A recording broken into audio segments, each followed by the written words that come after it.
Good morning, good day, good evening, wherever you are. I hope you're having a wonderful time. You can call me Dragon, and today we'll be playing some more Factorio, where we have a massive factory going, and I'm trying to find heads and tails on where to put things. First up, though, while we start up the game, might as well. I just got home, so if my hair looks a little bit weird, it's because I had to take a quick shower before starting the stream.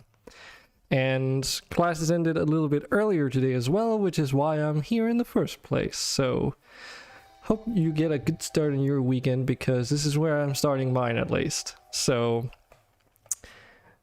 on a side note, before starting the stream, I was just taking a quick glance at my Steam profile and I noticed something. Someone had written a comment asking where a certain jail room was in this map that I've made, which is back from 2014. And if we just take a quick look here, actually I already have it open. The cell in question is this thing that he's standing in here, and this hallway is ripped directly out of my map. So whoever made this particular one took my map and removed, like, from that point on backwards where the normal jail cells are, and then stuck something in themselves and did some weird shit, I guess. So I had to kindly tell this guy that this is not my map. They basically took it and compiled it. So this, like, room that you see here, for instance, this room here, you notice all the yellow lighting. That is the room on the left hand side right there, as a matter of fact. I don't remember, because I only just briefly looked through this. Let's see. Yeah, you can actually see it there. That is it is that room. It's also the exact, like, these are custom textures, so yeah. Someone decompiled my map and, like, remixed it into something new, which is quite interesting. I never expected to see the day where I would actually come across those. Like, I knew that was probably happening behind the scenes, but you know, back in the day at least, I played all kinds of remixes of maps and such, but I never expected to see this. I actually wonder if I say, like, BA Jail Nova Prospect, since we have a bit of extra time before Factorio is loaded, just to see if we get any other hits. No. Wow, okay. Really? Hold on, have I misspelled something? Oh shit, I have. Wow, how I've never noticed this. Notice this is with a C and the other one with a K. Oh my goodness, how long has this been like that? I'm pretty sure Nova Prospect is with a C, right? Wow. No, it is with a K. It is with a K. Fuck, okay. This is something I'll have to watch through, like, off stream, because I'm spelling it with a C and this is titled with a C, but I don't know if the actual map name is. Oh, that's a mess. Oh well. Who cares? It's like a map from 2014. It works. That's all that matters. Who cares about the name? Am I right? Anyways, before we go into this, as sort of hinted at, yeah, okay, so there is no Twitch integration mods. Oh wait, maybe I should go to the install page. Let's try that again. See if there is anything. Twitch integration. I wonder what this does. There's one for channel points as well, but I don't have channel points, so I can't use those. It doesn't say what it does. Captoxa Factorio Twitch integration, so it might just be like someone who made their own mod or something, and they're just using this as like a storage. But yeah, it could be cool to see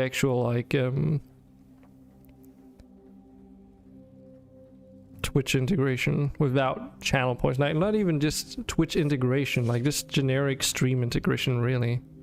That could be kind of cool.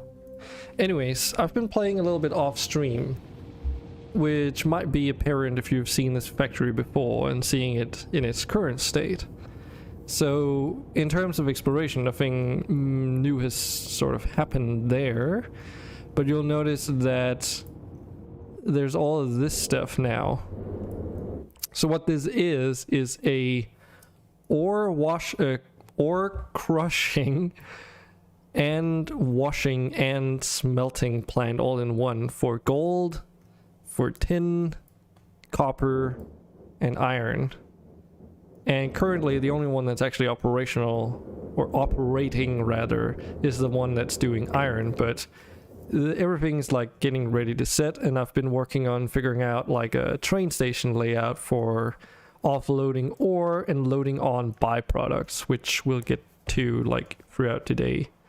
The general gist is that when you're doing ore washing, I found you get some kind of percentage as like a what do you call it, like a byproduct. So if we look in here for the, oh no, not there, need to look at the ore washing thing. So there's like a 25% chance that for each time it processes some crushed ore, it also produces an extra chromium mineral. And on top of that, you know, washing the ore gives you 1 to 2 pure iron mineral, which for those that might already know, just by crushing ore, it also produces 1 to 2 crushed ore, which in essence just means that you can get anywhere from 1 to 4 ingots that way instead of just 1 by just melting down the ore directly, which is a pretty huge bonus. You know, it mostly just translates from how I've realized it into less power consumption, meaning that it's, you know, very hard to work with a variable throughput like this, where the only thing you can really do is try to build up a buffer chest in front and then somehow take account for that extra percentage. And you can do some statistics on it if you want, and, you know, over enough samples you'll find a specific point that you could optimize everything so that at least from a statistical standpoint, you know, the throughput is all like one fluid motion. However, I've realized that another way that you can just look at this is that, oh, when it produces 2 instead of 1, that just means that there'll be downtime for the washing and the crushing plants, meaning you save energy, you save power, and most notably, at the end of the day, use up less ore from the ore fields as well, so there you also save some kind of power, but most notably, you know, you just save straight up resources. It takes you longer to exhaust an ore field, so you're just getting more for less, basically. And if you think about it that way, all you really need to account for is the throughput on the smelting side, like how much can your belts handle compared to how fast the smelting furnaces smelt the material, and then you just like sort of make an estimate scale of the previous steps in this process, which in my case is that, you know, 2/3 basically of the amount that the smelters can handle is what I've got for the rest. So basically like a 50% thing, or like 33% less, which, you know, as you can tell, seems to be working out just fine. Now these iron ingots are hooked up to the main base, but a lot of this is still temporary. One of the latest things I started doing was pulling down some of the factory layouts that were around here, and you can still see some remnants because there's still some paths and such, because this is where the old iron production used to be. So the idea is to sort of gradually move everything away from that southern corner of the base, if you will, which is all this mess down here, and then try and organize it a little bit more conveniently and neatly like this. Also optimizing, you know, the usage of space. One additional thing I forgot to mention from washing the ore is that you also get this dirty water, and you can either burn it directly, just get rid of it, or you can do something like with a filtration plant, or you can get additional resources out of it, and then on the output you also get clean water. That water you can push right back through the washing plant if you really want to. So far though, I haven't felt any need to do so, so I'm just burning it simply because, it just doesn't produce any pollution whatsoever. It does have a buffer tank system here, and it does technically feed back as well into the normal water supply here, with like an iron pipe valve that makes it so the water can only go backwards, you know. So in other words, if for some reason all these ore washing plants use more water than these pumps are producing per second, then the filtration plants feed water back in basically to compensate. So that's a general gist on how that works without going into, you know, too much detail, because obviously, you know, figuring all these layouts and all that, it's just a matter of time. Now what I have been working on as well is like figuring out what to do about the railway system. Because if we look, I do have some rails going through the base, but they're not connected all the way through because, you know, there's a science lab in the way and a bunch of other crap that I need to gradually remove in order to complete that connection. And I didn't want the railroad crossing to be right next to the intersection, so I decided to offset it a little bit. We'll see how that goes. But yeah, other than that, we've also got this entire open space out here now, and most of this is like just straight up terraformed. Like I extended the wall out further as well and smoothed it out on this northern end just so it's like one straight piece going into a diagonal and then straighten out again. Because although the previous layout was, you know, looked pretty cool, it wasn't really functional. Enemies kept taking out turrets here and there, and it was just a pain to go and repair it all the time. Yeah, my thought process was that I could continue these rails out when I need to, because there is a lot of, you know, mineral fields out here that we could make use of and then transport back home without the need of ships to begin with anyway. For anything that's in the southwest, that would probably have to go by ship. Like, I can technically make these railroad bridges across any amount of water ad infinitum, but it just looks kind of silly when it goes across an entire ocean. But yeah, other than that, I've just been laying out some roads as well. I reinserted, like moved the entire rubber wood production. That's up here now. So that's also like a more permanent location. You'll also see if you look at the pollution map that this particular area around the base is just like eating a lot of it, but then this new processing plant on the left is just becoming a pretty sizable problem. Most notably because all of these smelters pollute, all these ore washing plants pollute, all these crushing plants pollute. So no longer are you just polluting through the actual smelting process, but also the previous steps.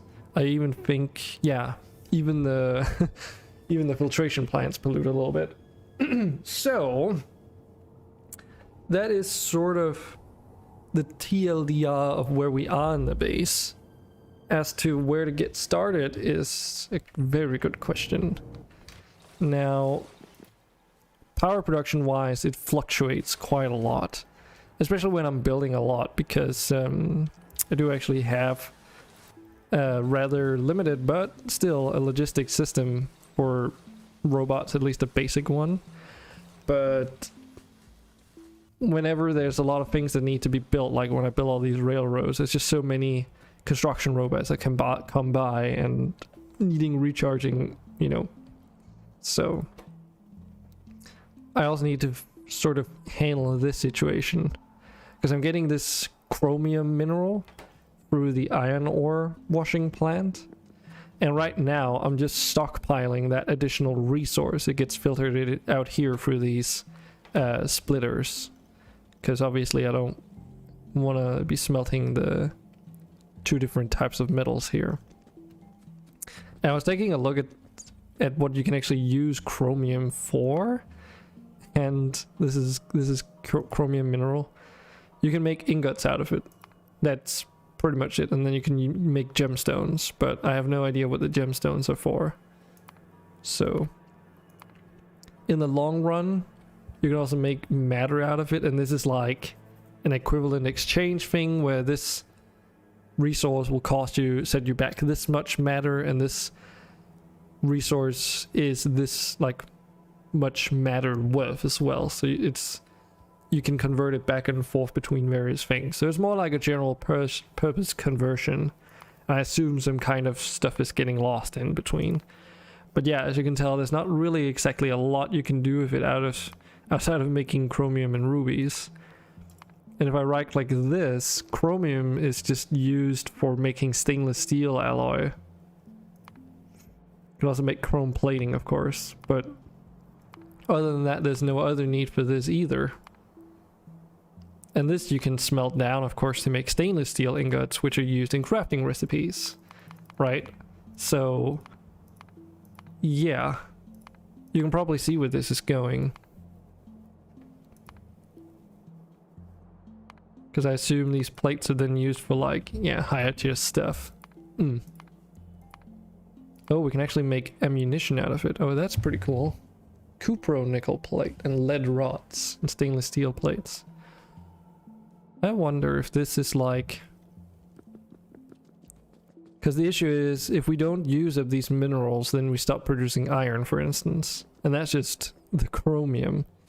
Each of these other plants, they produce different types of minerals. This one produces nickel, which I guess is for the cupro nickel stuff. This one produces lead, so that's for the lead rods. And gold finally produces tellurium. Well, that tells me then that one way to get rid of it is to just make ammo out of it, and then shoot enemies with those bullets. I also have a hunch that if I go and take a look here... okay. So the next tier of belts requires carbon steel.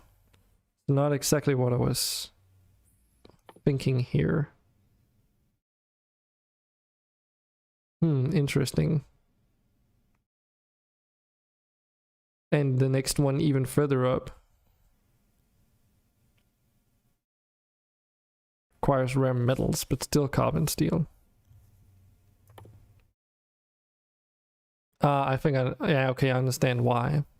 That's because it's Industrial Revolution that adds to the material, so...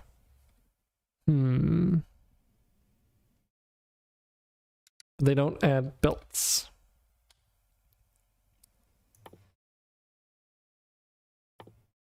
What else do we have? Depleted uranium magazine.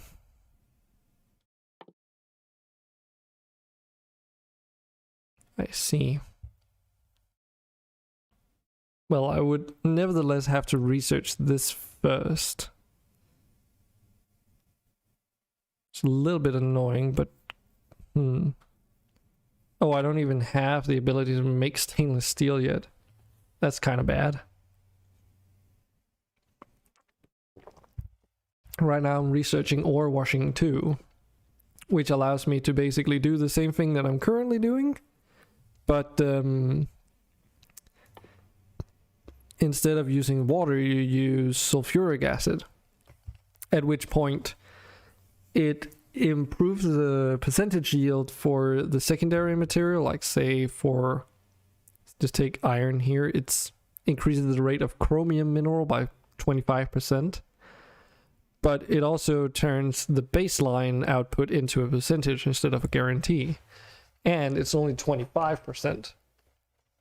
Whereas before it was 1 to 2, now it's all of a sudden, you know, a quarter on average. Or something like that anyway. But this would allow me to get rid of a lot of the sulfurous gas that we have accumulated because I need to figure out how. I figured out one way to get rid of sulfur, but we can get to that in a moment as well. But if I use this process at least, it would be for the sake of getting more chromium, and iron would just be like a side product. And I wonder if I, just because I'm curious and I'm looking at it right now, I mean, we can obviously burn this, but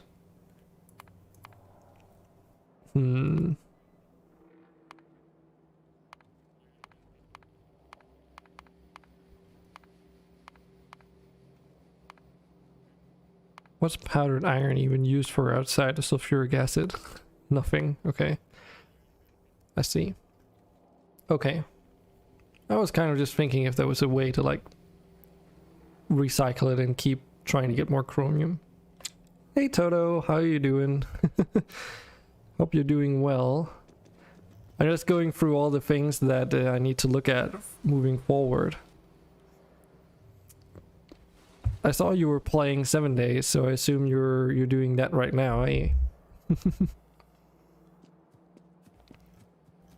I've been working on the factory off stream, and it's like, it's moving forward, but right now it's in that stage where I need to sort of gradually remove all these things and put them somewhere else.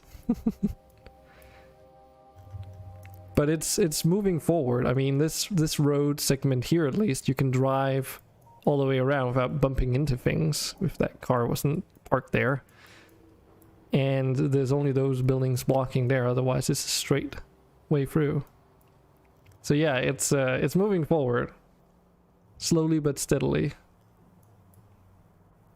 Oh yeah, I also forgot, I also moved the platform production. That's also over here now, and it's also been optimized.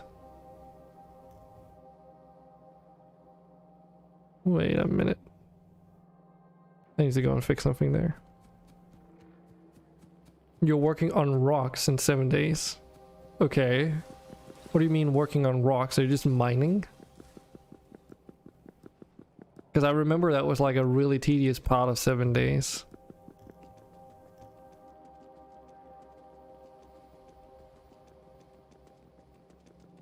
At least the underground part, and so you got like higher tier tools and such.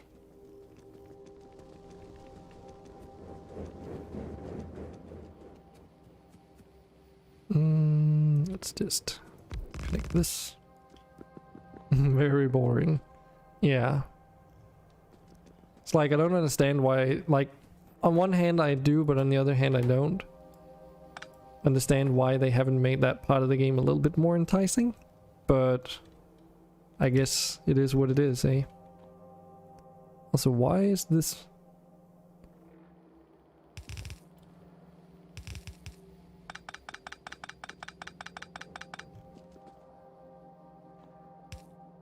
There we go. Don't even think I need this. But yeah, look at all these lovely platforms here. I actually need a lot of these.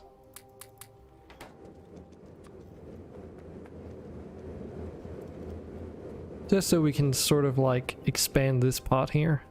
You can kind of tell by the grass that all this darkened grass area that used to be water. But yeah, it's going forward. Classes today were a little bit on the shorter end. We were covering let's see how it's like finding the English words for it. One of the topics with GDPR, you know, data protection laws, basically. Need more. And what else did we cover? Like, what's the words for it? That's the hot part.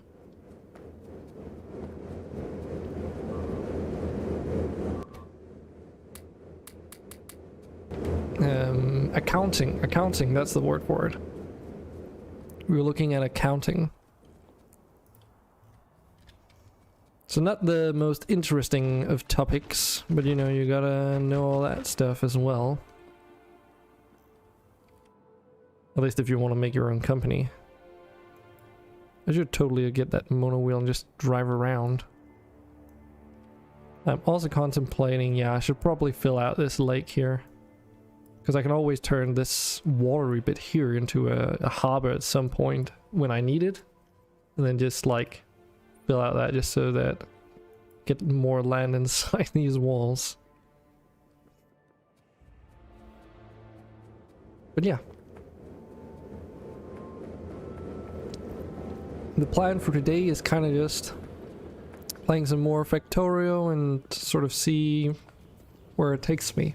Because there's plenty of things to like get into, so it can be a little bit difficult to pick and choose a specific point to start, especially around this stage here.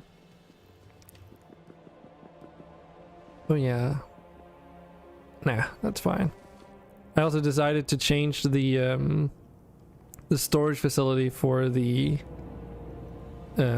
fertilizer into a warehouse because you need thousands upon thousands of that stuff as well. Which one do we want to do first? Because there's a little bit over here as well, but yeah, I think we'll do the one at the train tracks.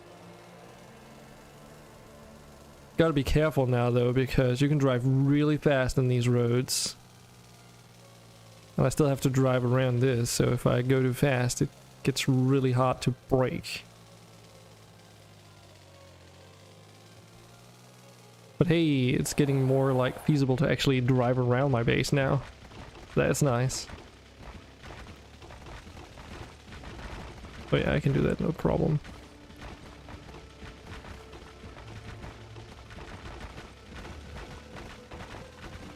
And I could technically get my construction robots to help me with this as well. But for the time being, I do want to do it manually at least.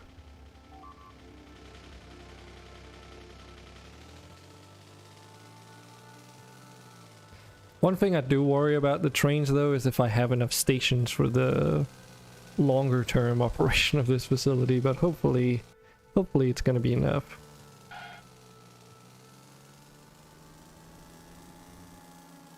But yeah, I quickly get up to like 100 kilometers an hour on this road now. I haven't actually figured out what the max speed is, but this is like 140 now. And I'm just trying to brake. So it takes like takes like a second to brake and slow down when you're going really fast, but it's not too terrible. If I really need to stop, I can always drive off the road. Like that does work. But yeah. Hello there. Is that a boy? No, it's an ammo. Oh shit. God damn it. Hello there indeed. Are you still at work? Or are you also capable of enjoying your weekend? Or, I mean, you can do that at work too, but you know.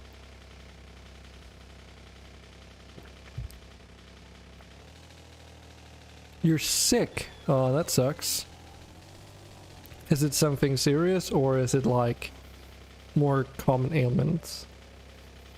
Since you're saying, oh, you're migraine this week. Oh, I see. Well, that's not too good then. I do hope it passes soon then. Having had migraines myself, I know how it is after all. Fortunately, it's gotten much better over the last couple of years, surprisingly. And especially like my tension headaches have also not really been as severe over the last year's time or so, honestly. Not exactly sure why that is. But at least it hasn't been as bad. Shut you down for 4 days, jeez. So what have you been doing then? Have you just been sleeping? Because I know one thing that I really hate about being in such a state is the inability to sleep, or rather like the desire to just sleep and then oversleeping so much that you can't sleep at regular times, if you know what I mean.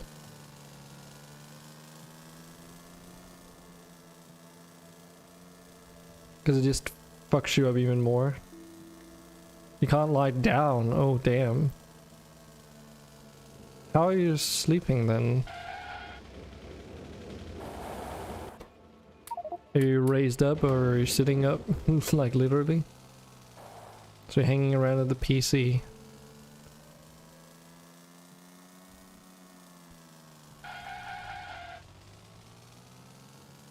I see.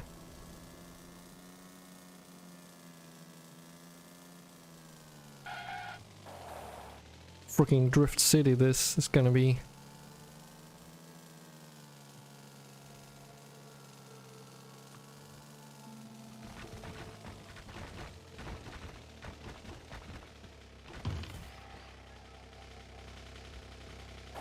Okay-ish in the evening, okay. I wonder if it's...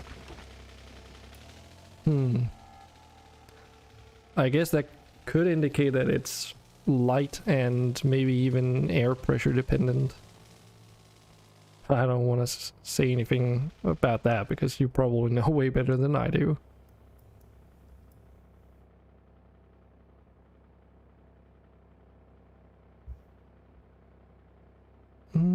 Yeah, let's use some platforms on the right side. How difficult is it to drive past here anyway? Let's see. Like, I can technically do this, but oh man, this is not fun. Sleep, light air, stress and other stuff.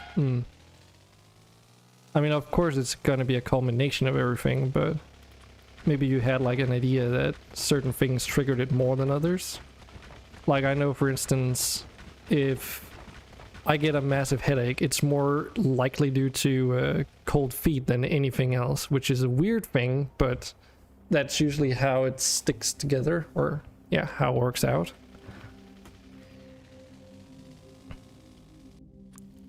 So oddly enough, like, just laying covered with under a duvet for like, not even sleeping, but just, you know, regaining some heat for an hour or two can sometimes, I figured, resolve my headaches, which is a weird thing, but hey.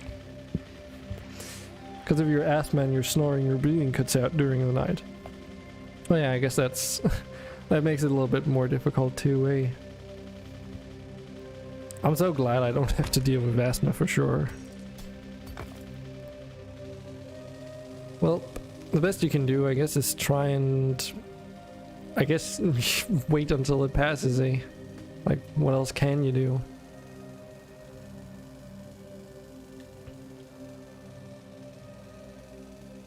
As long as it doesn't happen so frequently for you. I hope.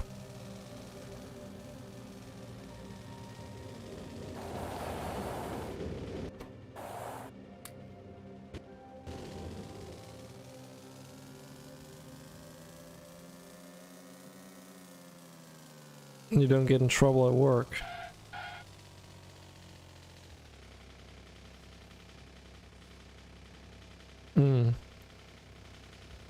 I see. Yeah, that's... Do they know that you have a tendency? Like, have you told them you have a tendency for this stuff?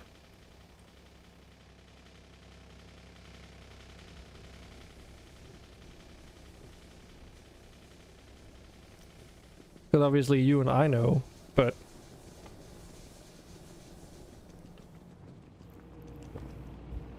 I assume you've informed them to some degree. I don't even know how much you're obligated to. Ah, okay.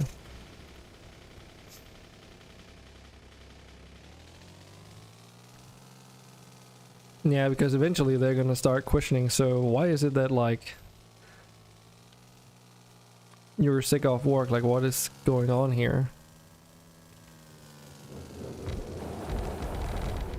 Not knowing any more details on that, of course.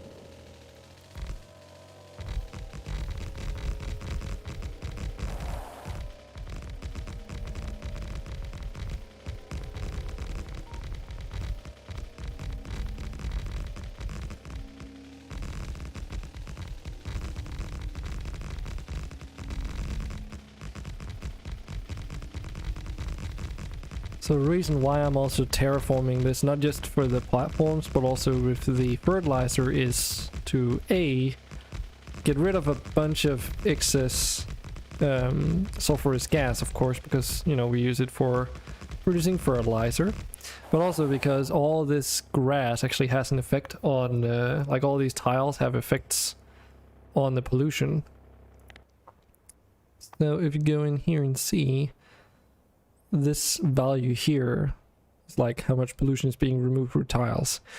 Granted, I haven't quite understood how this is calculated, because it says like 72. So does that mean only 72 tiles? Or is it like in chunks? Because technically, like, the game is separated in some kind of chunks, I suppose. At least from a radar perspective. So my guess is that internally there's also like a chunk-based system. Of course, I have no idea, but maybe that could be why.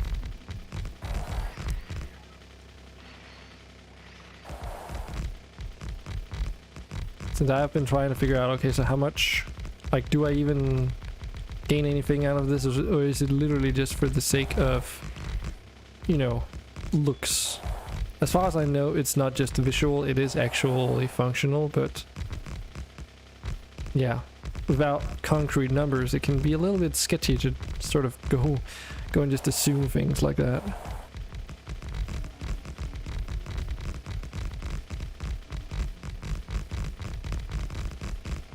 So I did mention earlier that I found a way to also get rid of sulfur, and the answer is surprisingly easy.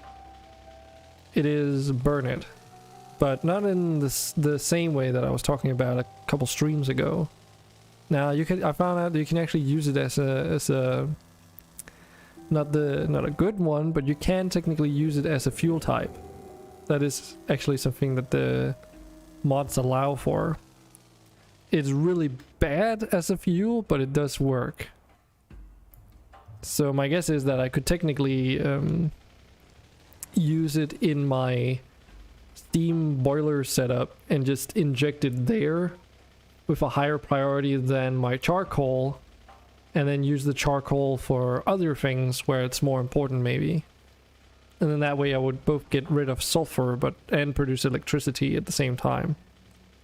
And the only thing there is that sulfur, as I said, isn't really an efficient fuel source. So it's like 1 megajoule of fuel, and the fuel pollution is 200%. Right now we are making, let me get the right kind of charcoal. So we're making these pellets as one. So they are like 28, like they've got 28 more times energy inside of them in terms of megajoules. And fuel pollution wise, they're not even just half, but they're actually slightly less than that, reducing the pollution by 20%. And the other one, let me just think about this, because that uses petroleum coke. I believe the other one are these coke things. They pollute more actually, but the thing that I've never really the thing I've never really figured out is how fuel pollution works in the burners and such. Because though this is 225% fuel pollution, it also has 10 times higher of a fuel value than, say, sulfur, right? So does that mean that you need to sort of scale up the fuel pollution according to how many megajoules you're converting? So because this is like a 10th, then you actually need to multiply the amount of pollution this generates by 10 to really compare it to the coke as a fuel source. I have no idea, honestly, but I have been thinking about that at least. The only thing I can really sort of understand here is that if we look at the buildings themselves, these, it'll say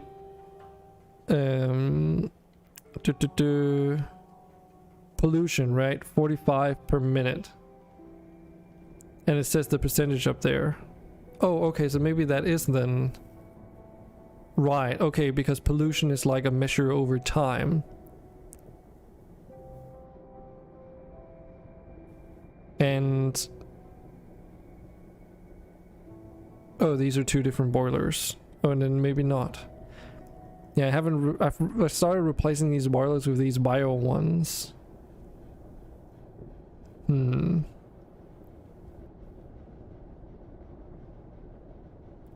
Ah, here we go. This is an example we can work with. Right, okay.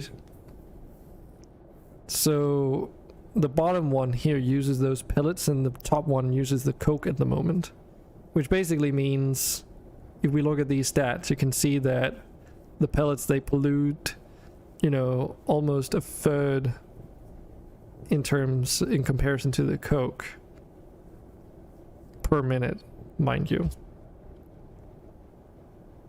And then the megajoules is just how long the fuel lasts inside the object. So that probably means that since it's a function over time... oh, that is actually kind of interesting, because that means that sulfur is actually less polluting than coke is. If that's a thing. You just need more of it, you know? So you need to burn more of it in the same time span, but in that time span combined, it all pollutes the same based on that. I guess we can make some quick tests to figure it out for sure. But I think that's how it's supposed to, like, work anyway. Okay, we just needed to go and repair these because one of them is getting, like, this corner one up here is getting pelted by attacks. Mostly because of these new ore processing facilities down here.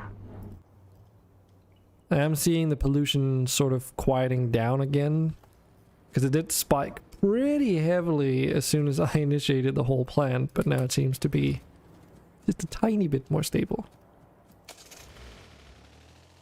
Hopefully it's not going to be too big of an issue. I mean, these are kind of just like, you know, auxiliary defense points anyway. And so far, it's taking the aliens a lot of effort just to take out one of them. So even if that one is completely destroyed in some event, like some attack, there's still this whole wall around our entire base, so yeah, it's probably fine.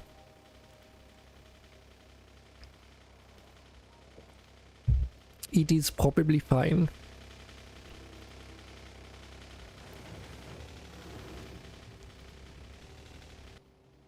Okie dokie. Well, now,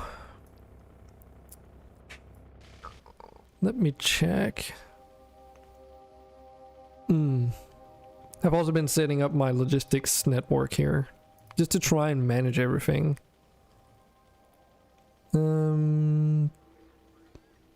Sorry, what? Oh, it is not... it wasn't red. Get that stuff out of here.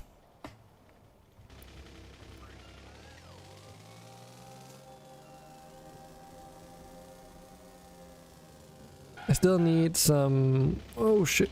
Some advanced logistics though. Because right now... I've got basically this setup down here, where I've got these storage chests that just take in all the resources that I send into the, like, to be disposed of, and it just gets, like, sent in such as this, and then it just flows into this 500 slot warehouse. From here, it can be put into a few select provider chests, but, you know, the whole system is kind of crap, so it doesn't really work well. And it's been clogged up now too. So, kind of looking forward to getting more advanced logistics. Yeah. Since I didn't notice and remind myself that these needed to be replaced, let's just start there. Simply because, and this is like a little bit of a weird thing, but bioindustries add these bio boilers, and I was thinking, okay, what? Like, how did they work?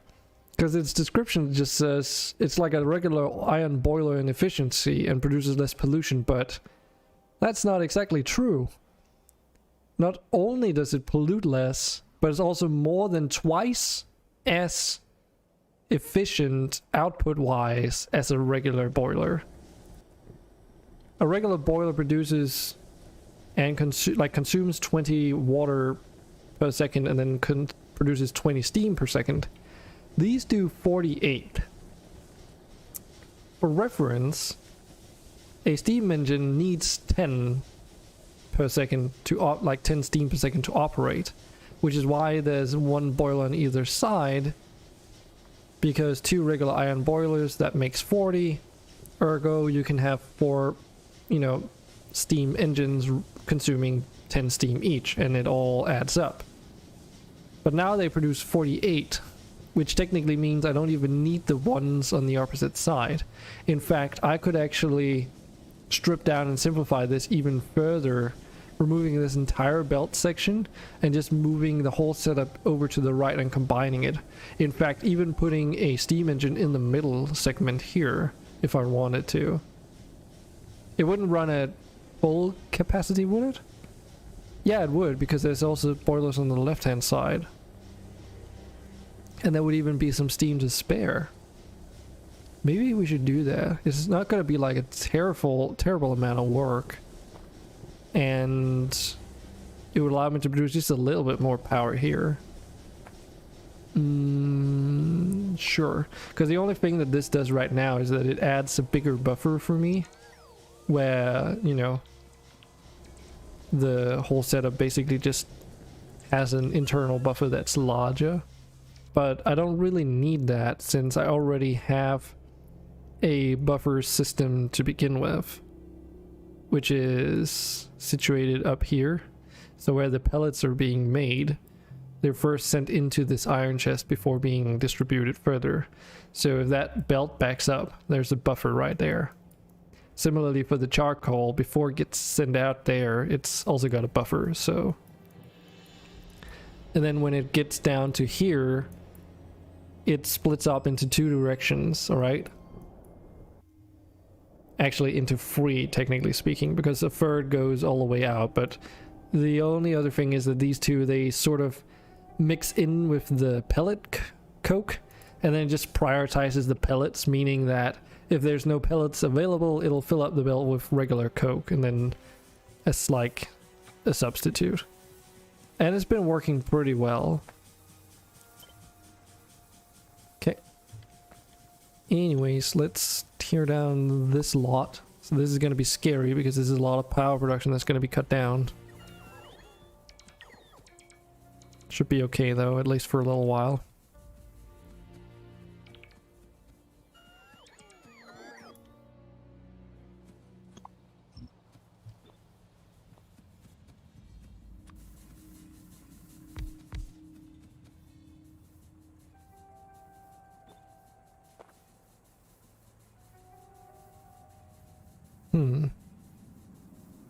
Interesting, I have 2 options here. I think I'm gonna stick with this one though. It's not a massive change. As you can see, it just barely moves it over 2 tiles. But it did have to be removed at least, which I guess is the most important thing here. I was looking at it over it again, and I was thinking like, oh, does it even need to be moved? But I can see now that that was definitely something that needed.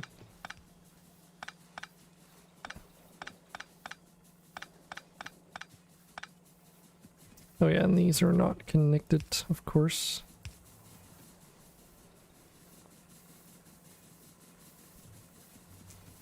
Also need to connect this with water.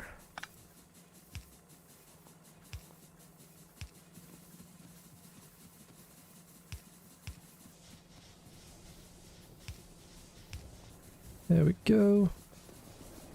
Should really just pick that up.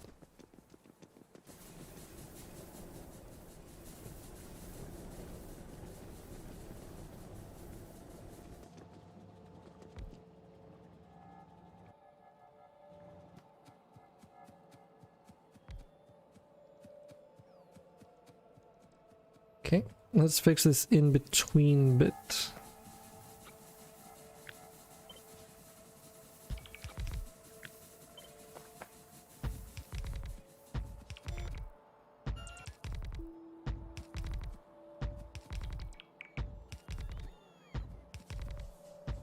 So yes, one of the steam engines somewhere like around here, one of those is going to be operating a little bit less than half efficiency, but rather having it operate at half efficiency than none, I think. There we go, that's what we needed.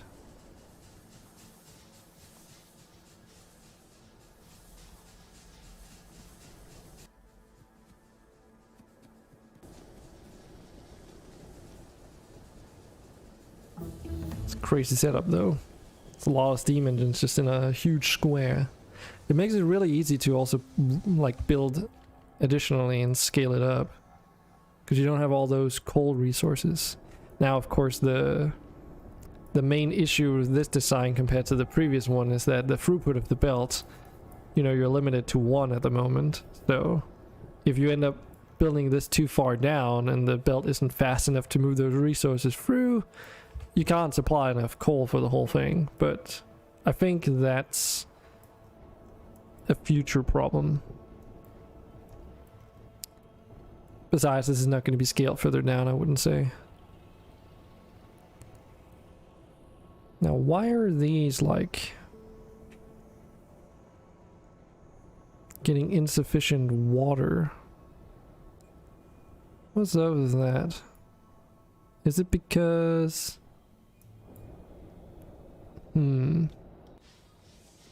That's a little bit strange.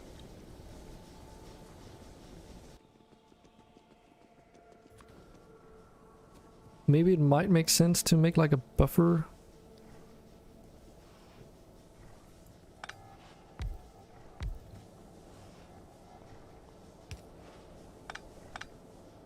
There we go.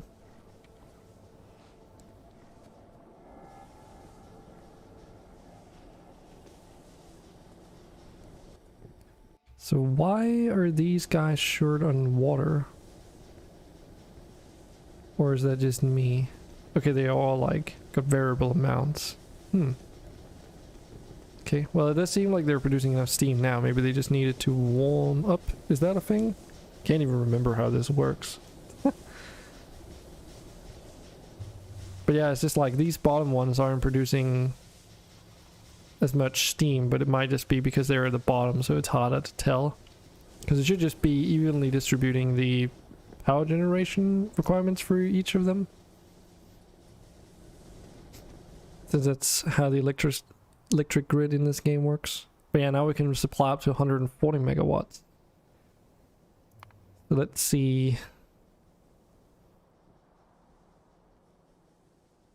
Can we see like, because this is production of power, but it doesn't show the capacity, does it?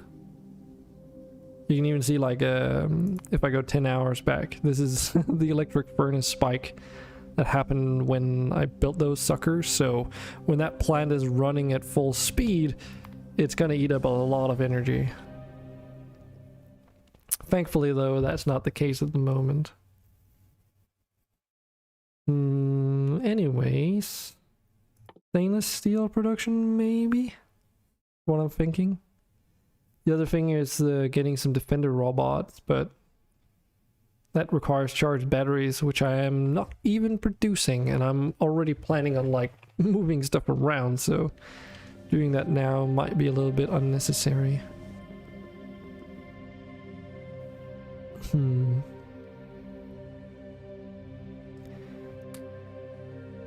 Okay, there is a shortcut for that. Oh yeah, also, I found a really handy shortcut that you can do with the even distribution mod.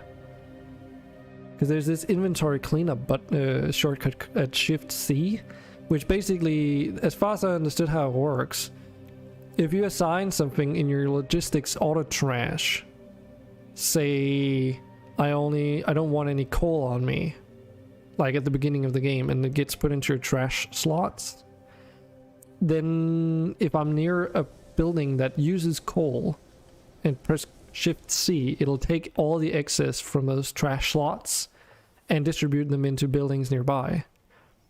You can do the same for like all these raw materials like ingots, plates, wire, gravel, ore, you name it. And it'll automatically distribute it out before you even have logistics robots. So I didn't know that you could do that. And since you don't get logistics robots in my current mod setups until very late, kind of wish that I had figured this out sooner. So yeah, here we are. Like, I can't even build the station for the chromium because there's a coal deposit in the way. I haven't quite figured out how to deal with that at the moment. I could just make the train go through the coal deposit and then like put the drills around it, but I don't know if that's a good idea. Whatever the case, I do have all this ground down there. I just need some fertilizer and it should be ready to go. Also need to get rid of this entire forest at some point, but one step at a time. Another thing that would be handy is some kind of...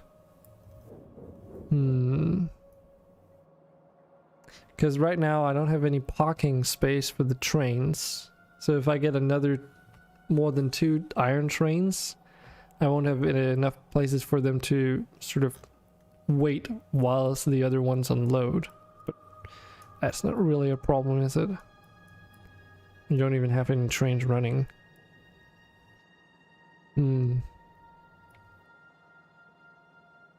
Well, the most optimal would be to start utilizing this space over to the right. But if I want to get rid of this facility here, which is what I'm currently looking at, the steel, I will need both iron ingots and I'll need some kind of coal. Obviously iron is being produced here. And all the train stations right now are on this setup here, but all these different slots here have been reserved for like gold, tin, copper, and iron. So the question is, do I need more than one tin and gold train though? Probably not. Probably not.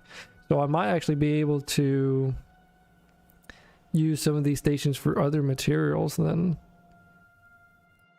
So what I am thinking is maybe utilizing the southern space south of these train depots or stops or whatever to make like steel production. That might be feasible and maybe even a good idea.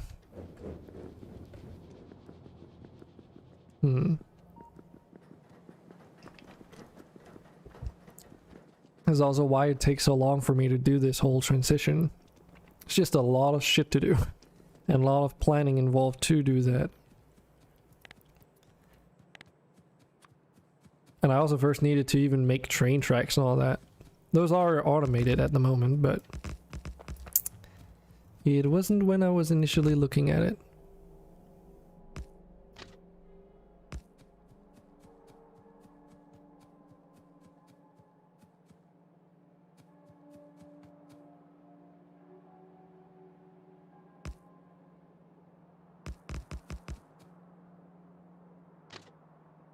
And yes, the plan is sort of to reserve all this space where the trains need to be so that when I start organizing all these belts, I know that, you know, I can't put them here. Kinda gotta work around this place, so to speak.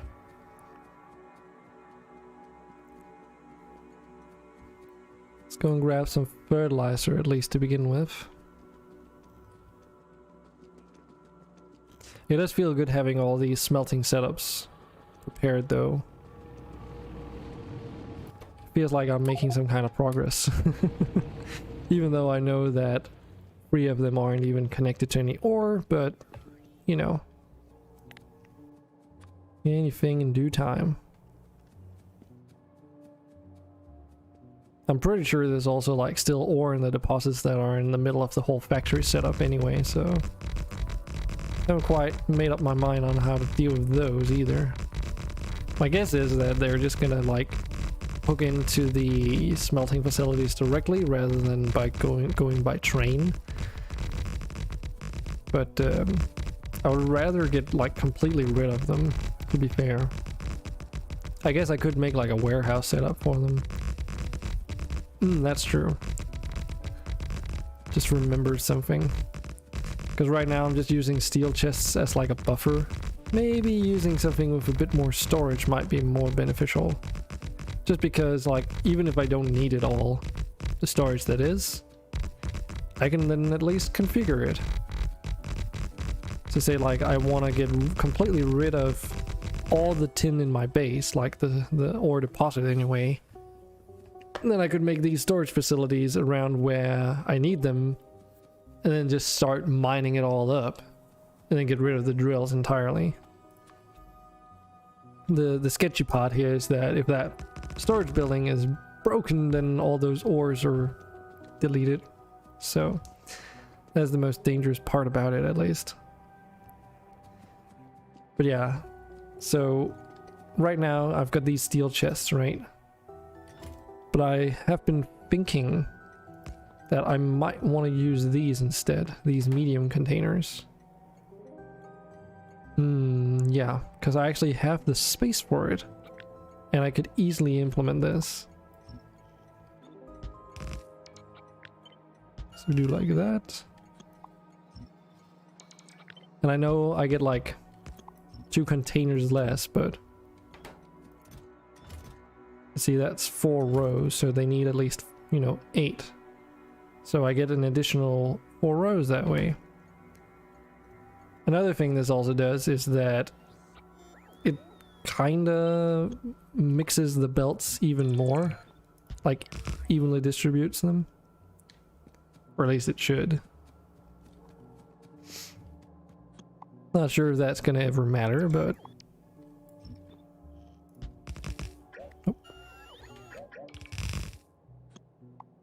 deleted a few too many things there. Haven't even seen. So these have 500 hit points. Okay. Yeah, okay. So it also, per building, has more hit points, I guess.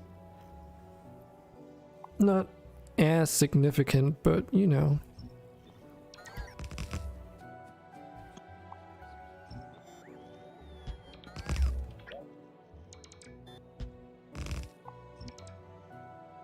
Oops. Maybe I should just do like this, and I won't make any mistakes.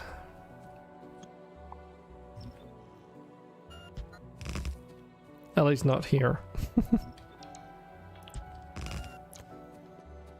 And then I can always hook those belts up when I actually need them. For now, this is more satisfying though.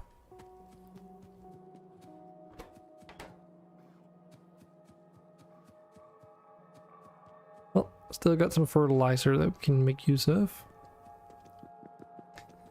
Regarding the sulfur situation that I was talking about a moment ago though, if we make a power plant for that, I'll probably make it closer to where the sulfur is actually being produced rather than, up here. Because I don't see any reason to... So this is disconnected. I don't see any reason to inject it here when there's more charcoal than I could ever use, from what I've been able to see anyway. Since this is still we are also moving the resource up here anyway, but it just doesn't seem necessary. Because we have to remember, every time I produce charcoal, yes, it pollutes as a fuel source as well as anything else, but the process of actually producing it just does also remove some pollution due to the biofarms. So I don't know if it's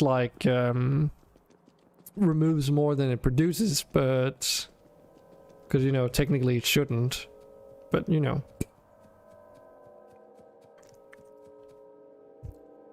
I can definitely say though that sulfur doesn't work that way, because that's the oil processing plant. and the chemical refining plant that you need for that, which both pollute.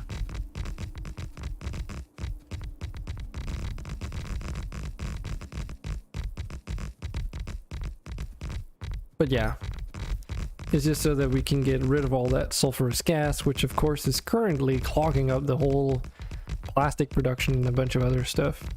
Like stainless steel milestone research right now is kind of just going really slowly simply because of that. At least that's what I found out when I was taking a look at it. Okay, we've got a little bit more fertilizer. We can do this part here as well.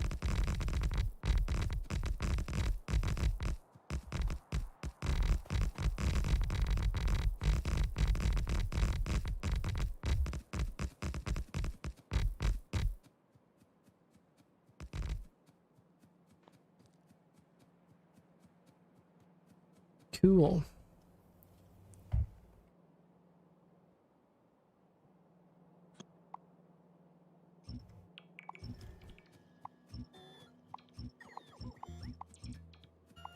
Let's get rid of all these trees. And this wall does just go straight down, so at least for the time being there's no reason for me to change any of this. Besides, we haven't exactly been like this, just a single layer wall here, and it's not even the reinforced steel either. Kind of just to imply that we haven't been attacked from this direction at all. Might change one day, but so far at least it's been going okay. I also need to go and grab some cliff explosives. Let's see here.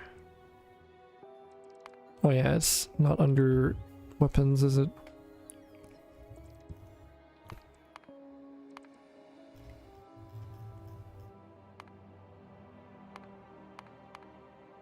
Is it a refined product? Yeah, it's under here. I never understood why it's under there, to be honest.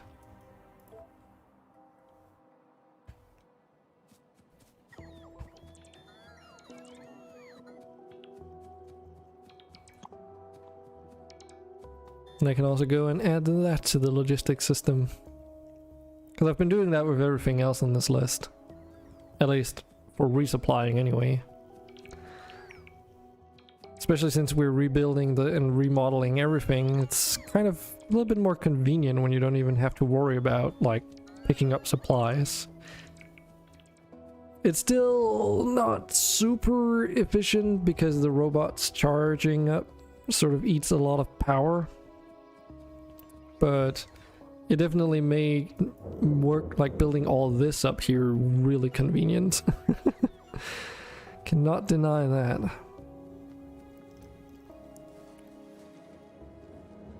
As long as that warehouse system down there doesn't completely fill up, I can at least get rid of all my stuff. It does mean that any excess items that get sent back into the logistics network doesn't sort of get made available at the moment, but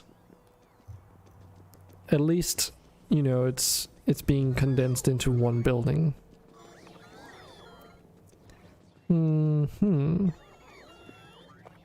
It should be around here. Yes, this one. You need to be a passive provider chest.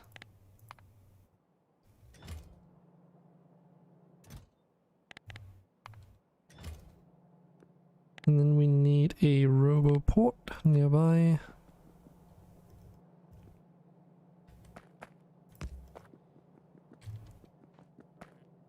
Oh, this could actually be, yeah, let's make this a passive provider chest too.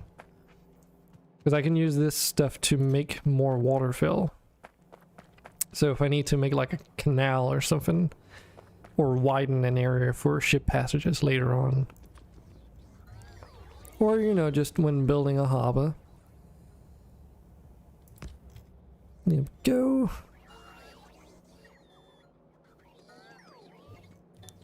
Is there anything else down here while I'm at it?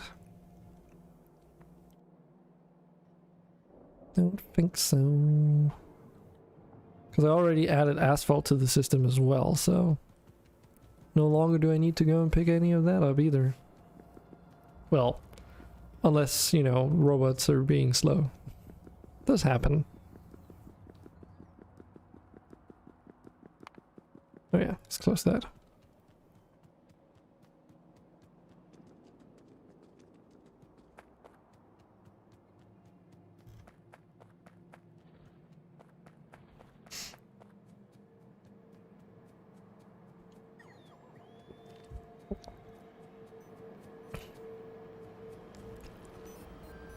But yeah, this is where the research part is kind of being grinded to a halt. Yeah, it's true, it's not even... Well, it's partially because of plastic, but actually... The sad thing, it's mostly because of petroleum coke here is standing still most of the time. Because only when these make sulfur, since it's getting used elsewhere, only then am I actually producing that. Which actually also, like, if I remember, just doing that in its own right creates more sulfurous gas, so it's a vicious cycle that you need to break somehow. So maybe like using sulfur as a fuel source is the only way to go. Alternatively, you could also just burn it just to get rid of it. There is one more thing as well we can do, which is, of course, or a couple things. You can turn it to sulfuric acid, which then you can use it in that advanced ore processing thing I talked about earlier. And you can actually also, like, well, you can use it for fertilizer, I guess. But there's also one more use for it. What was it again?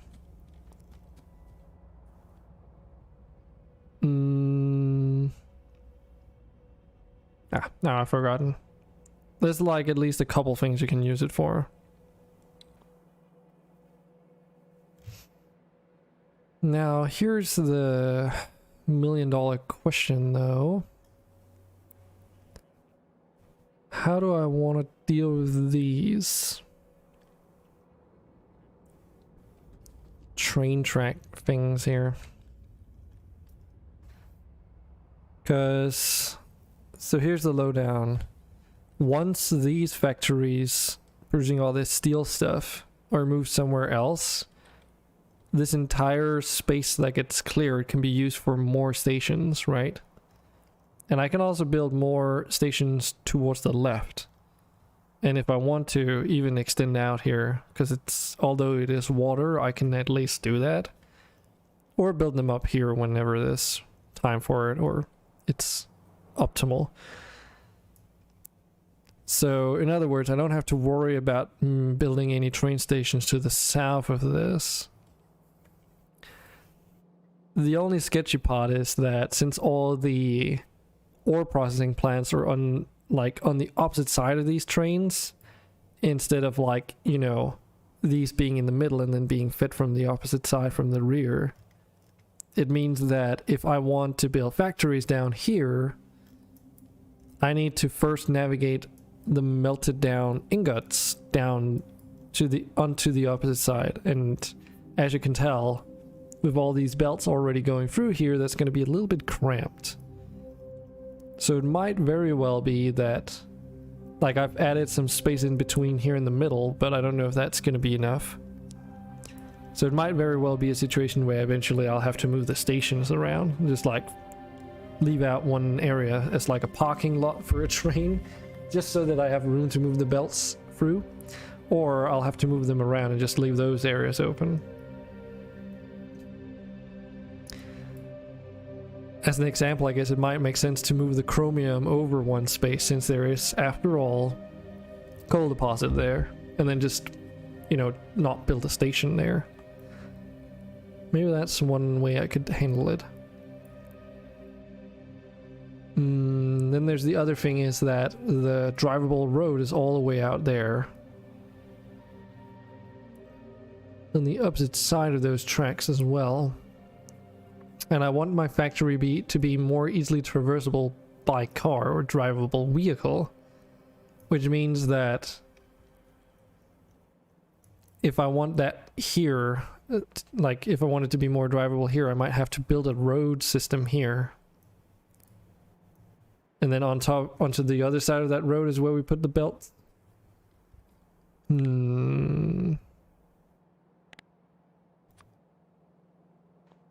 So basically, like, let's see. Let's figure this out. Could actually just copy here.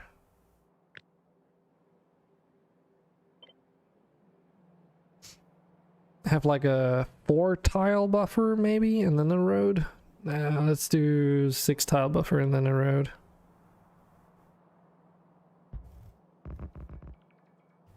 And then that way, the entire way, like this, the entire way across.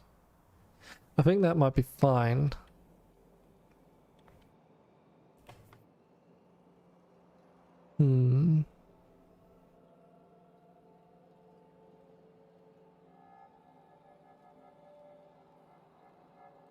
Because right now, another thing that I haven't really done anything about, but I am thinking about, is that if you're driving on the opposite side of these rails, you basically have to drive through the entire base and then maybe loop around here and then be able to get through here to these stations.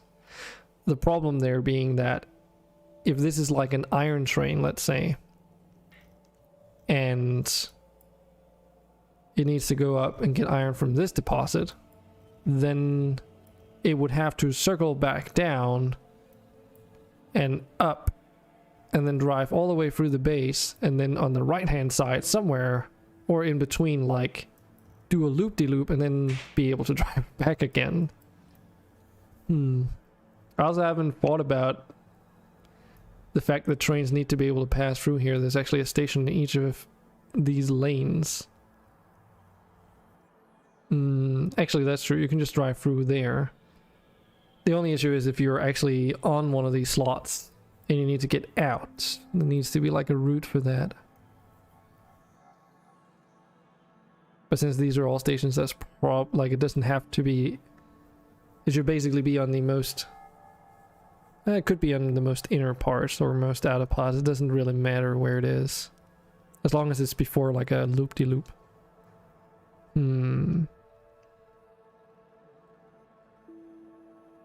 Yeah, so I won't need any train tracks on the southern part here. That seems like it's gonna be okay. So with the time being anyway, let's grab some road segments here.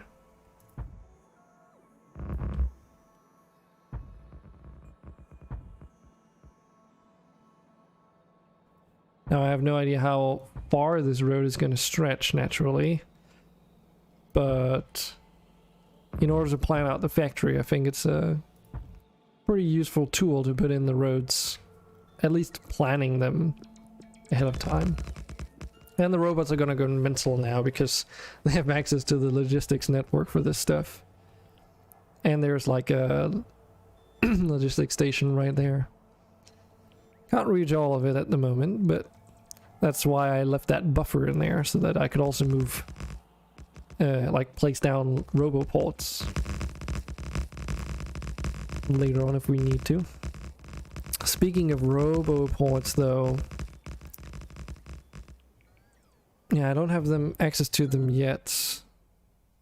It is available here, but obviously more of that research is required, and most importantly, this requires accumulators, which I'm not even partially in the midst of making. Oh yeah, one thing I do have to do manually though are these line pieces. After all, I don't have a factory to make all these variants yet. One day. This also means we can have these coal belts like so going across without causing any issue. Okie dokie.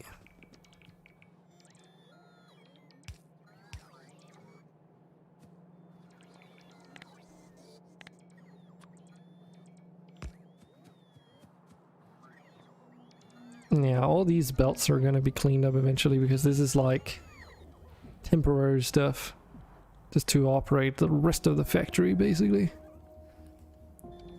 Also got a oil line coming through here, which has been moved over here deliberately. But obviously from here on and downwards to where it goes, which is the refinery somewhere. Of course that's gonna change at some point. Well, the good question now is where to start, because we still need to make carbon steel and the like. I don't think I want to be making that up in the back end here, because that's kind of reserved for all these filtration plants. Since I have no idea how many of these I'm gonna end up needing in the end once all these factories start running, because that's, you know, a lot of polluted water that's gonna come through, and they can only handle so much.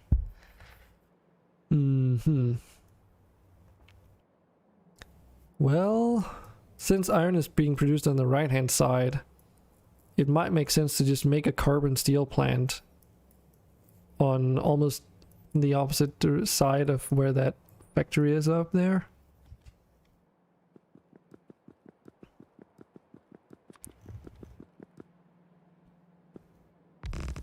Still leaves like one conundrum though. Like, starting out my layouts is always the trickiest part, I feel. Why don't we start putting a pathway through the whole thing?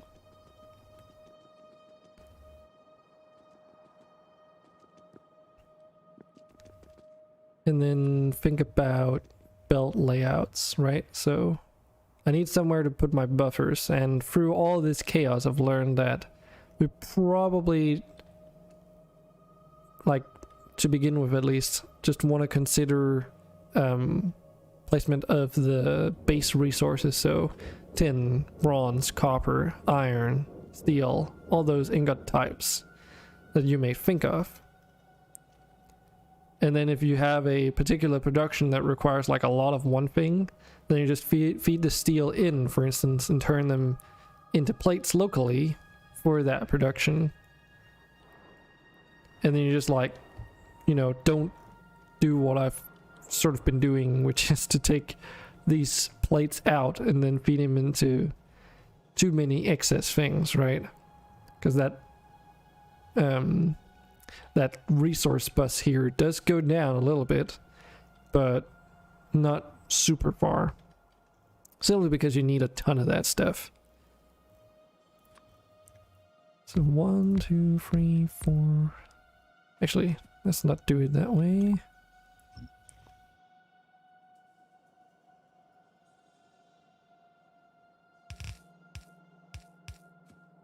Buffer of 2, 1, 2, 3, 4. And let's do 1, 2, 3, 4. That should be more than enough space to work with, I think.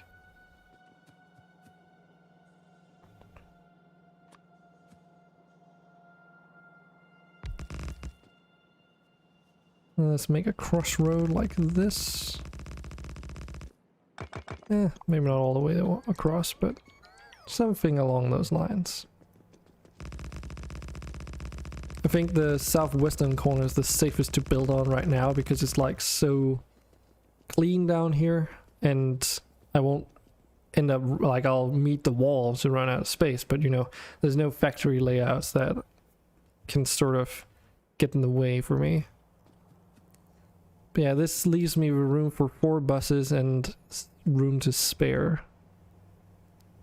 That's kind of what I'm thinking here.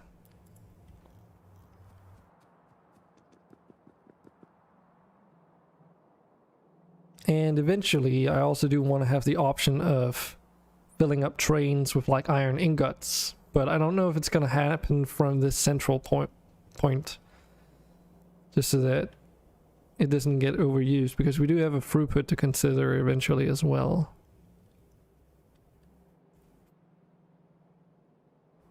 So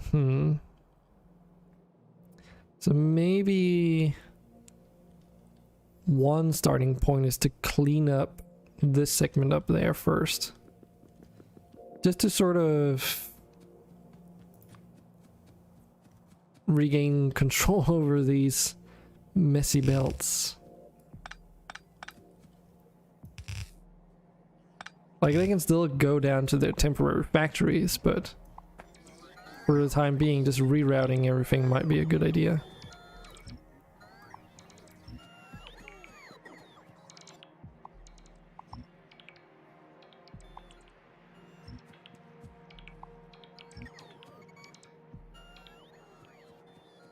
As you can tell, it goes all the way down there.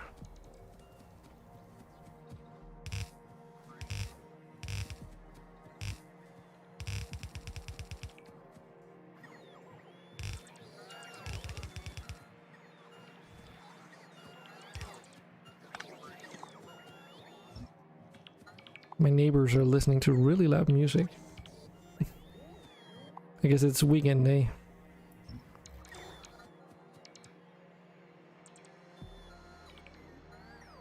Yeah, let's figure out the coal in a second.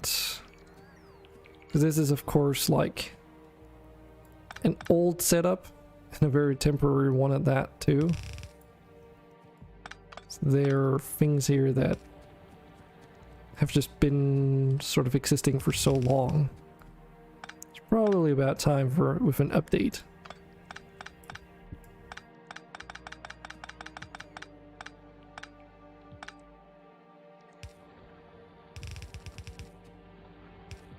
Let's do like this.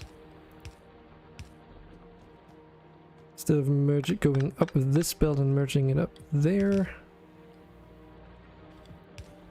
And let's do like this instead. Since we know the road is gonna continue in that direction, and the same with the railway. That way we can sort of connect these points up. Bloop. And then not put any stations in for now at least. Can always do that later.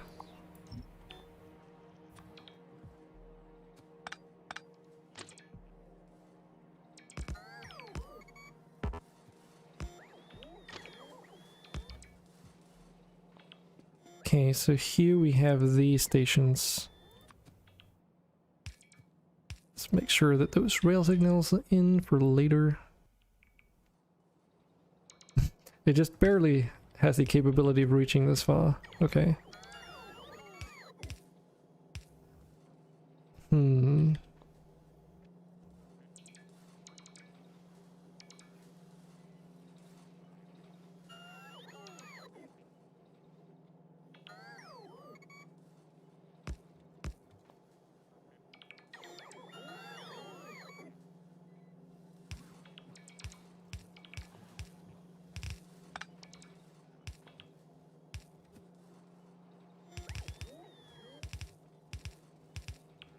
Just because I know that these go to some pretty critical plants in this direction, where all the steel is being made after all. And we use steel for our bullets, so it's important that I keep that production running for as long as possible. And maybe that should also be one of the very first things we move, is the actual bullet production. Which of course requires us to do carbon-based steel, but you know, or carbon steel, however you say that.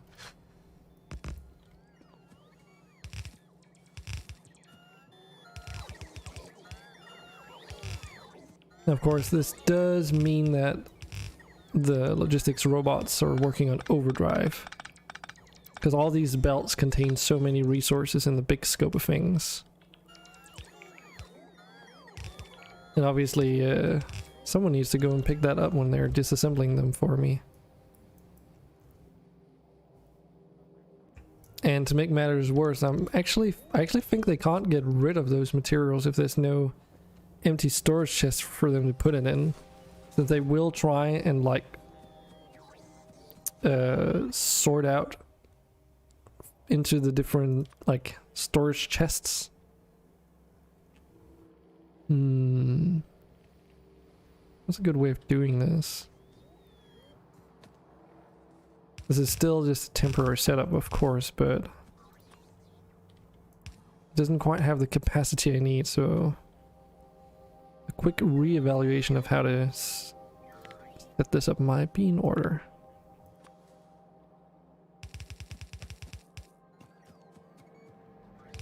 I think if we do something like this, we might get somewhere.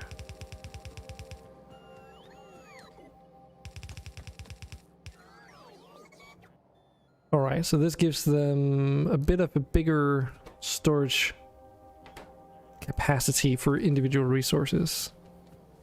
Hopefully that should make them less stuck. Not exactly sure why these fellows up here are still like complaining. Not enough logistic network storage space available. Is it...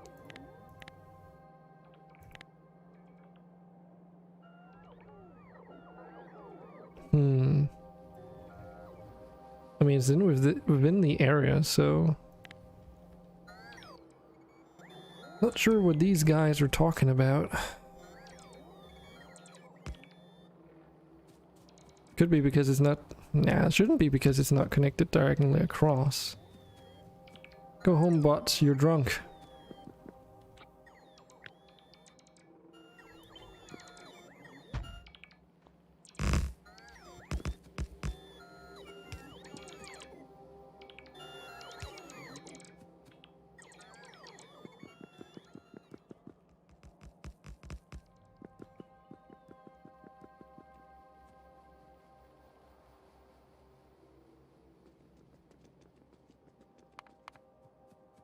Well, since I did mention the whole bullet production thing, let's just see what we need. Yeah, so we need coal, copper plates, and iron plates. And then carbon steel plates. It's nothing too terrible, but... Yeah, I should probably do that, eh?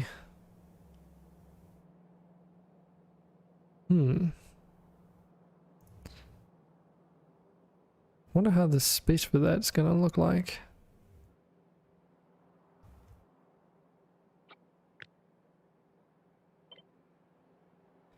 Because if I want the resources to go the opposite way, naturally I would have to make some kind of setup like this. And by the looks of things, it's actually not possible. I guess there's just just too little space in the opposite direction.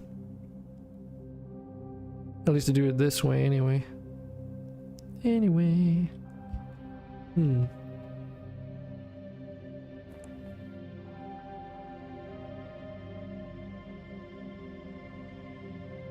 It's not because I can't work with it, though.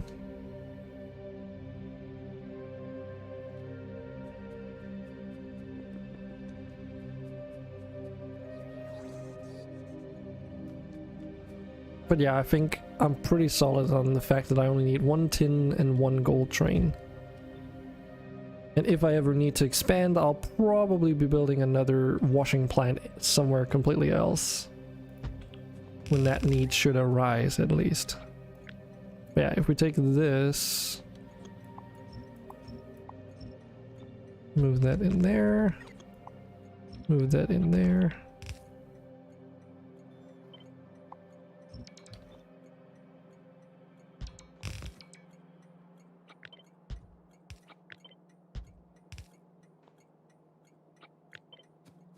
Sometimes I am a little bit lazy. But yeah, this should work out fine.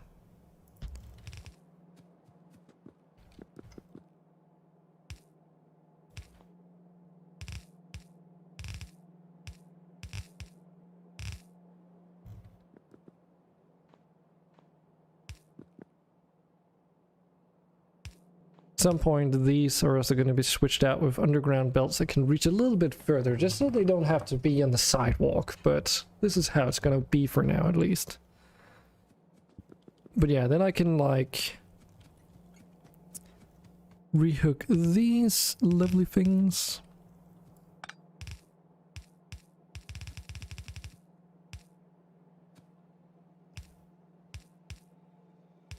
And then feed them back the other way.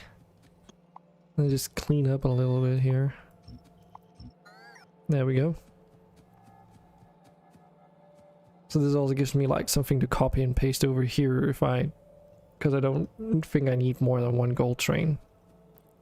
But I was contemplating that this could be used for coal at least, just regular old coal. Because as far as I know, I can't substitute this coal in these recipes with regular charcoal. There has to be like a specific recipe to allow for that. The closest I can do is to try and do some coal liquefaction based recipes. And for coal liquefaction research, you do have the capability somewhere to make coal out of other things.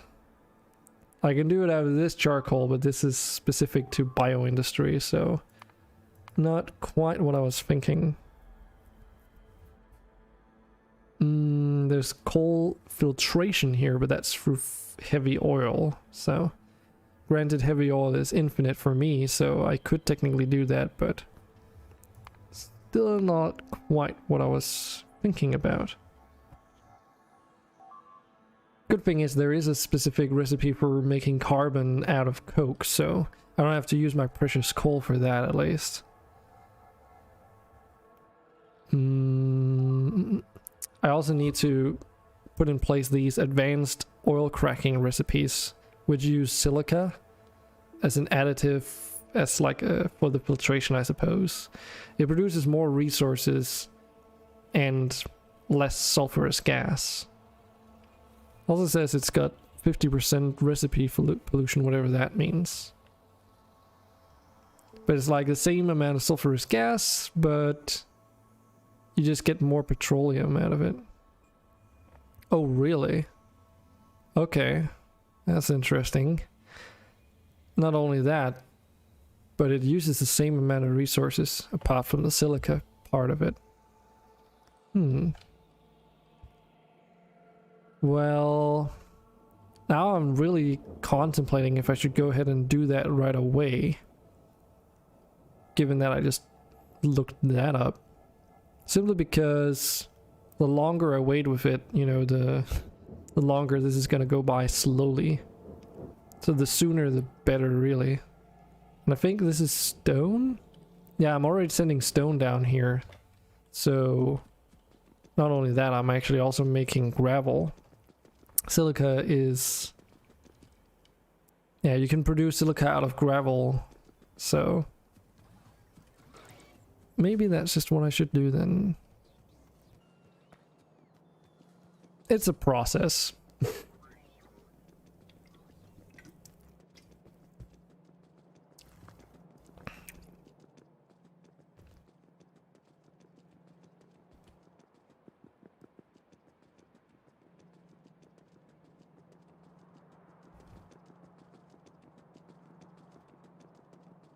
Okay, so let's see if we can fit this in.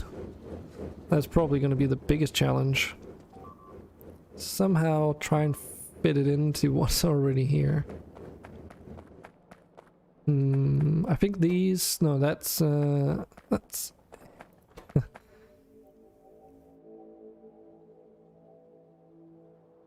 that's heavy oil cracking. Right. So I would need it for those, and then for all of these, because this is light oil cracking.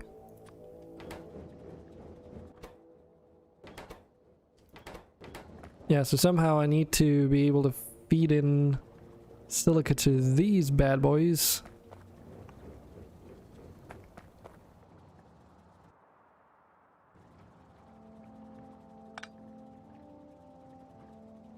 Oh, I was like, why is there a power pole there? But that was not for the chemical plant, it was just to connect the rest.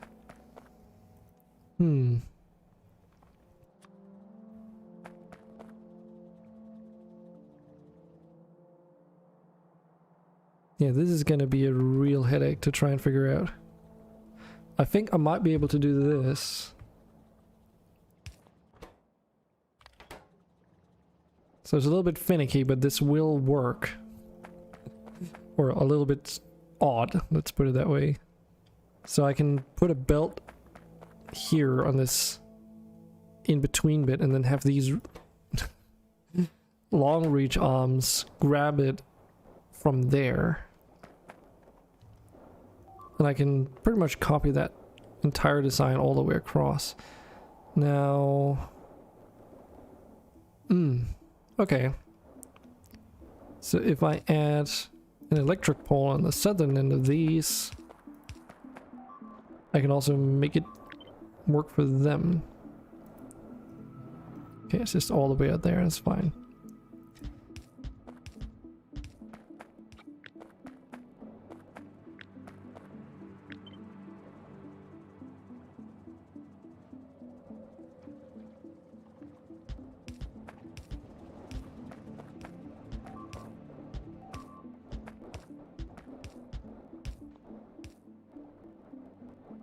Then there's just the silica part. Yeah. And though I am making gravel here, that is technically being used for whenever asphalt needs it for its recipes. But let's just take a look. So it's 8 gravel every 10 seconds. And what's the recipe for this like? 1 to 2 gravel every 1.6 seconds. So what did I say?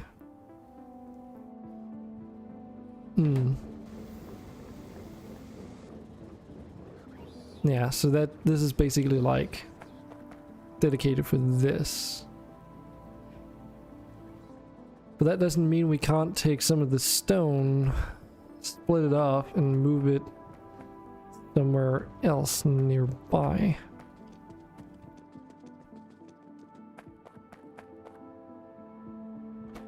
I also found out that you could burn the hydrogen at no... oh, it is actually polluting, is it? Okay, it's a little bit polluting, but not much. I thought I saw it not being polluting. Oh well.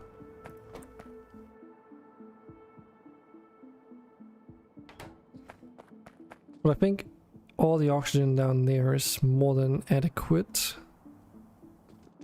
So for the time being, I think we can just put the ore crushers, stone crushers down there. Got 2 motor wheels here, what the hell?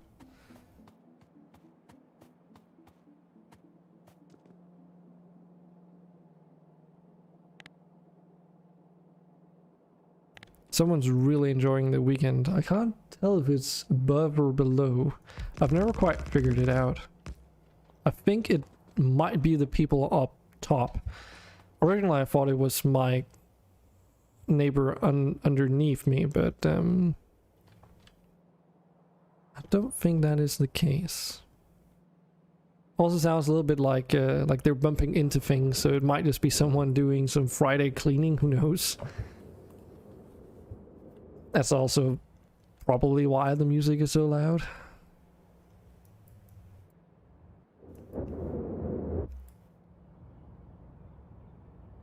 Okay.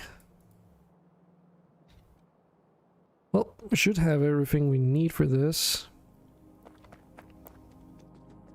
Let's get the stone down first, though.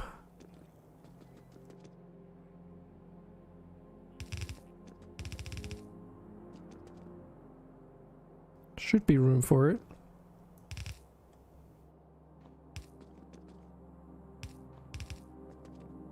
Yep, that should work. Then we take the silica up and then to the left here. Oh. Gotta say, this feature of just them automatically putting the underground belt thingies in place is sometimes really cool, other times very obnoxious. It's kind of like... can't really make up my mind on whether I like it or I don't. Sometimes it does really help out, and other times it's just like making things worse. I've had a few instances where it like straight up did some things that it was not supposed to do, or you wouldn't want it to do at least.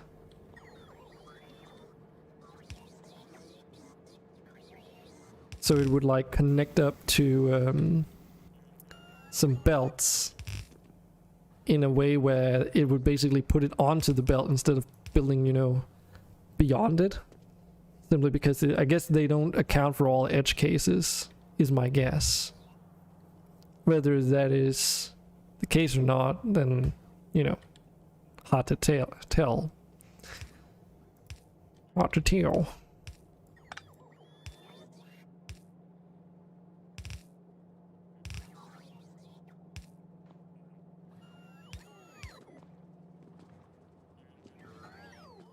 Okay, here we got the stone.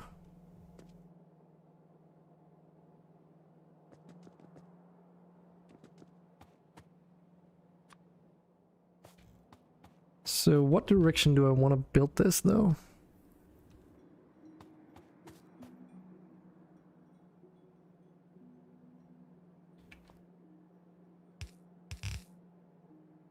I think we just want to build it horizontally across because I don't see any need for more electrolysis plants.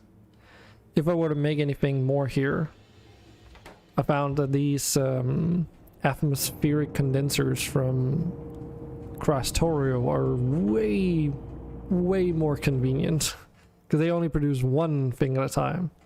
So you can tell it to only produce oxygen, for instance. I don't know if it actually adds up to the same amount of pollution though.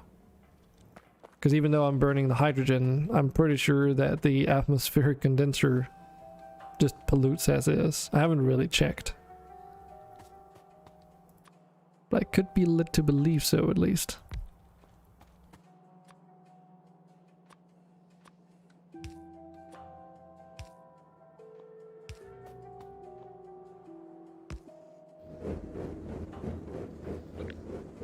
Cool.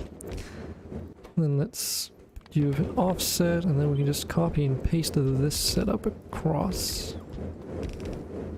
This is probably way overkill, but hey. Oh fuck, I'm an idiot. I forgot. Dragon forgot a very crucial part of this. Damn it. Redesign. I can't just do it like this. Damn it. Actually, why did I don't know why I removed all of it. I didn't really have to do that, to be fair. I can still keep this, but I need to do something else first.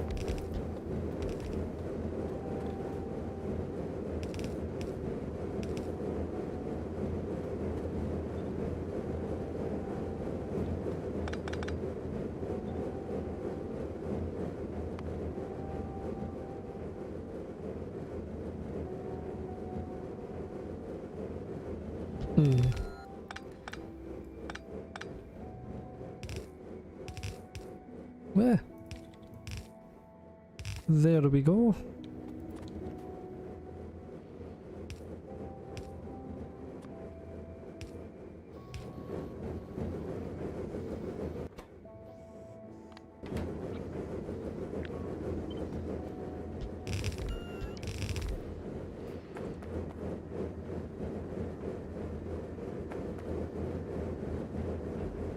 I forgot that little detail that you first need to turn cobblestone into like gravel. Or cobblestone. Just regular stone. Is it actually called stone or rocks? Eh, whatever. And then you can take that gravel and then turn that into silica.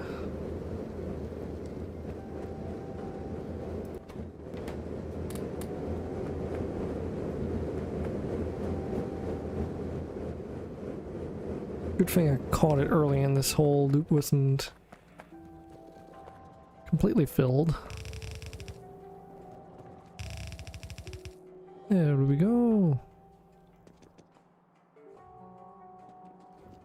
Pretty fortunate that there happened to be room for this. Now the only question is this enough? Because it might be fine. After all, you do get 1 to 2 gravel, and then you get 1 to 2 silica out of that gravel, so even though there's more sort of crushers that need gravel to mix silica, I'm also, you know, producing more out of less, so maybe it adds up. I don't honestly know. What I do know though is that this should work.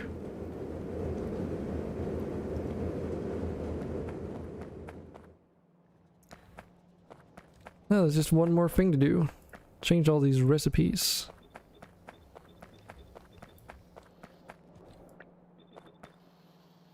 Aha. So yeah, they probably don't need, like, this is probably way overkill because the recipe is literally like 1 piece of silica. At least I don't have to worry about like some kind of silica output. It does also mean that you're burning stone, because there's no like dirty silica that needs cleaning or anything. Not like with the dirty water anyway.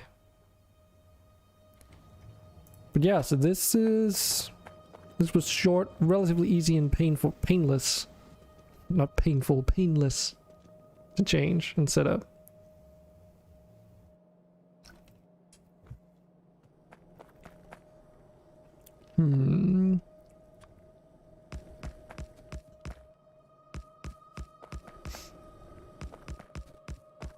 Might be wondering why I'm doing these right now.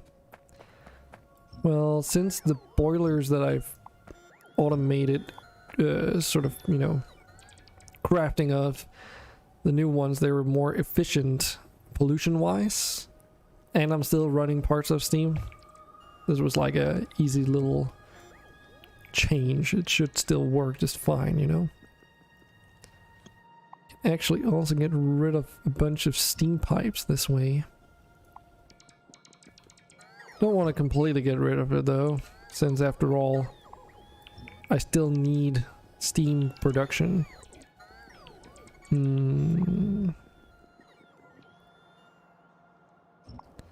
Also get rid of these, since the water is like connected across up there. Do still need that southern pipe because that's actually where all the water is coming from, but you know, this at least clears up some space.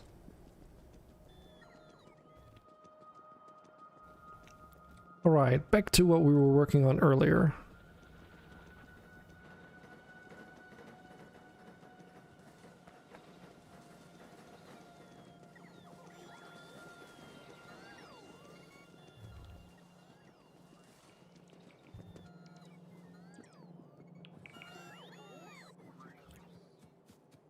These spots are still standing around. Let's try and pick these guys up. Wonder why they're just hanging around like this though.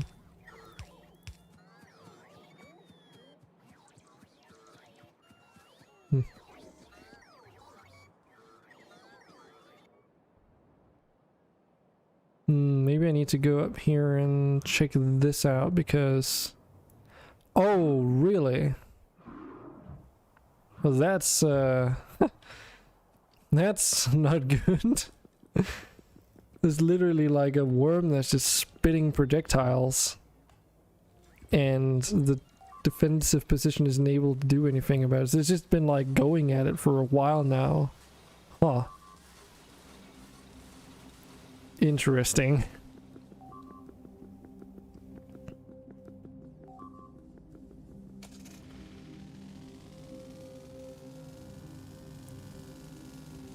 Let's just fret the needle here. I think I do have a bit of driving assistance on the rotation lock mod for the vehicles, but we'll fix that when we get back.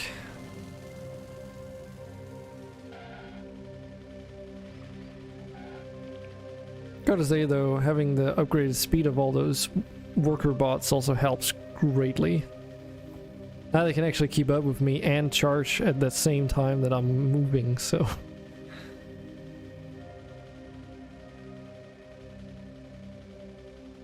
Got some offshore oil around here.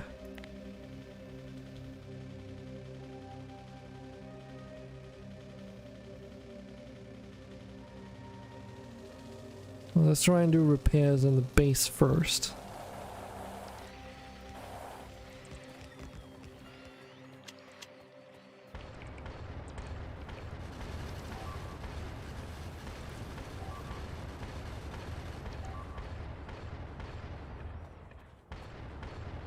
They don't even have any unit production buildings. It's literally just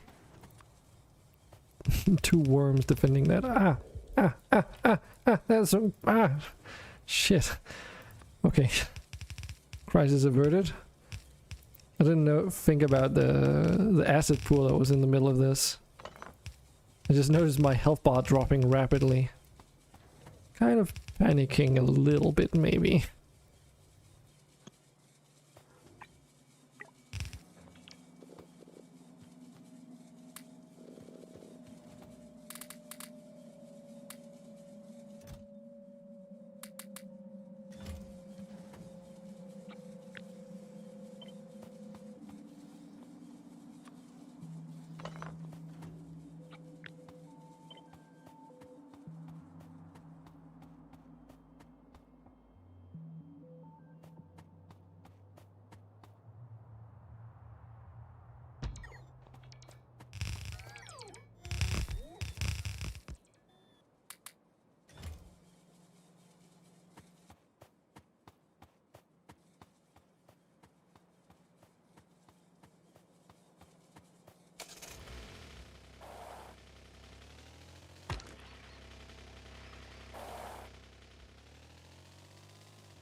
So I've been like... So I noticed that the Monster, they were like coming out with commercial for their new energy drink flavor thing. I just couldn't help but giving it a try. It's called Monarch. The first thing I was thinking is that the can color was very close to the pink one they already had. At a glance, the only major change is the, unlike on the... apart from the graphic design on the can itself, is the color of the logo itself, which is yellow on these ones. Other than that, it can be a little bit hard to tell them apart, but it tastes pretty good. It's... let's try that again. It's not, you know, bad at all. I actually do enjoy it. I'm not sure which one I like better though, if it's the pipeline punch thing that they introduced a while back now, or this one. I think this is actually like a pretty close second to the flavors that are at least available at the moment. I still feel it's sad that the assault flavor just doesn't exist whatsoever, because that was definitely my favorite. But since that is not a thing, you can't really like... There's no reason to mention it, I guess. At least when it comes to preferences. Alright. So... bullets. Need more bullet. How do I want to set this up? Because it only takes a second to make a rifle mag. And you need one of either plates. So just equal amounts should be fine. And then I need a few extra resources to make anti-material rifle magazines. But it's not like I need to make an entire factory setup dedicated to these, so I can just use the same resources, honestly. Just put them in like a separate container. The big question is if I also need to make regular pistol ammo. Because if we take a look at these defender capsules, notice they need pistol magazines. The annoying part is that I don't have the research for these, so setting up the production plant for these defender capsules is a little bit annoying at the moment, especially because the charged batteries I don't even have a setup for whatsoever. Okay, so really, were they just regular charged batteries? They are, okay. So that's what those, how you use those. Okay. So I just need to funnel regular batteries through a battery charger. Oh, well, that's easy.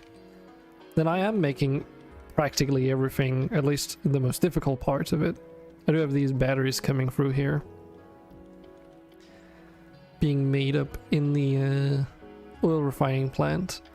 I think that this oil refining plant is pretty much gonna just stay how it is, assuming that it's gonna continue operating just fine, you know? I might move the stuff on the northern side eventually, but at least for the time being this is working just well. But that means I can just, yeah, I can just connect these batteries all the way down here and then move them up for the time being. And then funnel them in where I need the defender capsules to be made, and then just charge them on site. What do I need for a charger? I need copper. That's pretty much it. I'll probably just make one by hand, so I have one now. Don't see any reason to make a factory for it, at least. That is definitely overkill. Can't wait to get rid of all these steam pipes now.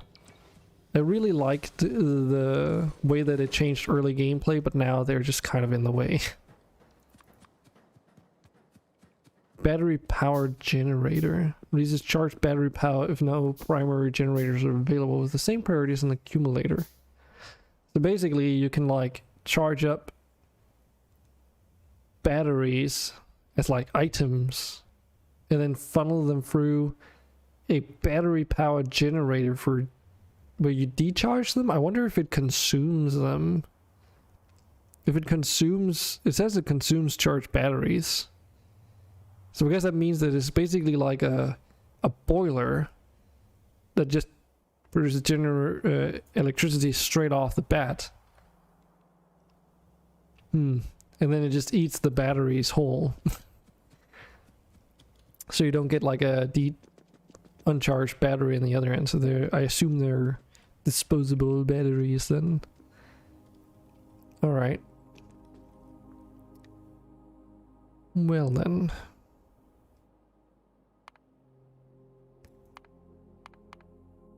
The one universal constant is that you always need a lot of plates, I've noticed. Be it copper or iron plates.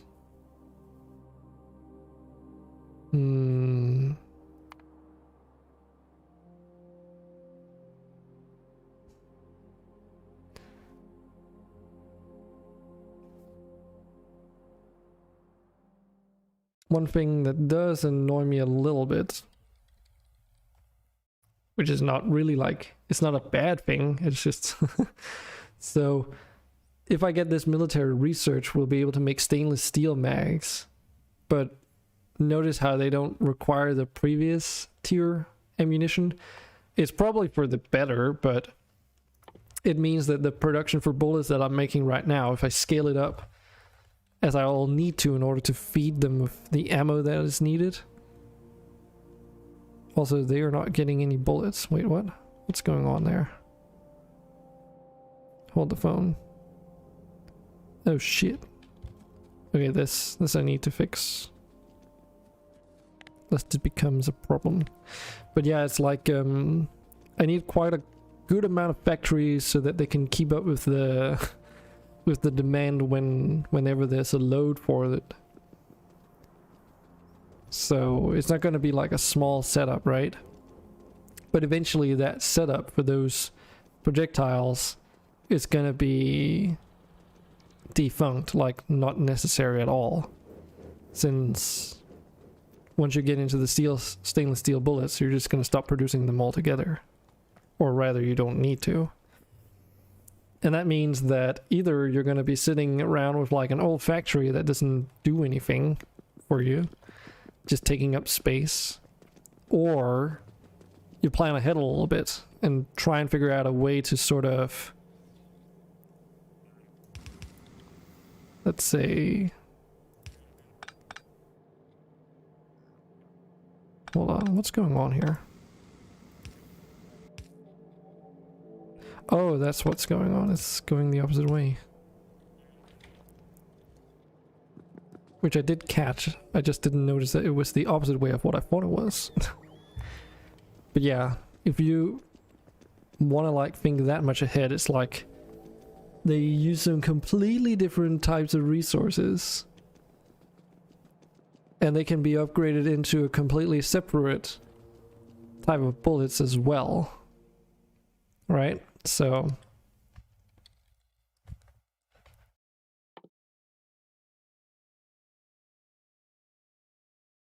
because we can make these stainless steel mags, and then wait, what?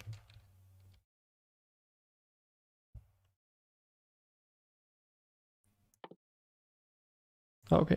So yeah, so that's required in these depleted uranium magazine, right?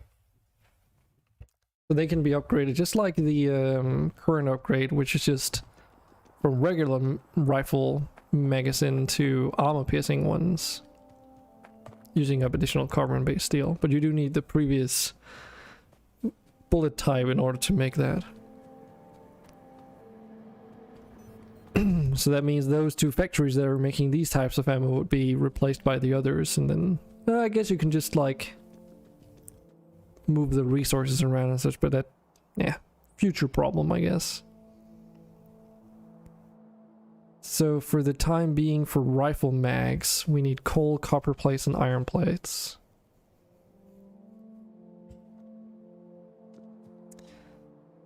Well, then it would only make sense to make factories that also produce that, wouldn't it? And I've strategically put iron and copper right next to each other because I know that those are going to be used more frequently than literally anything else. But you know, you can't always completely cover all your bases. You can try.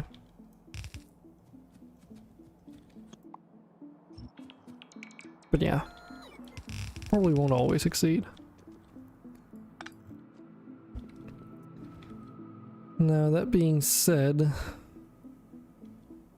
because we've got iron coming through over there, I haven't figured out where the copper should be going. Is it even... No, it's just sitting there. Okay.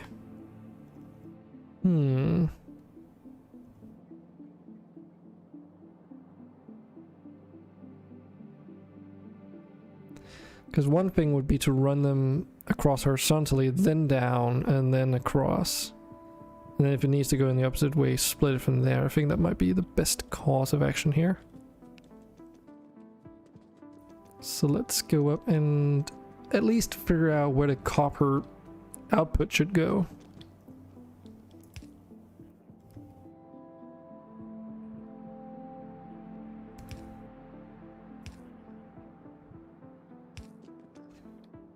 Even if there's not any being produced at the moment.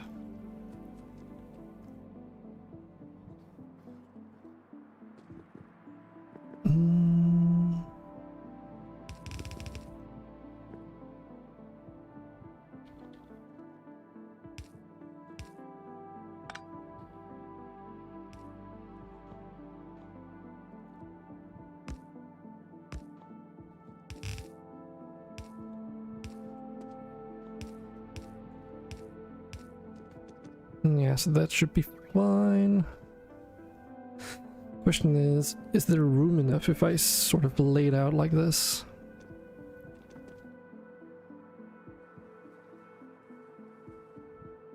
In the long run, there might be enough room. Right now it's a little bit more cramped though, because I'm sort of just like running iron ore along through the base, and that's making it a little bit harder to tell which belts are temporary and which ones are going to be permanent. So maybe making that distinction a little bit clearer might be in my best interest at the moment.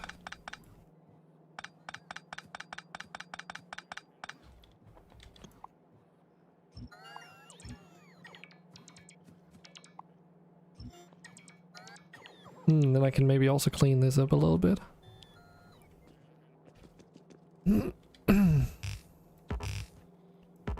For all I care right now, I can just like do this and it should be fine.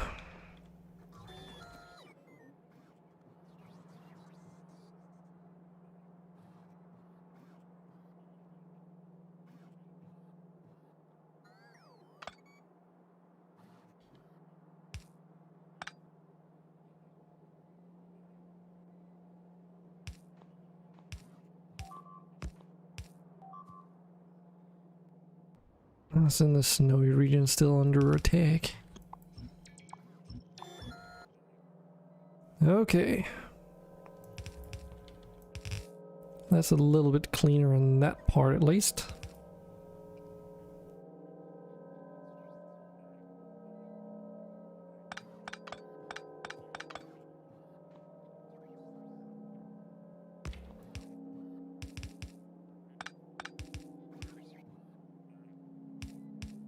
There we go. Basically just mixing a left-hand side and right-hand side of a belt together. Just for twice the throughput. Yeah, I'll have to like rethink how I want to do these stations, because there's no way that I'll be able to fit that much throughput in, and it'll even be necessary ever. It's more important to have it just for the sake of storage in the long run. But I digress.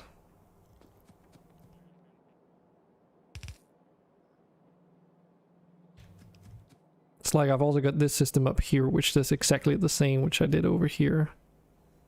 Just takes up more space, I guess. Well, in a different way. Main reason I did this was so that I can now take these iron ingots across. Can also move this down just to save some space. What about these water pipes? Can I? Yes, I can do this.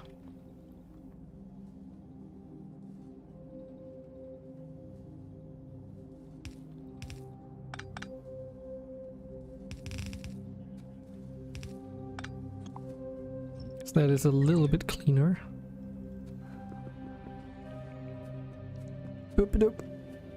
Of course I have this temporary solution here, which I should honestly have done a little bit more. On this side, there we go.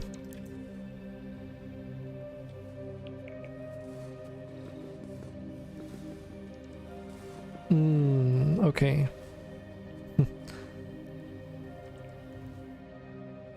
Damn it. There's some railway in the way. Well, maybe then that is an indicator that I should actually just remove these tracks here. Entirely. Originally I was thinking, okay, I could use this as like a resting place for an additional train, but maybe it's better to just like reserve that space for these products here coming through.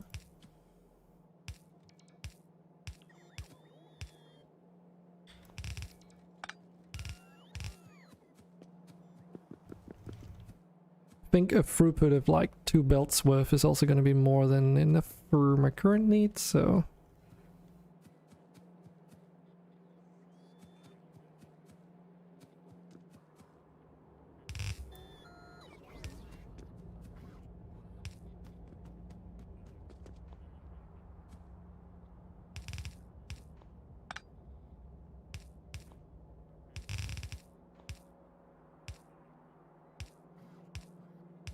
So yeah, there's gonna be a lot of this organizing for the next long while.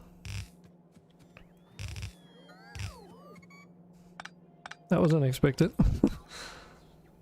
Okay, well now I know that happens.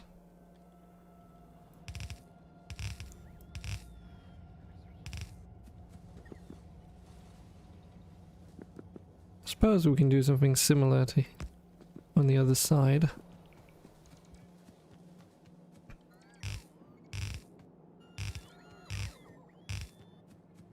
But yeah, then I can like reserve this entire space just to get the belts down to where they need to be.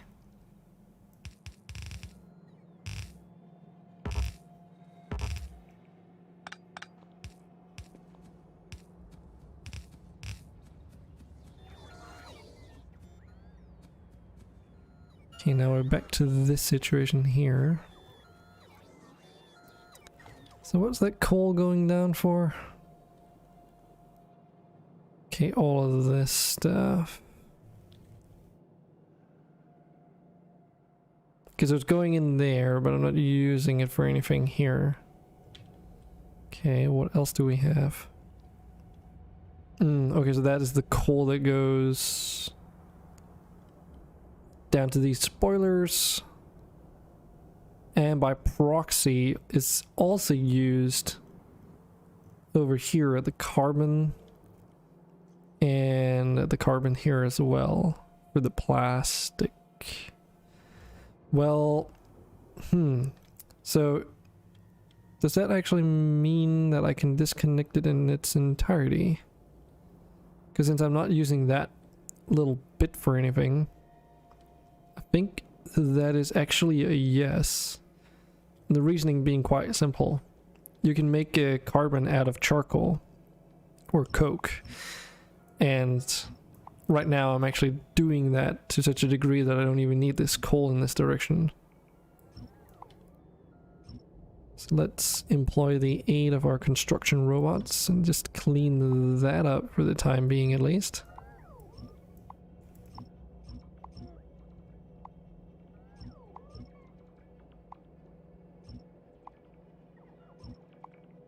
If I end up needing coal, regular coal that direction, I can always try and re-add it, but I don't think it's going to be a thing. Because it's like plastic is really slow right now. Like the production plant at least. The boilers down there are just for the old factory setups that we're trying to like disassemble anyway. And even though that is the case, they're actually also running on charcoal, as it seems. Because they are prioritizing the charcoal over regular coal. Because they can.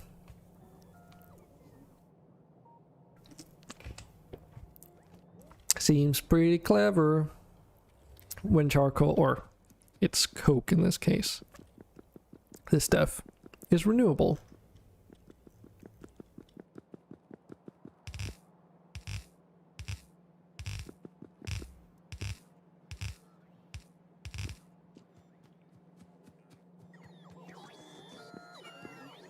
Then there's all this stuff here.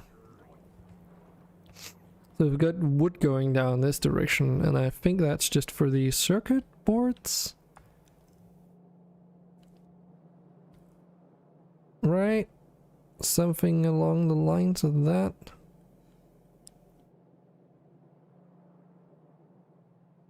Whichever the case is. Yeah, the green circuit boards need wood. Which obviously, that whole production facility is in a bit of a stupid area. Because it forced me to like do a whole large workaround like that. Well, since moving those belts seems a little bit cramped. Oh yeah, we can get rid of this actually. Wait, so that means that this whole thing up there isn't even being used for anything. Okay. Well, that's actually kind of cool. But yeah, for the time being, we can just run these belts on this road.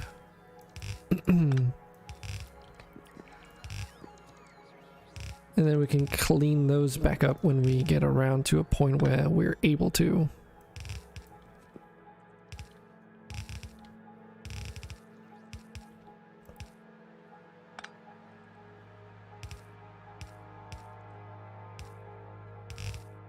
Right now though, I really just need to get some factories built down there instead of where they currently are.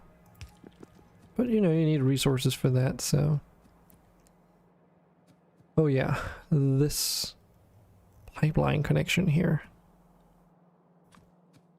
Let's try and move this a little bit.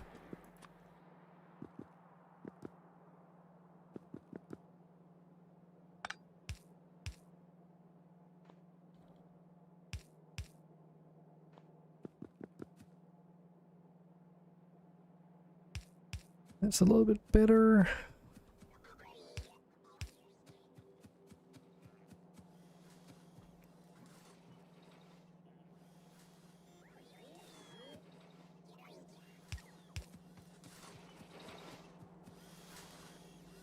Does go through a lot of factory setups right here at least, but it's okay. I can make it all the way down to there at least. Because that means that now there's like a clean line going straight down instead of what I had before, where it went a little bit out to the side and it was always getting in the way, but now it's like a straight line all the way down here.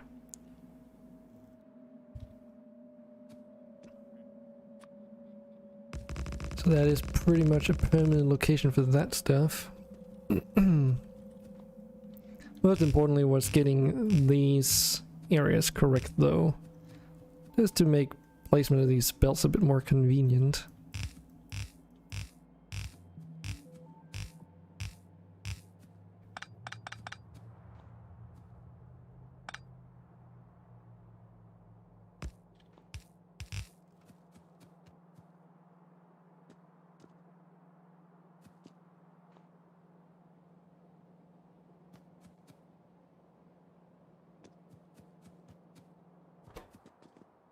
So let's do iron plates there. And I think we're just gonna do like a straight line down. I don't think I want to double lane this. Don't see any reason to do that at least. So back to basics.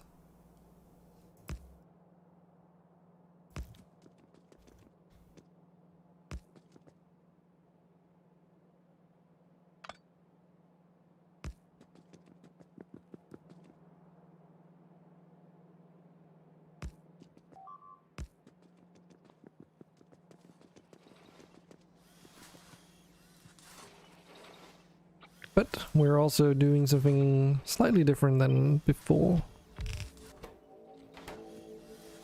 Well, since we're also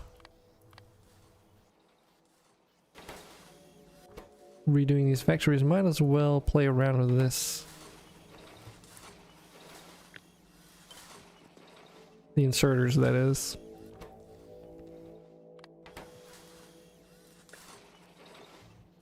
There we go. Because I have a theory that the inserters only consume power when they're operating, right? So if you make it so that they are not consuming power all the time, then by moving less, you make them more power efficient that way too.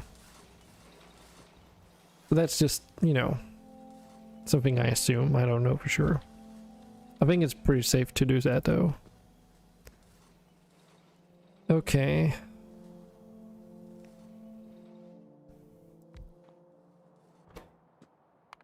Bullets. Well, we did establish that at least for all the basic bullet stuff, they all need the same resources. So whether it be anti-material rifle magazines or whatever, it's all the same stuff. Which consists of 3 different resources. So every second, one of these factories will need one of each of the different types of plates and 2 coal. Well, okay. That doesn't mean that it has to be lanes on both sides of the factory, at least for the with my current capabilities. Let's do like this.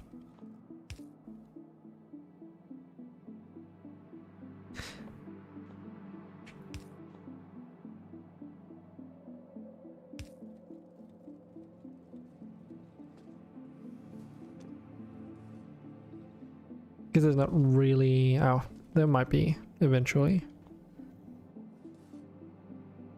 Just thinking.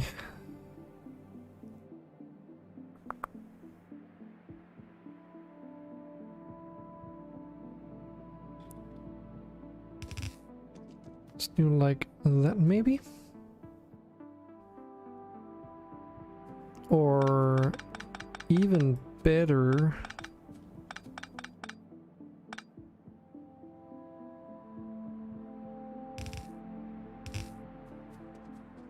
I need some coal down there.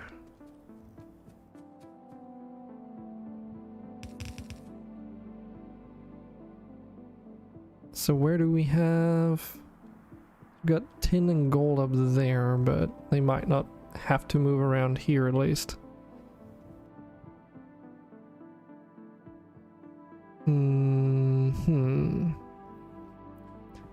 But yeah, tin, bronze, gold, just thinking about base resources here. I guess coal at least to begin with. And then make like... Oh, that's actually true. Now that I'm thinking about it.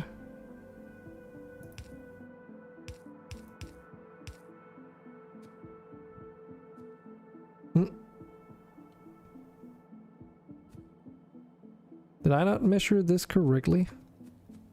1, 2, 3, 4, 5, 6, 7, 8, 9, 10. Nope, it is 20 across. It just doesn't add up. Or is it because... Oh, it's because I have this one tile closer to the edge than I originally planned for. There we go, that's what I wanted. Or more like what I wanted. Speaking about what I want though,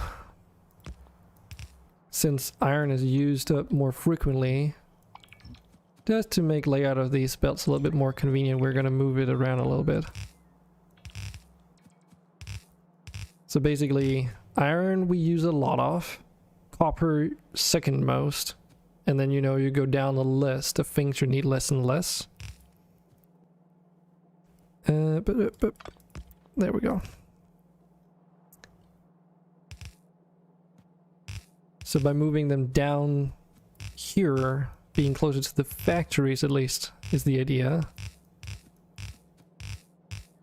I don't need to use a ton of underground belts and the like in order to actually connect everything up later. That's like one of the issues with a massive setup with a lot of buses, at least from my perspective.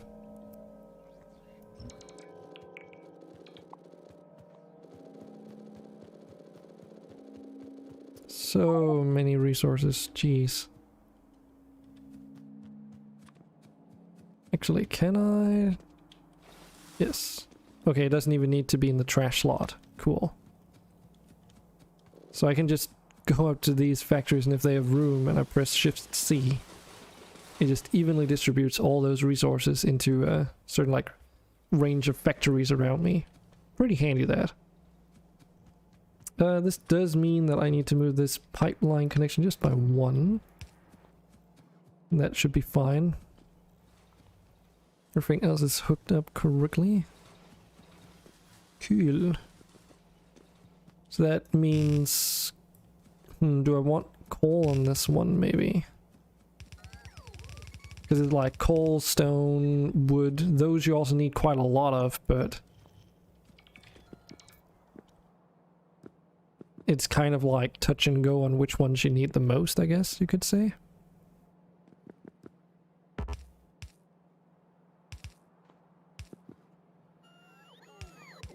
Because you do need a lot of wood, but it's like up in the air on how crazy you need to go. I'm just putting a splitter in there preemptively just so that, you know, if I need it in the opposite direction, because we will have the space to build in that direction later, then it's at least already there.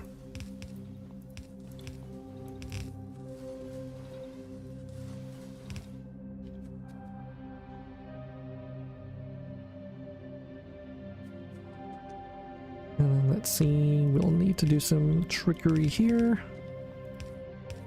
Move you down.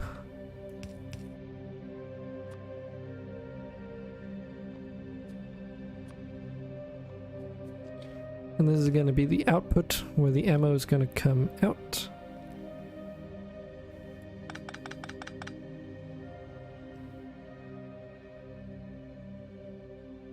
Which actually, now that I think about it, shouldn't even be on this side, because we're going to make it into these other bullets after all. Okay, then I am going to do it like this, like I originally was thinking.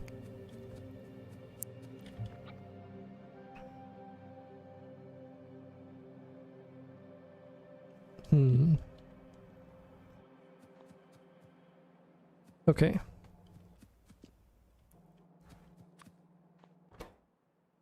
Well then, so if we get rifle mags here,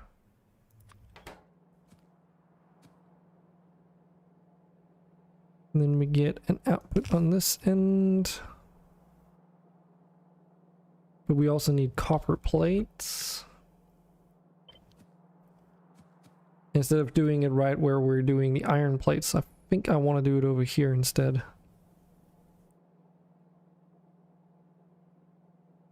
Just using the same factory design.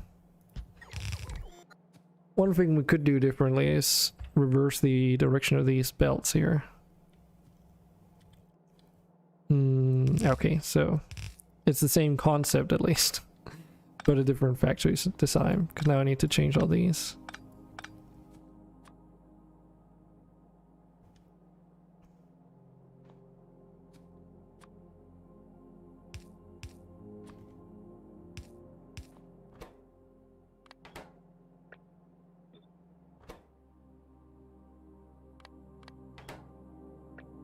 Messing around with those configuration on those inserters just to try and get a little bit more out of him.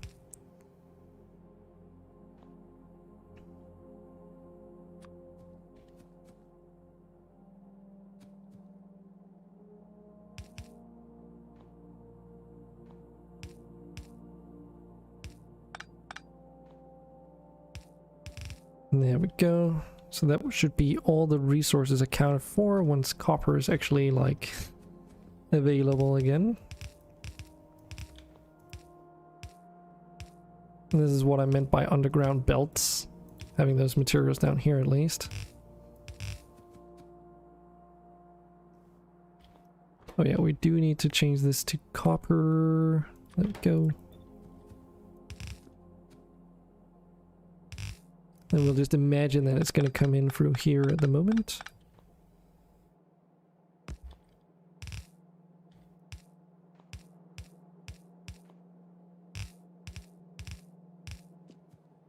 Yes. Okay.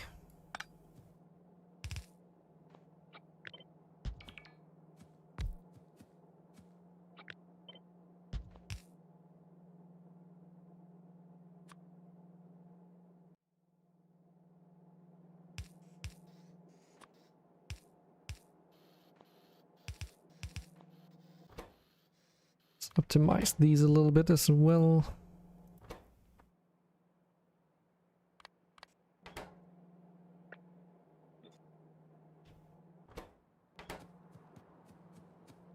Oodie.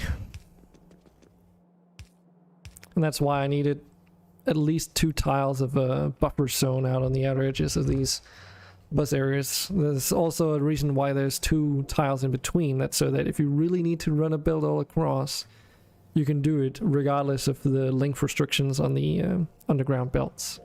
Otherwise you'd need to run them sideways, and that just uses so many resources.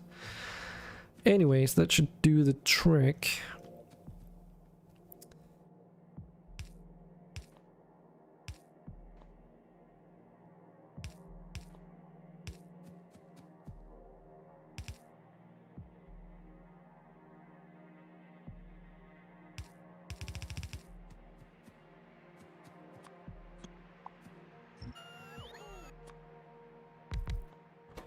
So here, we do armor piercing rounds.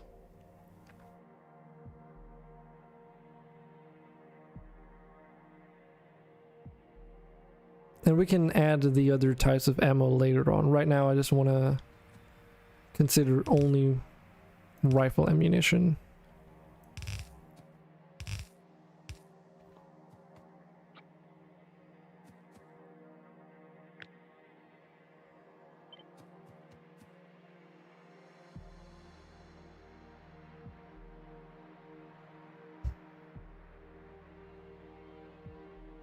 Let's do this.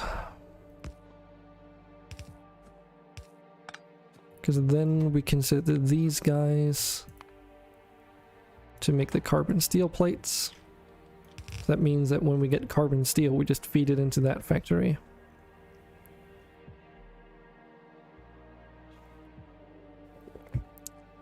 And spit it out. That way I can also just like extend it downwards and use those plates other places. The reason why is because it takes 16 seconds for one of these bad boys to make 5 plates using 1 ingot. So in other words, it's very it takes a long time to make the steel plates, even though you're not using a lot of resources on it. So having like a centralized steel plate production is maybe not always the best, because you know ingots take up 5 times less space.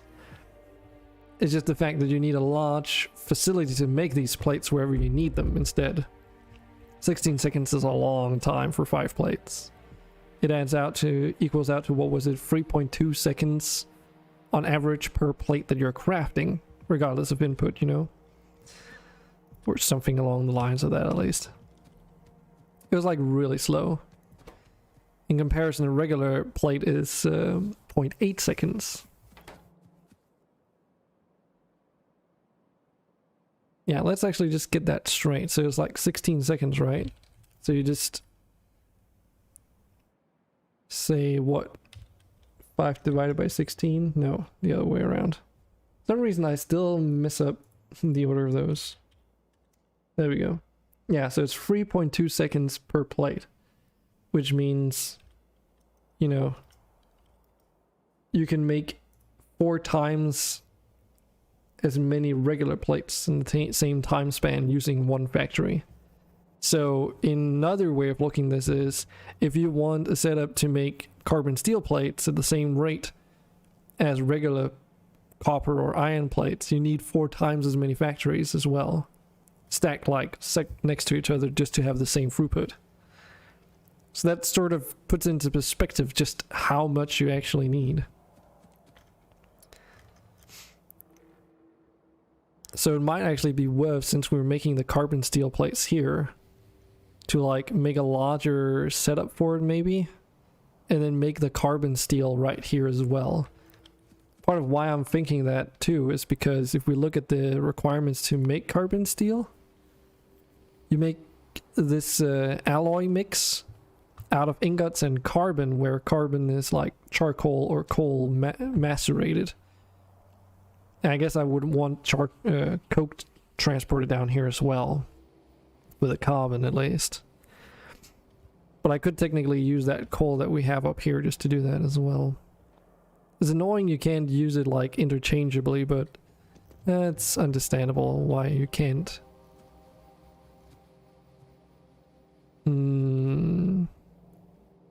Maybe I should just like run the charcoal side by side with the regular coal. Would that be completely crazy? I mean, we do get charcoal from up here, so it would just be...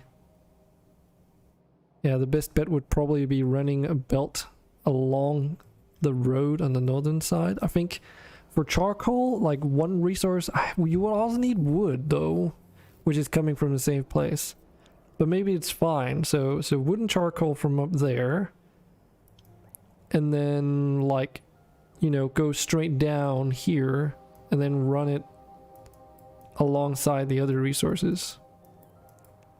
Maybe move them in here and then down. Yeah, let's actually get that done, because I know that those resources are going to be needed down there anyway. Similarly to the steel, when I need bronze, I can just make it on site wherever I need the bronze, because it uses the ingots, not the ore, which I think is a strategic decision from the developers. At least that's what it seems to me. Because if they hadn't done it that way, could you imagine you needed to have like dust versions of the ores before you could even make them into those processed like materials? That would be such a pain to work with. Because there's already a lot of you know, side step products that you need to make in order to make the finalized thing, so yeah, damn it. This lake is in the way. I did sort of just make a lake semi-randomly in shape anyway, around that position, just because I needed water and I didn't want to have just like a few dots of watery surface. That's okay, we can go and fill some of it up again. At least for the time being. See, where is it? It's bloody dark up here.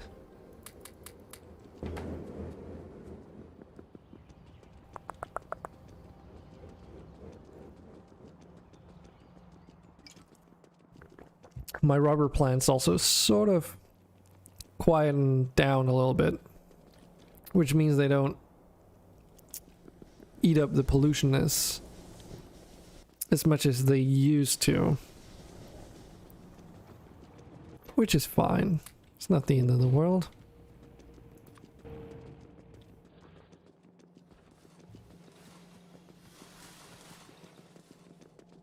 Okay, so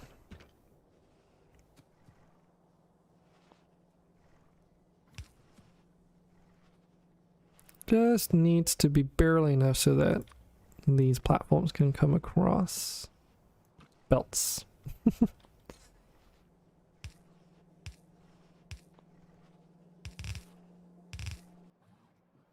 And then I did grab a bag of fertilizer as well, intentionally.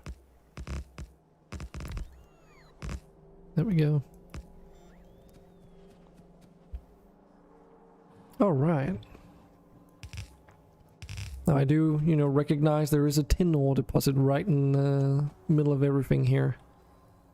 But I mean, it's also sticking into the road anyway.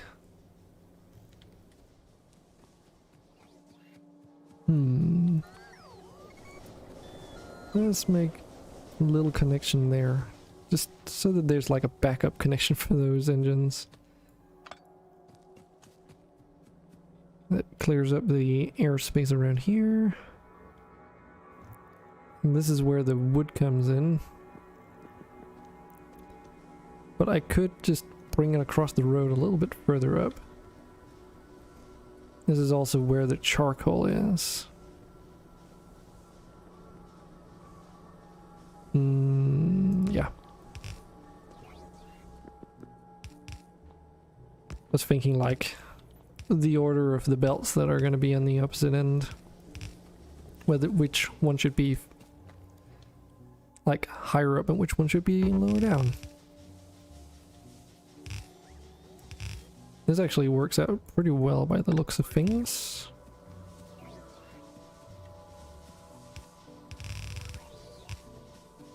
Here we go. Yeah, that's actually excellent, because I also need charcoal for the trains, or some kind of fuel anyway. At least for the time being. Yeah, let's do this properly. At least for the time being, I can just make them run on charcoal, or coal coke. The names of those resources sometimes. Eventually though, you know, you'd probably want to use something more efficient. But yeah, I've got literally like one sort of, or two access points here where if I inject a little bit of charcoal, I've got some fuel to run on. But I might actually just end up reverting this. Ah, that would be annoying. Oh wait, no. Nope, yeah, that would be annoying. Because right now it's like set up to already like hook into where the train is gonna be parked and everything. If I reverse it, I have to redo that whole setup. Maybe even fuel the trains from the opposite side of the tracks. Oh well. That is, as I say, future dragons problem. Okay.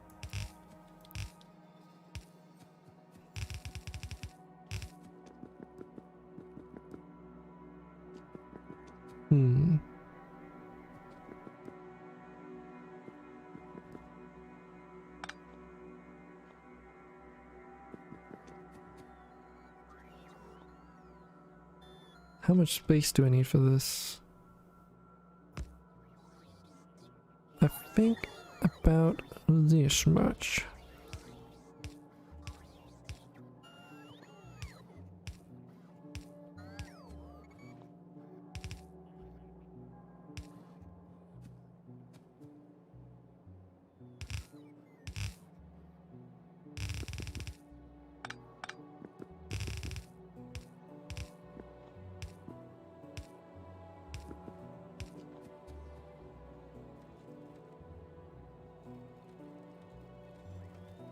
Oh wait.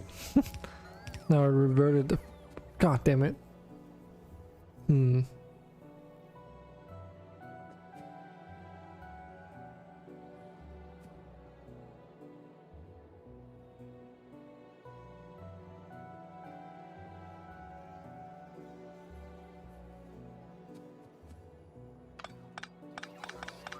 Should be able to fix that though.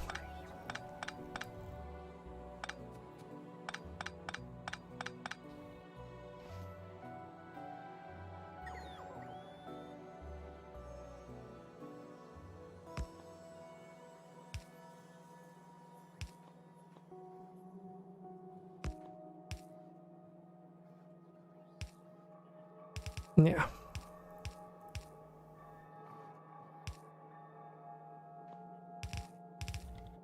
There we go.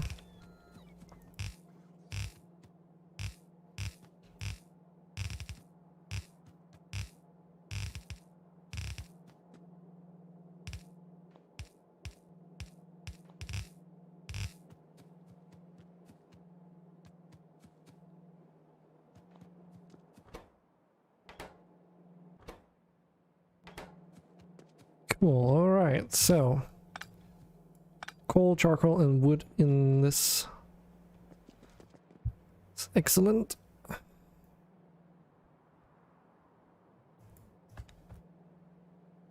Next up, copper is kind of like the main thing that's preventing me from even having functional factories at the moment. But where the heck even... I have no idea where I'm even getting my copper from at the moment, to be fair. Because it's got to be like somewhere in these massive setups. There's like an unused deposit up there. I know there's like a slight bit of tin left in here at least. There's also some ore coming in from there. But that can't be much. Yeah, that deposit is almost completely empty, and so is this one. So as a matter of fact, there's not really much copper to even go by to begin with. Because it doesn't matter to me that, like, I shouldn't try and hook those in straight up, because it's easier to do once the rest of the factories are sort of sorted out. So that leaves me with two options, I think. Unless there's like some copper deposits that are hiding in between all this mess. I don't think so. So there's this one over here, which is a little shy of 1 million copper. And there's the one up here, which is 5.6 million copper. Now, this one up here is, of course, much closer, but literally in the middle of a defensive position in the wall there. So I could make an extension out to cover that ore deposit inside my walls, which I probably should do. And then just feed it in by running some conveyors here and then down in these middle buffer zones. And then into the copper plant. I think that's going to be the strategy for that stuff.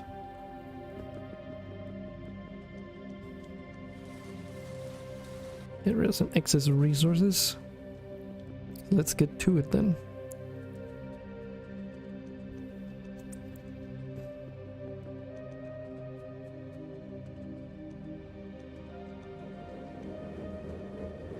Oh yeah, something I forgot to mention about the even distribution mods Shift C setting or feature.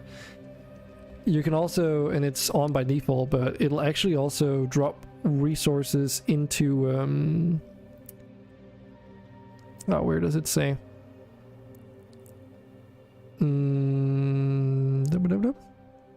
Machine there, drop items to machine outputs. Meaning if you have like a bunch of copper ingots in your inventory and you just want to get rid of them, and you use that feature, and it's enabled by default again, then it'll actually try and put them into the outputs of your factories too. Which is really smart for when you're sort of moving stuff around your factory layouts. So if you just like moved an entire ore processing plant a couple tiles over, your inventory or logistics system, or at least, you know, before you get logistics robots, your inventory is going to be full of just iron ingots upon iron ingots, or whatever material you're working with there.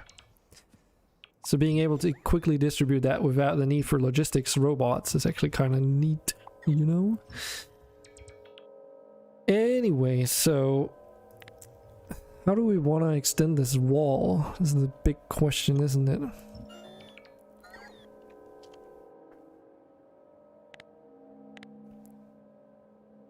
Because diagonal defense lines, I don't know, they don't work too well. So I could either like make a sort of box, or I could make like a diagonal box, or try and make a rounded setup. Making something that's rounded is obviously even more annoying than anything else. Okay, one step at a time.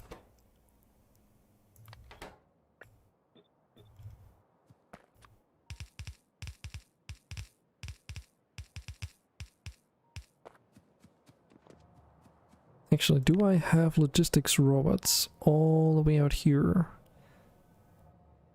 My guess is that we don't. Nope, we do not.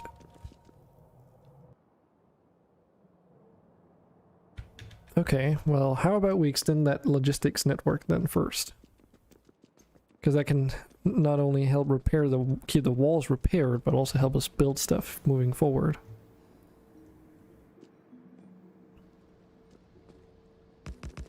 Oh yeah, that's true. That's not how that works, Dragon.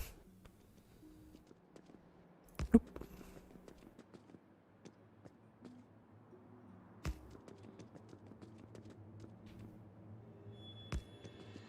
So one thing I do like about these robo towers as opposed to the regular roboports is that they have a very small footprint, being only 2x2 in size, you know? Whereas with the vanilla ones, they're like what, 4x4? So squeezing these into tight spaces is a little bit more convenient, even if their reach is also, you know, reduced as a result. You can still have like, you know, 4 of these in the same surface area as a traditional roboport.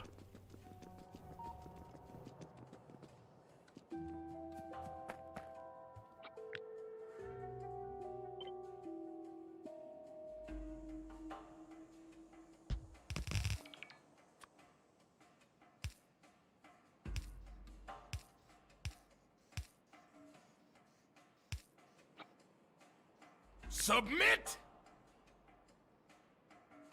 Glitched Chaser Live. Thanks for that. I was a little bit startled there for a second. I was like, wait, what? Thanks for that follow.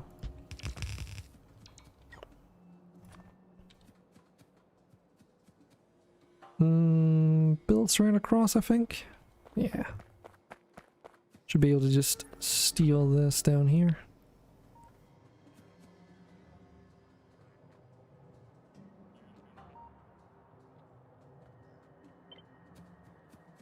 Let's see if this works out. Should do, yeah.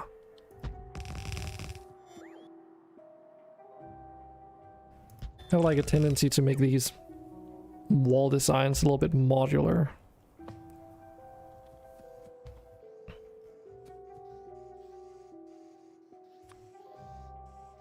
Ah, it's the roboport thingies. So diagonally across there.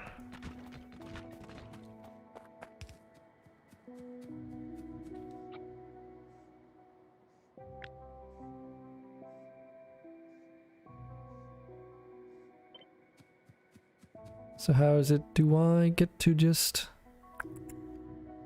copy and paste this? I wonder.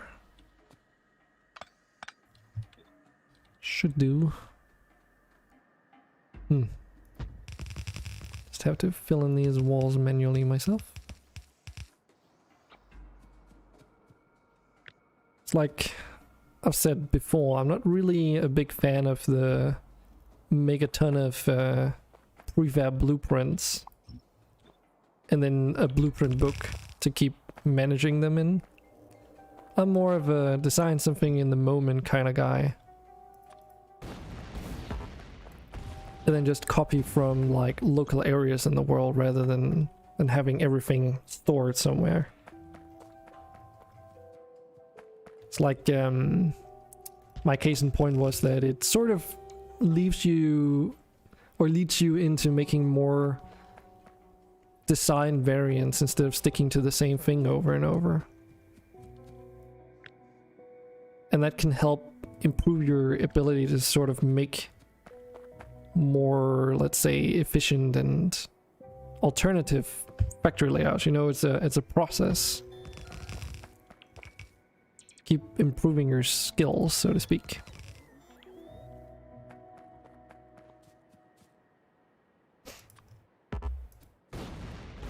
And especially when you're playing with mods, that's probably what you would want to do anyway, because if you're like dependent on someone else's blueprint, chances are it doesn't include all the fancy features from the mods you've got installed anyway, so... yeah. So you know.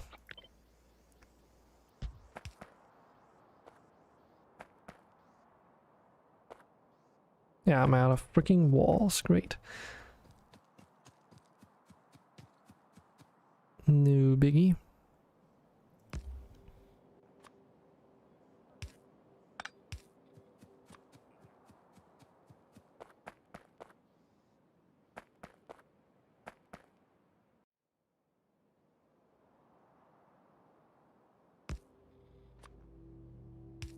I'm a little bit worried about these roboports though, because I've had like a segment here on the middle of the wall, somewhere around here at least, where I would keep getting sort of harassed by enemies coming down from the north, and the robots would just like rush in to repair the walls immediately as soon as they got like the tiniest amount of damage. And basically every time I got attacked, I would lose about 6 robos just because they were like too eager to repair anything. So yes, the wall gets repaired automatically and I don't have to worry about that.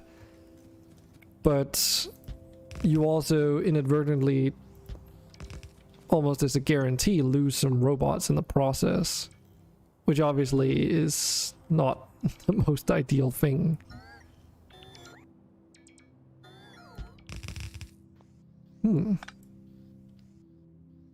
This lines up surprisingly well.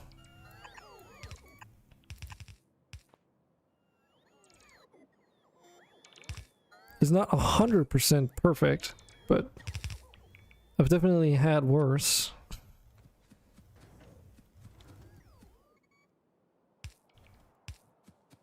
Do want to have these electrical poles in though.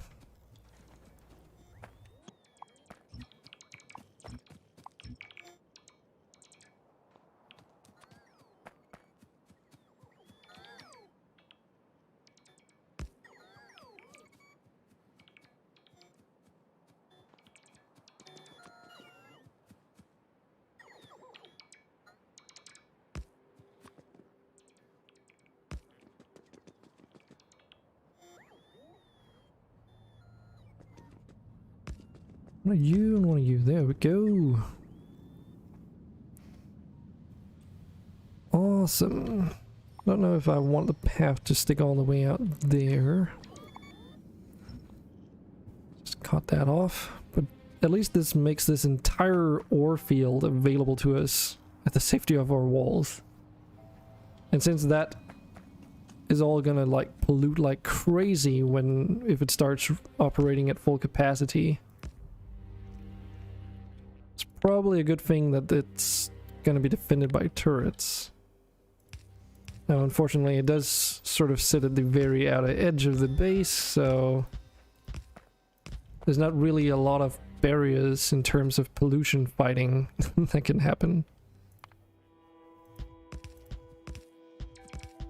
Still a massive fan of the mod that lets you flip your blueprints. It's honestly just so good.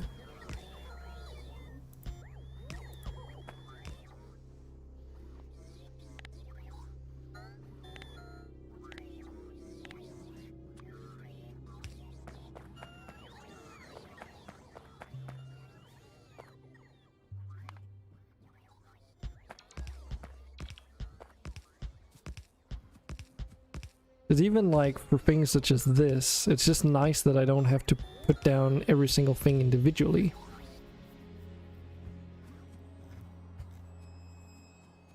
Nor do I have to put it down and then rotate it and then copy that design, and then I can just use the same thing and just flip it as I need to. A bit of this, like the same reason, or part of the same reason why I don't feel compelled to use like actual blueprints.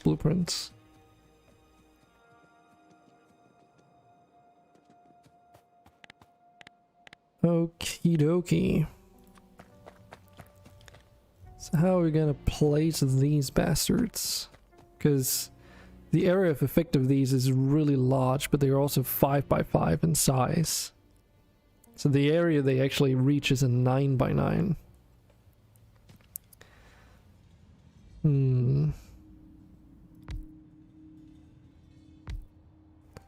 Let's just try something here. I think this is going to be okay.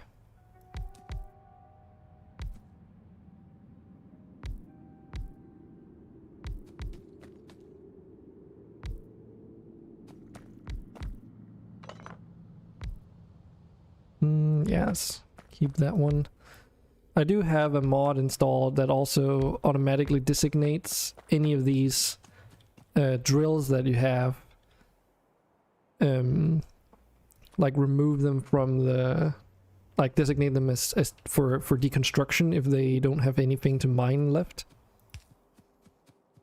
Really handy, because it means that as soon as you get construction robots, they'll help you automatically deconstruct any... machines that are just sitting idle.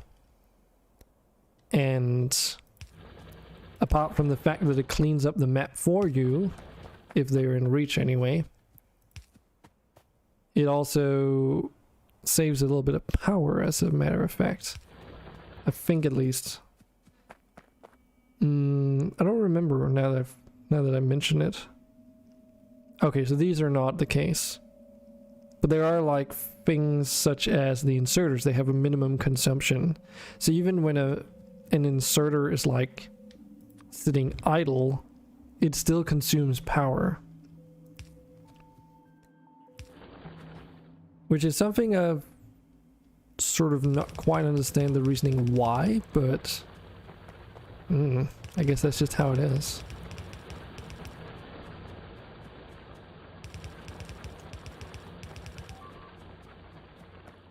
So my assumption is that I can make 2 separate lanes of copper ore here. And it should have enough. It should be enough to like keep it going.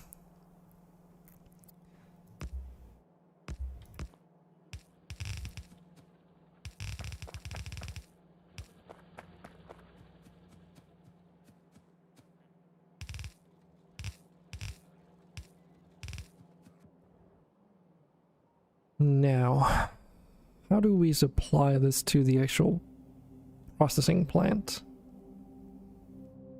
I think if we just move them through that buffer, as I mentioned before, that would probably be the best. Now there's a stone deposit right here, which eventually I would like to make use of, but when the time comes, we can just like move some belts around as needed. After all, this ore deposit eventually will also run dry anyway, so it's just not going to be like anytime soon, at least. I hope.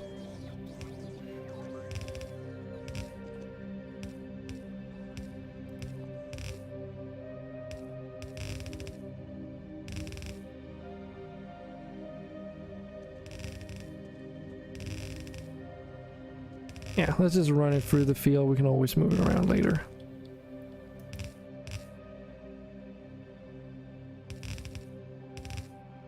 Since we're not intending on splitting these, this is going to be fit right through. I don't need to have 2 tiles buffer zone on the outer edges. Let's show you what I mean.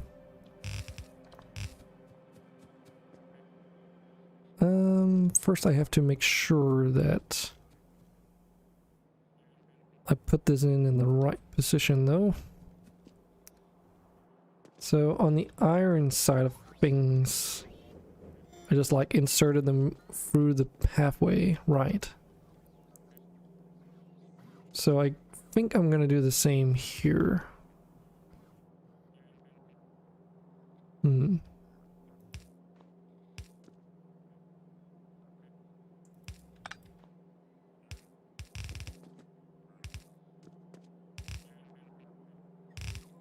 It's not the prettiest.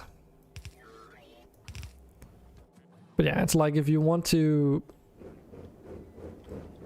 you know, put a splitter in and then put a belt in here, then of course you would need an additional tile for that. So it doesn't go onto the path, but obviously if you're doing like this, you know, you can do it easily without it going on the path. That's pretty much all I meant.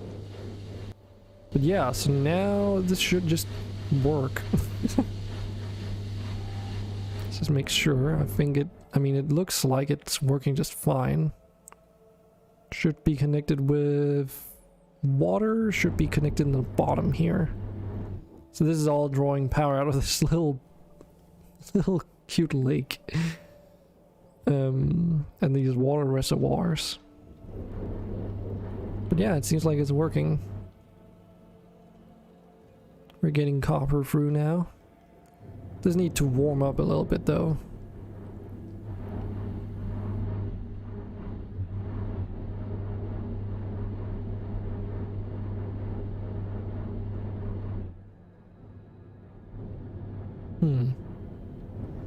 Yeah, because it needs to warm it up a little bit because the that's right, these things they produce 5 ingots at a time, so until all the smelter's internal buffers are filled. They're going to prioritize refilling the frontmost ones. So that's why if you look at the throughput, it's like, you know, pretty sparse down the end of the line, but if we go up to the source at the moment, at least it's starting to fill up nicely. And of course we're getting these secondary resources, this green stuff, which is not uranium. What was it again? It's like nickel or something. Yeah, nickel minerals. So this is looking pretty damn good, if I may say so myself. Yep, and the belts have started backing up on the ore side of things, so that should mean that the ingot output is also like normalizing a little bit. It's probably going to be a little bit chaotic for a while, since now all of the smelters are like offset by X amount of time and all that. So as far as everything goes though, this should be what, 30 smelters on the left and right hand side. So if I'm looking at the recipe for it, it's like, okay, 16 seconds to make 5 copper ingots, which, if you remember from the steel production, was the same numbers. So every 3.2 seconds you're basically getting, you know, 1 copper ingot on average.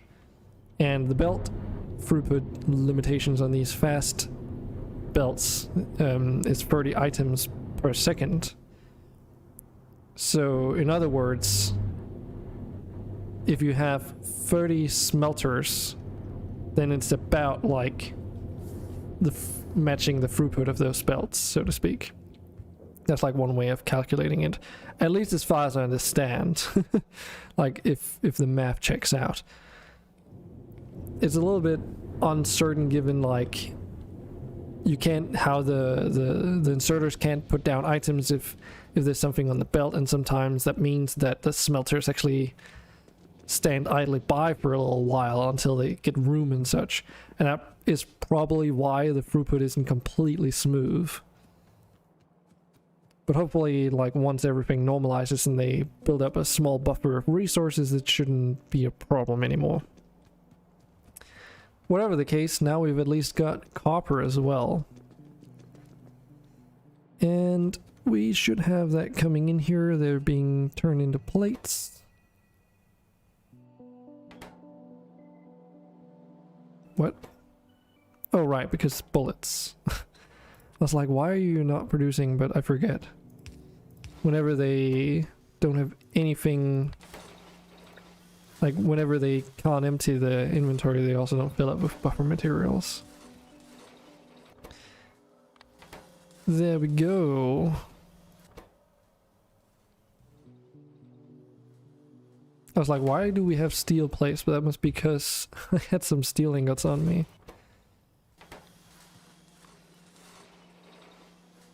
Oh, I forgot a slight detail here.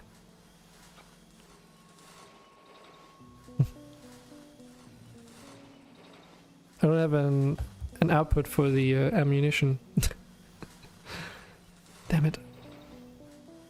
Okay.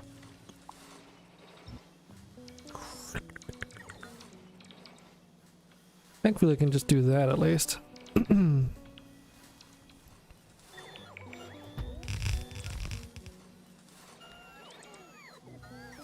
Well, then I don't know if I should actually just do this and then make the other side the output. Yeah, let's do that.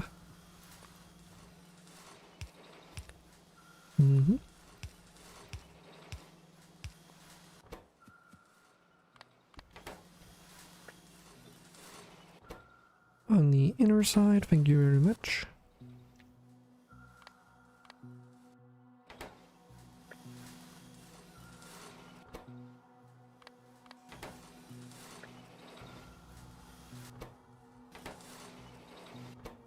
Put you there.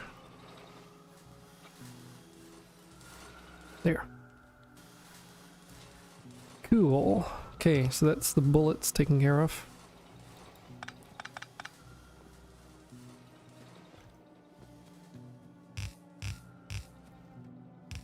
At least in terms of hooking it up. They're not actually producing the bullets entirely yet. And once we do, I also need to like feed it into the system somehow. Right now the access point is in the literal opposite side of the base somewhere. Somewhere around here. Yeah, literally on this piece of road. So this is where all the ammunition for all the defenses going around this entire massive base is going through. So if this is destroyed, no more bullets. It's a little bit sketch having it like that, not gonna lie. I do have contingency plans though, or contingency systems like these other buffer chests at each gateway, which, you know, acts as a local sort of buffer as well, so that if there's a high demand for bullets at any segment of the wall, you know, they do have a local supply, even if previous areas or chains need some time to restock that chest, but they can at least get it pretty quickly then, without having to go like through every single turret straight away. Alrighty, well, next up, question is, should we get tin hooked in as well? Because there is a tin deposit on the middle of this road. Oh, that needs to be rotated. So maybe doing that could be an idea.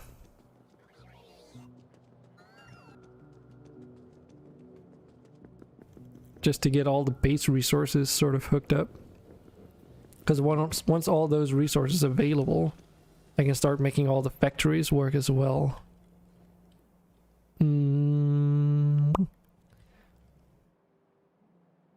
But where do I start? Because I also need somewhere that I can put all the resources through to the opposite side. What was I thinking with this one again? I cannot remember. What was this for again? The output goes downwards. Oh, coal. I think it was for coal. Coal. Okay. Given the circumstances, I think I want to change that maybe. So basically remove that entire station. Because if I do that, I can use that space to transport the gold and tin down. Yes, Cyber, I do. I get a lot of them. Hello, how are you doing? But yes, I do get a lot of those bots. The most annoying thing about it to me personally is just that they trigger my my Streamlabs messages. So that's actually the most annoying part about them at the moment, not the bots themselves. Yeah. They don't even count as viewers either, which, well, I guess it's from YouTube, so I guess they wouldn't count as Twitch viewers at least. But yeah, they're definitely obnoxious. I saw you guys have been playing that vampire weird game thing a lot lately. Saw that it was really cheap, but like, I guess you guys having, yeah, Vampire Survivors, isn't it? I assume you guys are having fun with it at least.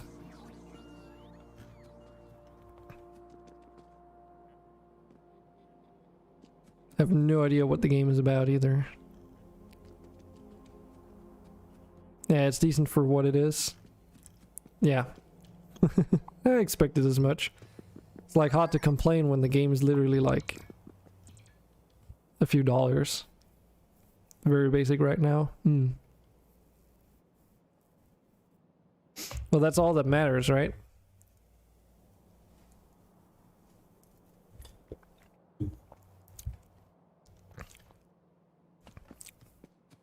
Factorio is a little bit the same for me these days. It's just easy to sit down and then, oh shit, that was like the entire day just gone. How are you doing? You got an idea? Okay. Shoot.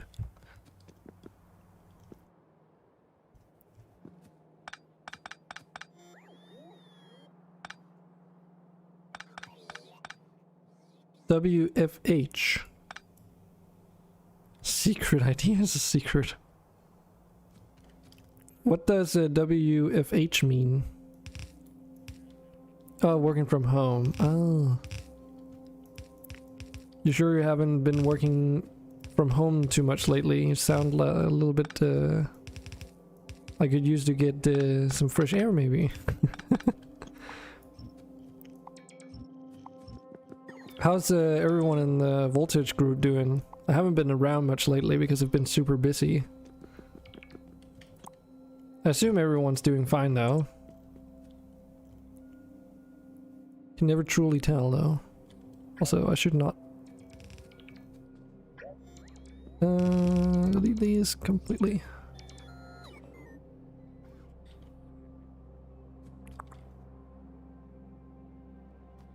Let's try and copy this across. But yeah, I've been like taking these business classes. So I've been super occupied just doing all that really. You left Voltage Discord and it's hard catching anyone but Vopi and Grim while you're streaming.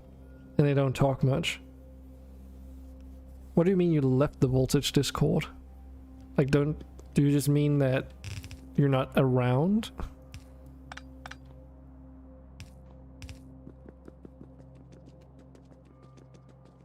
Because the part where they don't talk much is pretty par for the course. It's pretty much how it's always been, hasn't it?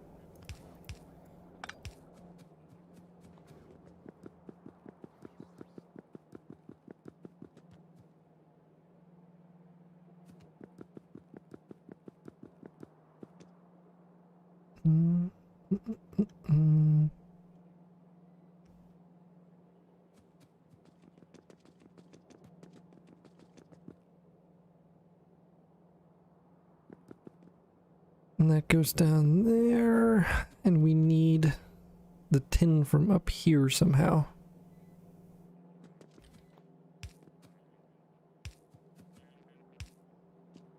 You left it. You got butthurt about hitting 0 viewers for so many consecutive days and decided it's best for your mental to just distance yourself from the situation. Okay.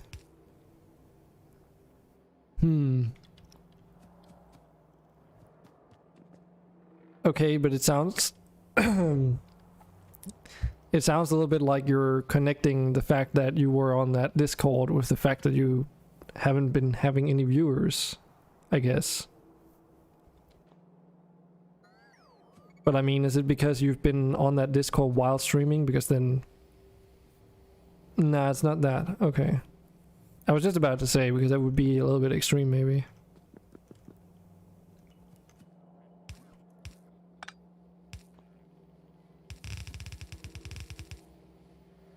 But I can understand if it's like you don't have time to do both and you want to like develop your own thing maybe. Because I mean, that's kind of what I'm doing too, after all. I mostly just hang out my own Discord, right? But that's also because that's where my personal real life friends, you know, don't get me wrong, but you know what I mean? That's where they hang out. People that are a bit more close to me geographically speaking anyway. That's also what we use to share things between each other. Let's remove these. And yeah, it's just really hard to find a balance between like being in different places all at once. You can only be in so many places after all. But is it something like that? I mean, if you don't want to talk about it, that's also perfectly fine. I'm just curious is all.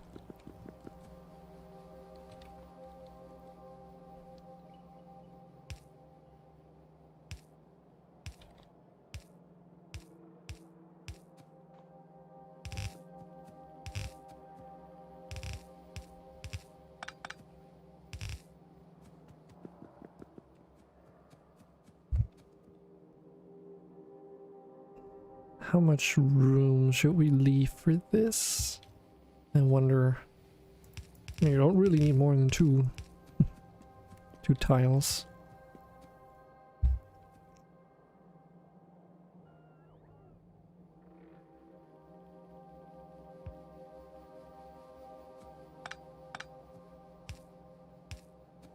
But how's it going now then?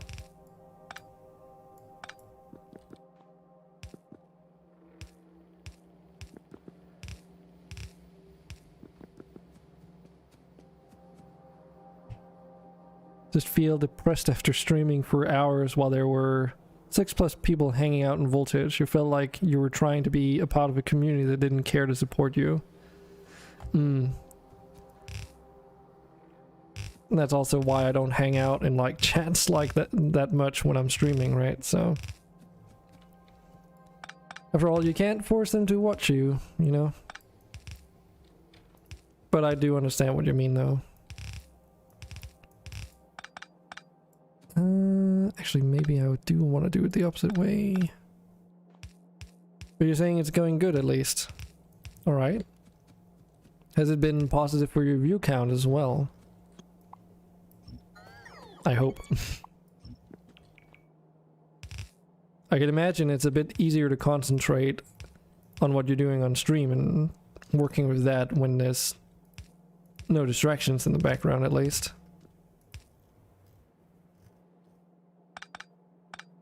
At least that's how I feel it. Because there's a difference between like doing a collab stream like we've done a couple times, where the intention, you know, we agree to be streaming and such, but then as compared to like other things where it's like, where it's just for fun or whatever it may be. Distractions gone, depressed feeling gone. If you had 0 viewers, you don't care because it's expected almost. Well, to be completely fair, you know, my numbers haven't been the best either. There's a couple of reasons for that though, and you know, I know exactly why that is.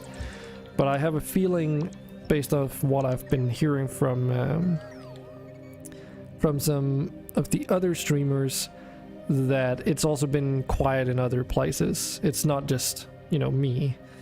So it's very likely to do with this time of the year. So if it's like, if you don't have a really dedicated fan base, or you're so large that people come seeing you even outside of the high season or whatever, numbers are probably gonna fall. So that's at least what I'm sort of like just, you know, make peace with at the moment.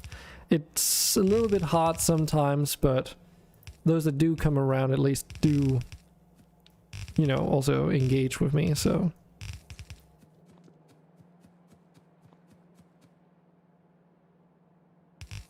But I've also been taking these business classes, which has been sort of, you know, preoccupying me a pretty good amount. You're really good at talking too? I don't know about that. Sometimes I do zone out where I get into a talking point and then, you know, I stop completely playing the game almost. It depends very much on what I'm doing. Just regular business development classes. The intention is to like establish a company at the end of the whole thing. That is like the direction that it's going, basically. That is the end goal of the whole thing too. So Dragon LLC. Nah, not quite. It's going to be called Bended Rules. Or is called Bended Rules, I should probably say. But yeah, it's like a pretty long process, I guess you can say. Because it's like taking it one step at a time and gradually expanding on everything that you know, but also everything that you're like working with. So part of this is also gradually building your business plan so that at the end, when there's no more classes left, you are prepared to sort of stand on your own legs and completely like run a company. And there's like a bunch of stuff there too where you get like special permission to actually run a company to begin with. Because normally when you're on social benefits, you're not allowed to. But due to the nature of this program, and you know, there's like some numbers here, but the duration of it is like, it takes 3 months of classes, and then after that, you're basically done with the business development classes and get an additional 6 months where you can operate as a full-fledged company, where the only strings attached is like, oh, you gotta like apply for jobs and everything else that the job center normally would, but you're allowed to keep your registered company and everything. So taking into game designing, I mean, game making, game designing, I guess. That's the purpose of the company anyways, develop video games, I should say. That is going to be what I'll be doing, at least. Yeah, I think, yeah, it's like terms can be hard. Yeah. I see, I knew what you were saying, so don't worry about it.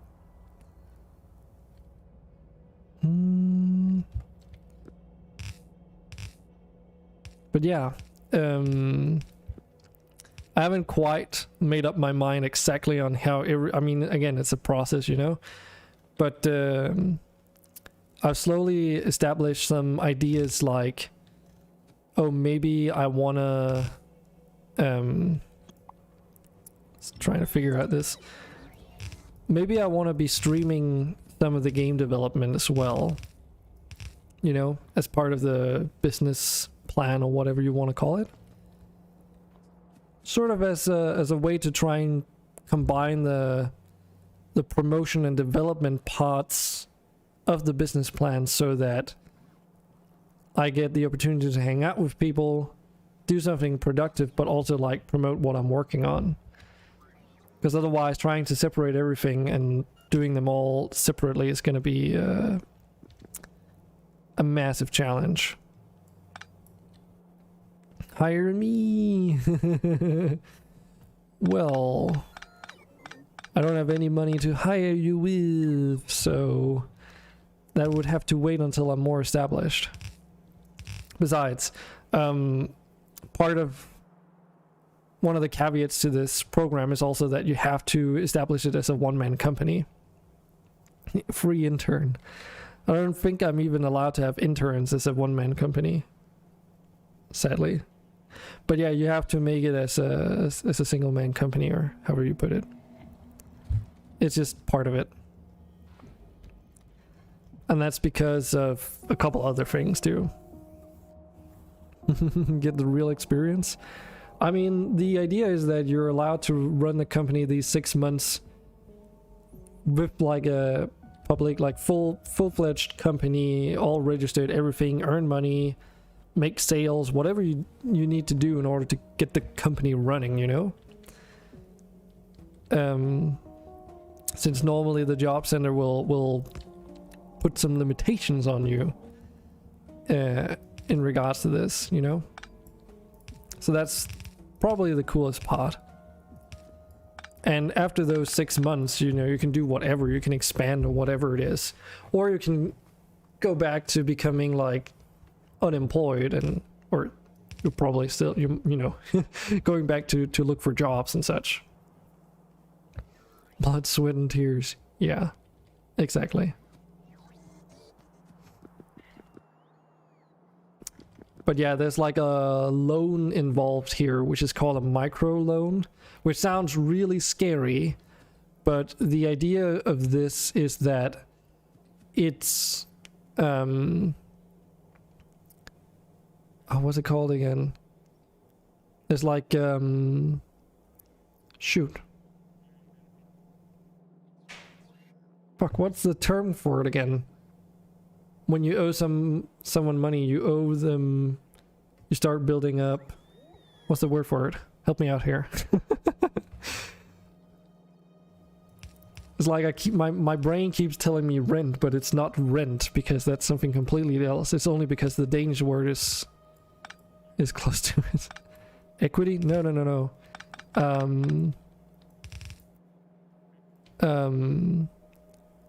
Like when you take a loan, you have to pay a certain percentage rate on top of it when you pay the loan back. What's the term for it called again in English? Interest. Exactly. Interest. Yeah, exactly that. That's what I was looking for. But this microloan thing is like through the government, so there is no interest rate. It is still a loan though, so you have to like pay it back, which can happen over like a longer period of time, just like a regular loan, but there's no interest rate associated with it. So it's a pretty darn good deal, if I may say so myself. And the idea is that through this course you make a oh my god, the Danish words to English. You make like an establishing budget, right? A budget you need in order to establish a company with. And the grounds for how much money you can get through this microloan is dependent on how you set up this establishment budget, basically. So if in your establishment budget, you, for instance, you say you need to buy in a lot of physical goods because that's the type of, like you want to sell like some really expensive hardware or something, then you know it should be apparent through that budget how much you're going to need, and then the loan will cost those establishing fees basically up to a certain point, with the idea that through your earnings you'll pay it back, and if you don't end up earning anything, then it'll be like, you know, a regular job afterwards, or whatever it may be. That is the general gist of it anyway, just to try and sort of explain it and put it into words. So yeah, it's a lot of there's a little bit of law here and there that you need to be aware of course, but it's mostly just like figuring out these business development plans and then just taking it one step at a time. Like one day, like taking it from top to bottom, and then one day you'll have classes about a certain topic, then you might have some classes the day after again, and then in between, like, you know, you get assignments like digestible stuff, really, things you can either do in a couple of hours, or for the larger tasks, you know, on the days that you don't have classes, basically. And it's not like long classes either. It's from, what is it, 9 a.m. to like 2 p.m. the latest. So you've got a lot of time on your hands, and you don't feel overloaded, which is probably the most important part of all this. Your brain actually needs to process all this, and you get ample amounts of time to actually do that, you know? Which is one of the most like one of the best things about this program so far, at least, if you were to take like one thing out of it. And there's like, how many are we on the current team? Like, we're the 4th team that are going through this process, like, of all time. So it's not a completely new, like, it's relatively new, this program. And we're about, how many people? Let me just try and do a head count. I think we're like 6 people, and then there's the teacher, so it's a fairly small group too, which means that you get more than ample amount of time to also work with your business plans, you know? And at the end of the day, he's like the one who's gonna look through your things and say like, oh, you need to like work on this some more, because he's also the person that needs to note down whether or not your business plan and everything is adequate to get those funds at the end of the day. So it's just a matter of really like making the most use out of that time you have. And it's 3 months of just classes, and then those 6 months of just purely where you don't have any classes. You can just work with your company full time, right? And I'm really looking forward to getting back into working on Monster Stone full time, which you did mention. I'm using Unity for it, which behind the scenes is you can either use JavaScript or C# script for the programming. Though I use something completely third, which then converts visual programming into C#, but it's basically like you still need the knowledge of C# in order to do that, though. But yeah, it's pretty good. I'm learning quite a lot. Some of it is a bit of like a brush up thing as well, from stuff I already knew from a previous course I participated in like 2 years ago. So it's like really good. I think the healthiest part about it is that I finally feel like I'm doing something productive again. You know, I'm moving forward. I'm not just standing still anymore. Because that's kind of what the last year plus has kind of felt like. Either walking in circles or not moving forward. And just standing still. Not knowing where to go either. It's probably just as bad. So yeah. It's been pretty good. But you say US government charges interest. What do you actually mean by that, though? Like on what exactly? On your social benefits? Because if that's what you mean, then technically our government does it as well. It's just the way that this whole system works, it's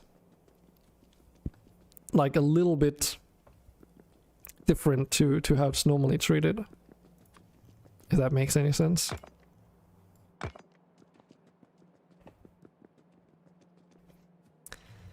So we've got tin coming in now. Doesn't this look lovely? Makes hell of a lot of noise though.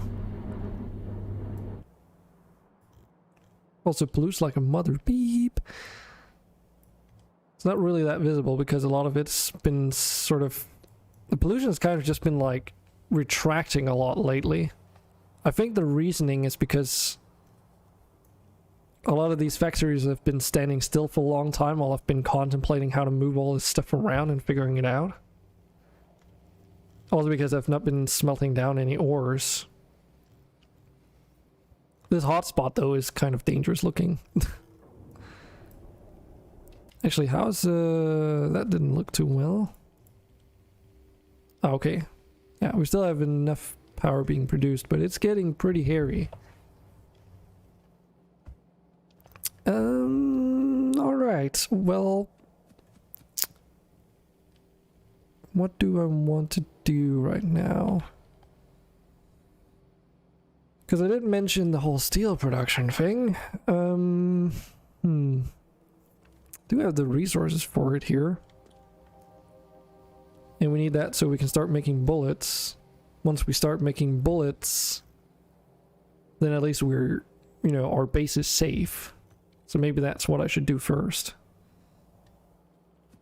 So to do that, let's just look here. What up? Oh, blue screen of death. Okay. So when did that happen? Also, do you have faulty RAM or something? That doesn't sound too healthy.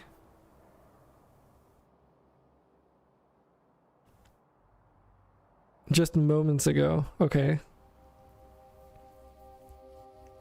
So that means you got everything. Did you get everything from the game development, business development talk? It's been happening more frequent as of late. So I had like blue screens of death about, like they started a year ago, and then until about, like I had them runningly for, actually it must have been more than that, a year and a half even. And I had had it happen periodically over the course of a year. And then eventually, by talking with Amopika and such, he went through some of the processes that I've been through trying to debug what was actually going on. And our conclusion was that even though I didn't think so, it might be faulty RAM. And when looking into it, it turned out to actually be the case. And the only reason that I actually figured out that it was faulty RAM was because I tried to just take out one of the RAM sticks, and then like I've been running with one stick of memory since. There's still like 16 gigs, I believe. Is it 16 gigs or is it 8 gigs? I think it's 16 gigs. I can't remember how big they are, but basically like it depends on what BSOD message you're getting, right? Oh, what was the ones that I was getting? What were they called again? Trying to remember here. It was like PFN list corrupt, which didn't necessarily mean faulty RAM, but that was like one of the error messages that kept reappearing.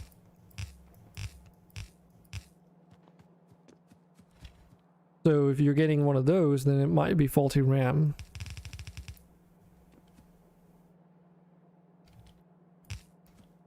The thing that made it so difficult to diagnose, though, was the fact that it was like very inconsistent. Like you also say, yours has been happening a bit on and off. Also, like for me, it was, oh, so it's like been fine for weeks or something, and then all of a sudden it happens like 7 times in a day. Not necessarily, but you know, like at least several times a day. At that point, you should probably sit down and reconsider your options. Oh shit. Let's actually not do it this way. Just realized.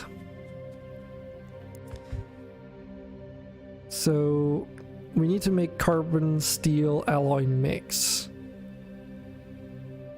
And then we can smelt that for carbon steel alloy.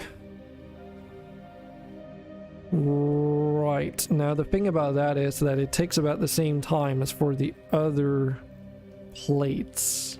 So if I end up needing a lot of this stuff, you know, and I want the maximum throughput, we're talking about a setup like these up here. But that's maybe a bit overkill.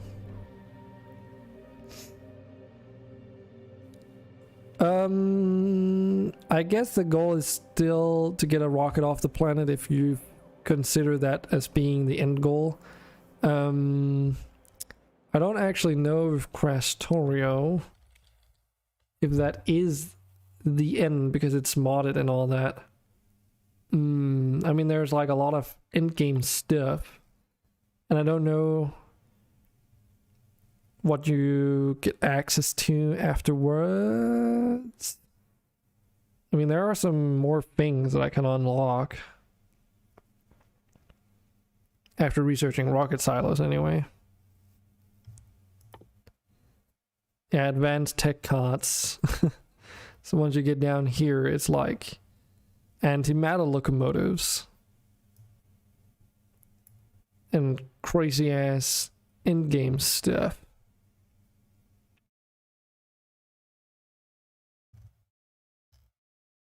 So yeah, I'm not entirely sure what's in store for me. I don't use the space exploration mod because I felt that was a little bit too much, in my opinion. So yeah.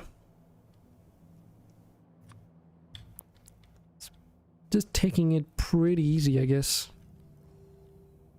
I think we can just steal some stuff up here.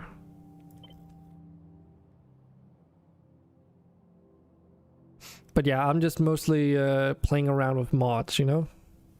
I don't particularly have an end goal in sight. Yeah. I mean, it's casual, but also like not really, I guess.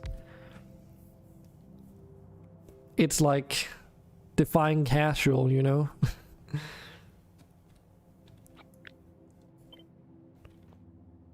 Let me just make sure I get this right. Yes. Casual experience from a hardcore game. Yeah, and it's like as soon as it gets modded for Factorio, you know, people usually say like, oh, that's hard to justify being casual anymore. I mean, this base already is like freaking a nightmare. I'm not really looking at a rocket as the current goal. My current goal is just to try and take this entire section down here, like this bottom half of the base. And then that needs to be, apart from this refinery plant down there, all this in between stuff needs to be moved, reorganized, and rebuilt in a different place. Because there's like supposed to be a road that goes through here, as you can see. But that road was built after the factory. So navigating that part is a little bit tricky at the moment. Factorio is one of those games you feel too late to the party to start now. Closest experience would be Satisfactory, I guess. Satisfactory is a little bit more casual, like even from a vanilla standpoint if you think Factorio. But my reasoning for that is simply because of how Satisfactory kind of like doesn't have a consumable thing, like all the resources are infinite, if you know what I mean.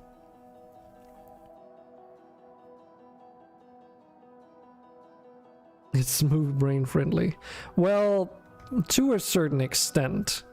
I would say as soon as you get halfway through the tiers of Satisfactory, even my brain is like starting to like all these because then that's where you start needing to put 4 components together into one thing, and you need to take that thing almost, yeah, in some cases, and like put it together with another thing, right?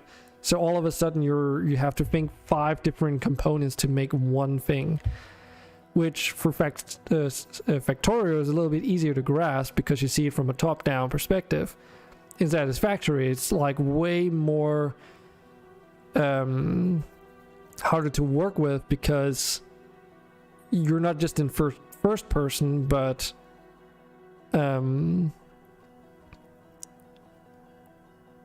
there's no copy paste. There's no copy paste. Yeah, it's hard to visualize. Also the math, as you say, because it's like, okay, well actually the math in Satisfactory is a little bit easier. The only issue is that it doesn't always seem to add up. That's my only gripe with it. But it's actually pretty straightforward when you look at it, because it's like, oh, okay, an impure iron node is like 30 resources per minute, and a smelter can take 30 ore per minute to make 30 ingots per minute. And then you can take 30 ingots per minute and turn it into 20 plates per minute. So it scales up, you know. But yeah, sometimes I wish, like, I've been playing with some friends as well off stream, and sometimes I really wish that you could, like,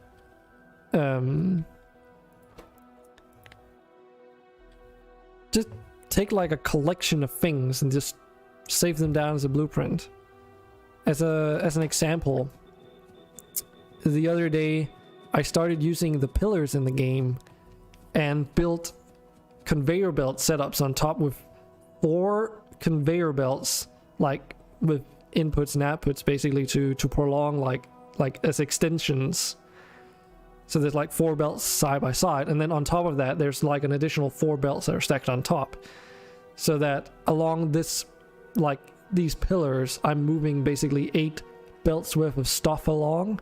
And I just wish I could take that whole module of that tower I built and just copy and paste that, so I only needed to connect the towers between each other instead of building each tower from scratch every single time, because that's really what's starting to take a lot of time. when you need large throughputs and a lot of individual belts. Because if you don't do this way anyway, managing that amount of belts worth of stuff becomes really difficult, because you can't just draw them out like you did in the beginning, because you need to stack them on top of each other. So if you could copy paste that group, would be amazing. It would make such a huge difference. But you know, I also understand why that might not necessarily be a thing, so.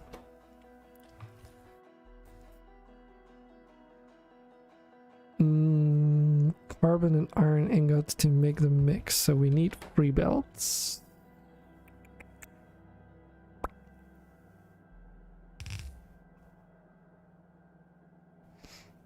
Yeah, you have blueprints.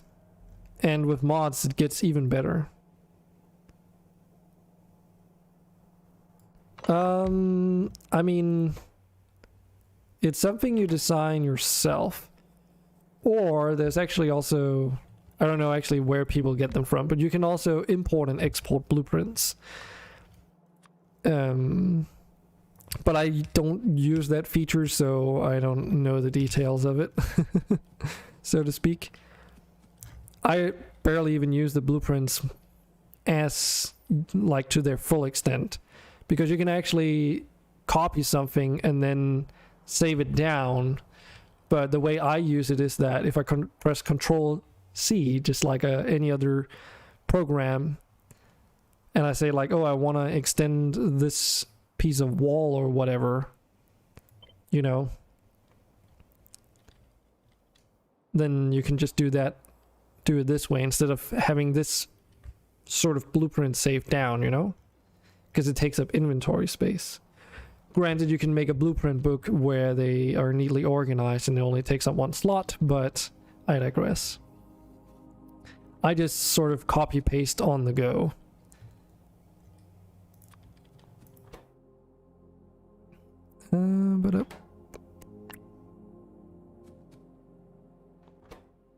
So we need a lot of iron for this.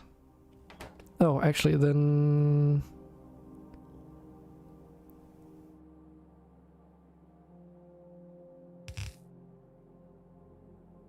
yes, just trying to visualize it here. But yeah, I can try and show you in a moment. See, like that.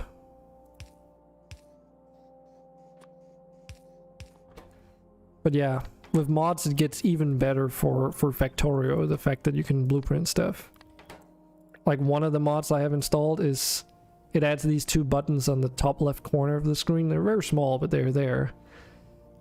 Basically what they allow you to do is to flip your blueprints as well. Which, as you can imagine, is pretty useful. So, say for instance, we have the resources coming in here, and I wanted to basically double the throughput of this factory, right? I can copy paste this, of course, and then boom, built. Because I've got robots that build it for me, that's how it works. Now I can, like, extend this, you know, further down. I don't even know how many of these I need. Alternatively, with these flip blueprint things, if I press this button, now it's completely mirrored, you know? And I could technically do this. So it would have an output on the left-hand side of this blend, but they would be sharing the belts in between them. Could also just move it over, you know? But this would definitely work too. That's what the flipping feature is pretty good for, because obviously I can't just rotate this, because then the belts go in the wrong direction and the inserters might not be configured properly either. But yeah, that is the general gist of it. But I mean, it's never too late to get started on Factorio Cyber. But if you do get started on it, just play, you know, vanilla. Don't think about mods. Would be my suggestion anyway.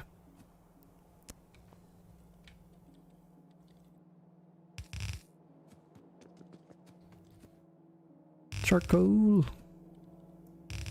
Blasphemy. I mean, you could look at some mods as well, but then the thing about it is that if you play vanilla, you know, you have a baseline for everything. And that's almost always what I recommend people, if someone asks anyway. Always consider strongly to just play vanilla on literally any game for just a while. And then, if like with the case of RimWorld, you realize that there are so many things that you would like to change now already, you know, then just stop what you're doing, begin modding the game, and then return if it's like feels so necessary. Which in the case of RimWorld is what it was for me anyway, which is why I mentioned it. Otherwise, as with Factorio, we do have all those achievements, right? And some of these can actually be pretty interesting to try and beat just for the sake of vanilla. And it just so happens that they split the achievements apart for vanilla and modded for two reasons, I guess. One, because mods can make some of these achievements either impossible or easier to achieve. Case in point, some of the more interesting ones, or the most interesting one in my opinion, is this lazy bastard achievement, which I've got for vanilla, which completely changes how you play the game. Because with this achievement, you're only allowed to craft no more than 111 items by hand. Which basically means that apart from the very first items up to the point of making an initial assembler, everything else has to be made by an assembler. So if you need electric poles, for instance, you need like wood and copper wire in vanilla, even though you can't automate the harvesting of wood. So you do need to like have a factory that makes the poles and then manually input resources to begin with, at least, until you get like far enough along that, you know, you can make chests and the like so that it gets semi-automated.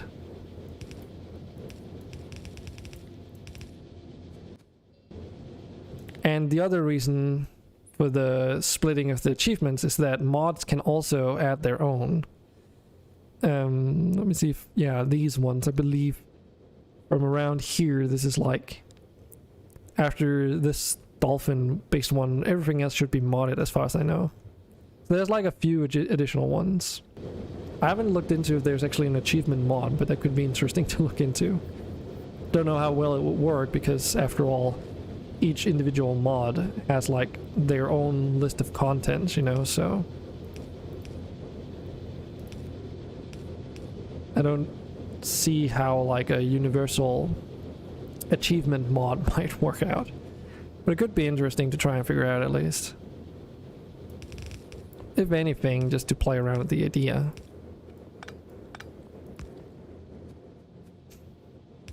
Let's do like this. Okay, so now I should be making bullets again. Or, I mean, I'm already making bullets, don't get me wrong. Coming through somewhere around here.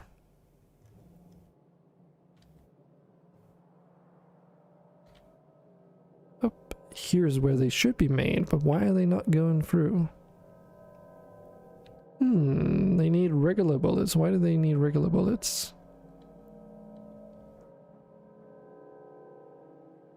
Here, they need coal. Why do they need coal? Because I completely removed coal from that pipeline. I see, okay. Have 2.7 thousand bullets left in that chest. So when those bullets are gone, I'm actually out. Well, a good thing we're making bullets here now. Not exactly sure how I want to deal with this, Because sadly, this is also, I think here, yeah, this is like... Wait, what does this do again? Why does this belt go all the way down there? Oh, right. I remember now. Yeah, that was like when I needed to empty them out. So this is like the end point for all the bullets. These two towers. Because basically every single tower going around the edge from this point down here is connected in series with inserters. So in other words, if a turret on the very corner out here uses up a magazine, they basically, each single tower will pass one magazine to the direction that they're that going all the way down here. So all those inserters going along that entire bit of wall is kind of like pass it on, you know. So that also means that those bullets that I'll be making up here needs to be passed down there somehow, which is what I'm currently contemplating on how we can do that. Because if I do that now, then I don't have to worry about bullets, which also means I can get rid of some of these factory setups here.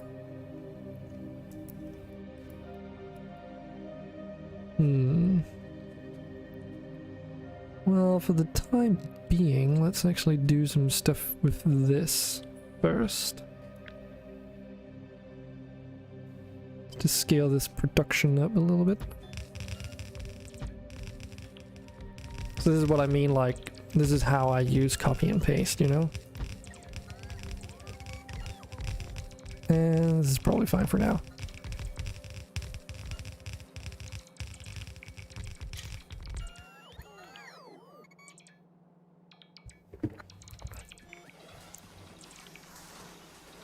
And I ran out of belts.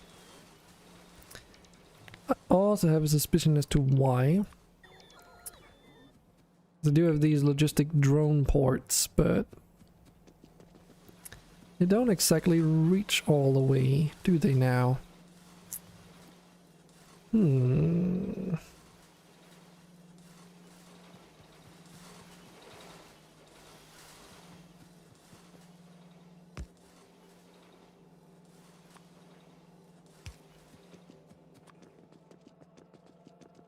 Okay, let's just set this up here for now. Give me stuff. There we go. Also means that these little guys will help me build the factory moving forward. Yeah, we can put that there, no problem.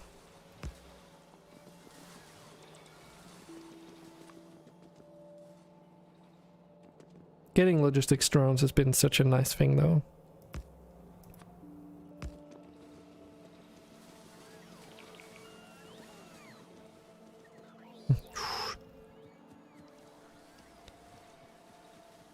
Okay, so there's this bit of wall down here.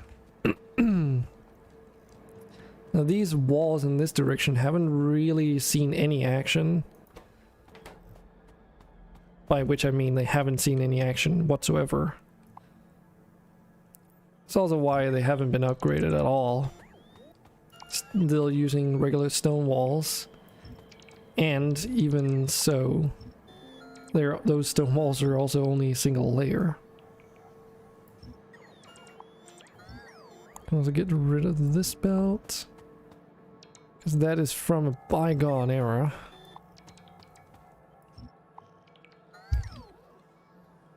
Instead of moving along like a pleb. So I do want to get rid of these. Just so I don't have these random ass empty belts along the way. And then later question, well, what do they do? Eventually though, you know, we're gonna be removing large factory segments in bulk instead.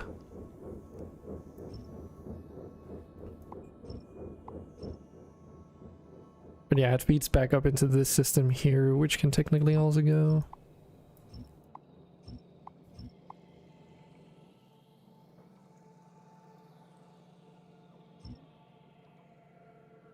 which means that this entire factory can go.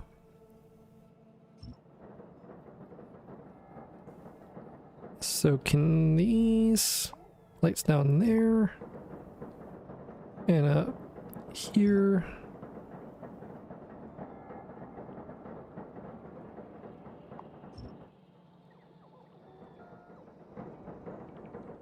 Yeah, I might actually have disconnected all this stuff, all this Steam stuff, I don't know.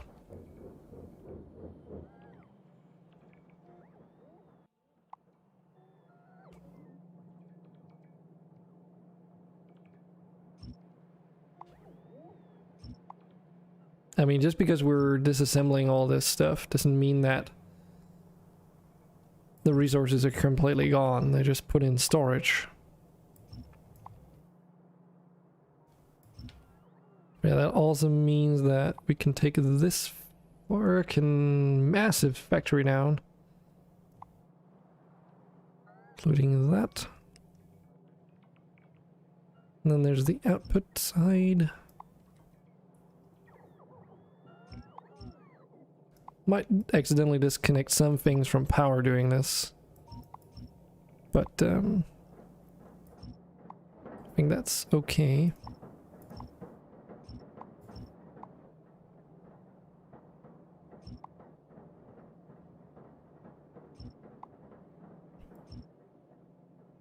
Not looking forward to the part where I have to make a scrapping plant if I want to make use of all these old parts.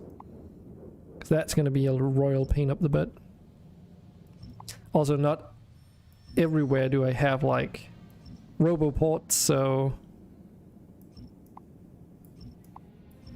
what that means in essence is that even though I'm marking a lot of this, a lot of it is just gonna, like, stay up, but still marked for deconstruction. So if I go near them, you know, the things are gonna start getting deconstructed, but until, for the time being at least, it's just gonna, like, stay this way. But yeah, I'm thinking we take some of these platforms here. Yeah, I didn't quite have enough. It's fine though.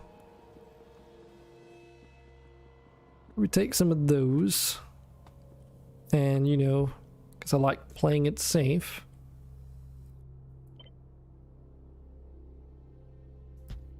We set up these towers.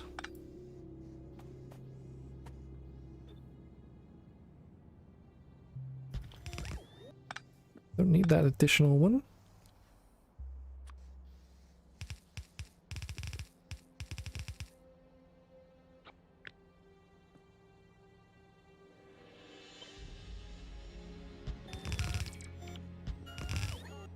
Because the last thing I want is a bunch of angry ass aliens to come through my base and tear everything apart.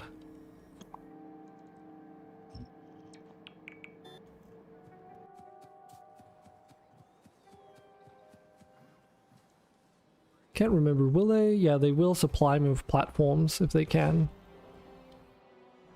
They'll only do that, they can only do that if I'm within the area though. And is this? No, it's not. It's not set up to for the logistics system yet.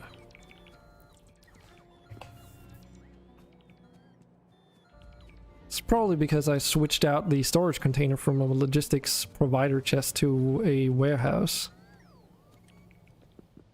Or whatever they're called like medium containers.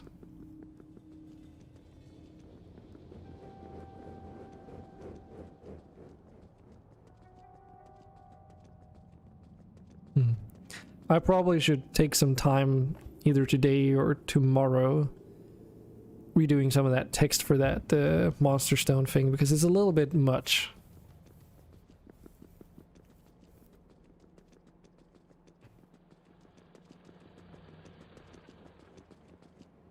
Because even though I do need some do prefer getting some more feedback, I also don't want to sort of overdo it. Should be fine doing it like this. Yeah.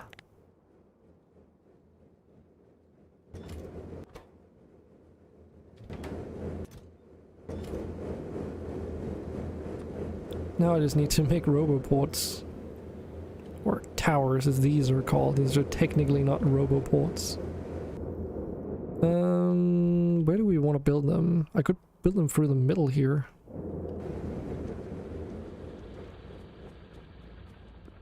Because there probably won't be many more new things coming through this biofarm area. It's pretty much done after all. Okay.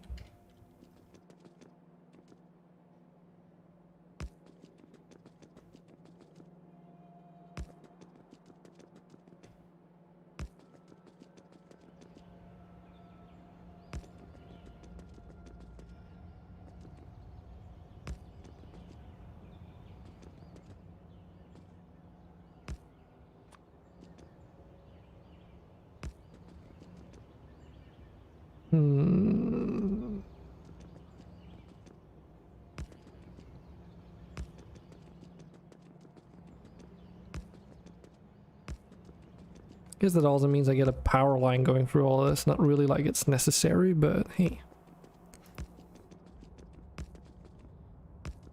It's definitely something.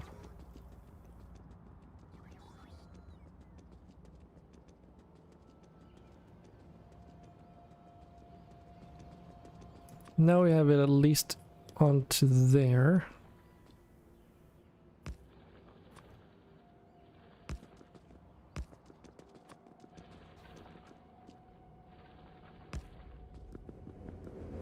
Great. That should at least allow them to resupply me with platforms now.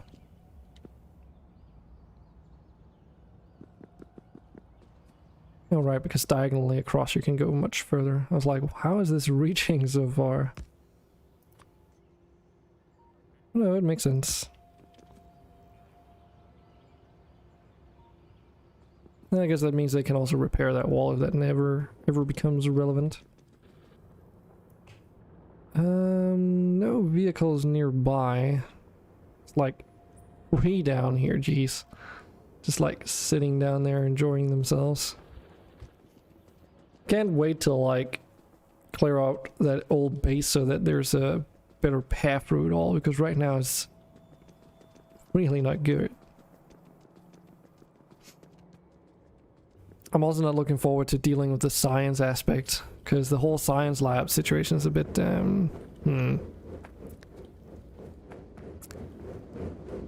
it's a little bit for sure.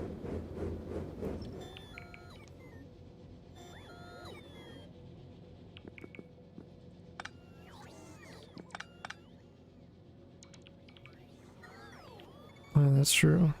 I'll keep this for now. Eventually this wooden line of wooden resources is just gonna be replaced by the other one that goes up there instead.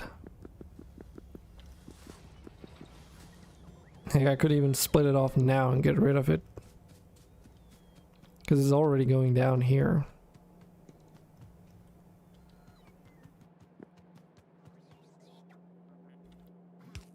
So I could just do this. Would be one less belt to worry about. There's one of those annoying ones that I've got sitting at the outer edges here.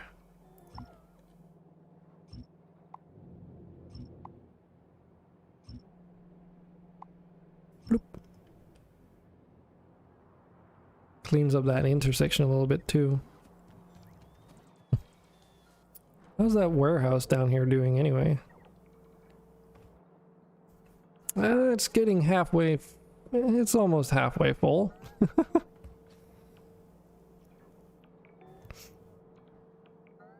Because the robots will basically go down to these and then it gets ejected out and then into that warehouse here.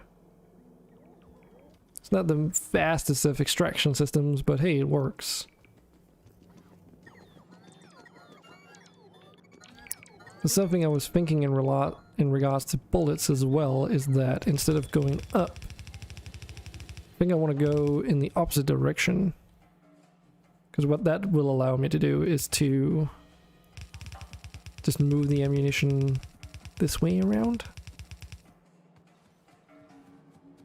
And then down, following the wall or something for the time being, and then going all the way across here where this battery's going through. I think I might be able to make that work at least. And then we'll see from there.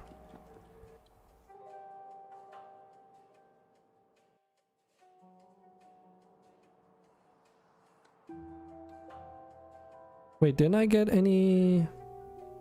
Guess not. Zero on the way, zero in logistics storage. Wait, did I build the wrong thing?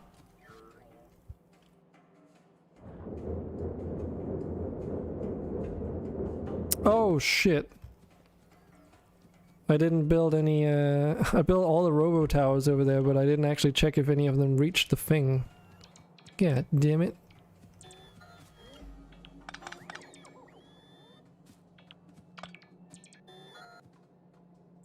Don't understand why these robots get stuck sometimes like this. Probably because they don't see like a valid storage chest to put their things into, but it's like, why do they keep doing that when the chests clear up then?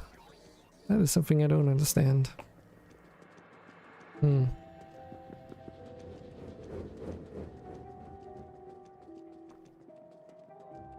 Well, back the whole way.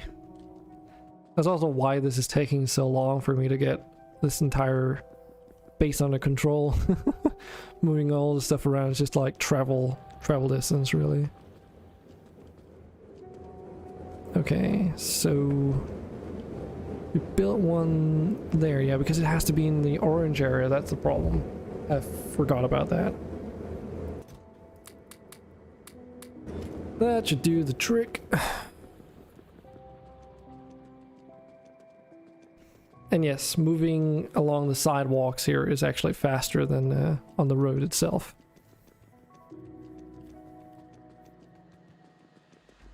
Just by a little bit. They're like 175% walk speed.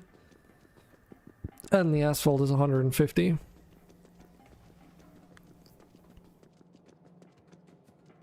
Very noticeable when you're passing on from like grass or dirt or whatever have you.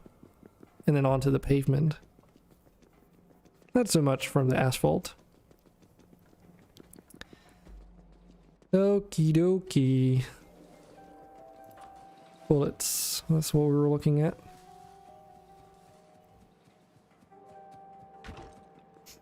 I also haven't made my mind up in terms of this setup here.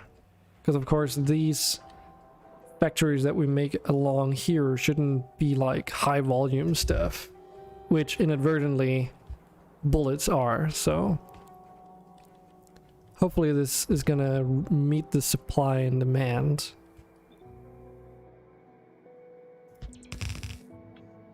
Or the supply is gonna meet the demand, but I don't know yet. Only time will tell.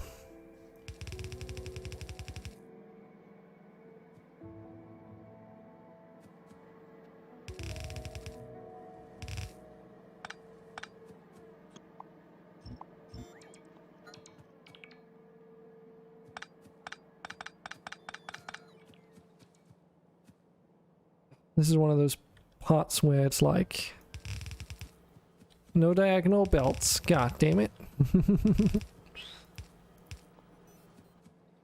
Okay, so far so good.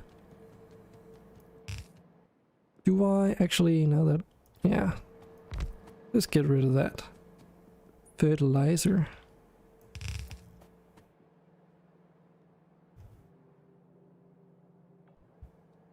Oh, that was a unpowered roboport? Wait a minute. Where is this?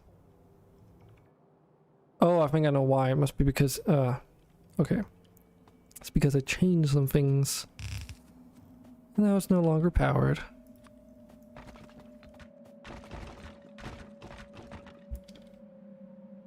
fill up that nice and well.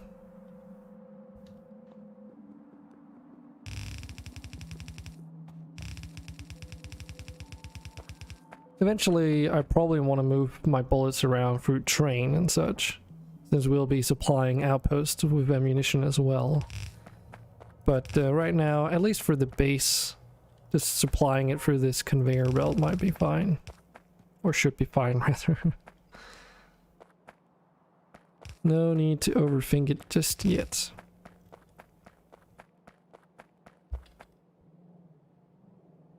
Do still need to worry about where to actually put them along, but I think alongside the batteries for the time being should be fine. Since all the production down here isn't really running at max capacity anyway, so...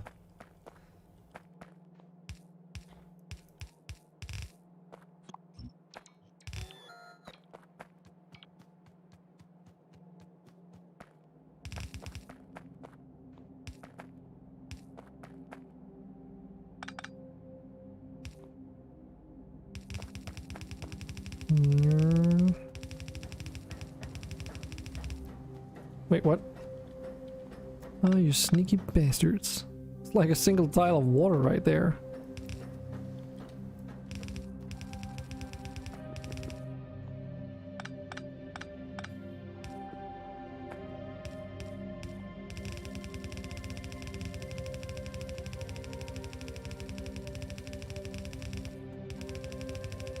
Okay, now we're around here,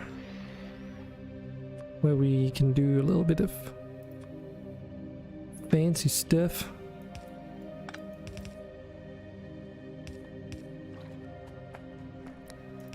I think eventually I want to like simplify the water outlets down here. That won't be until like the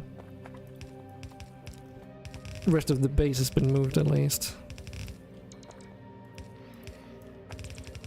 I mean, hardly a concern right now after all. Okay, so do we want to go straight then up? Yeah, let's do that.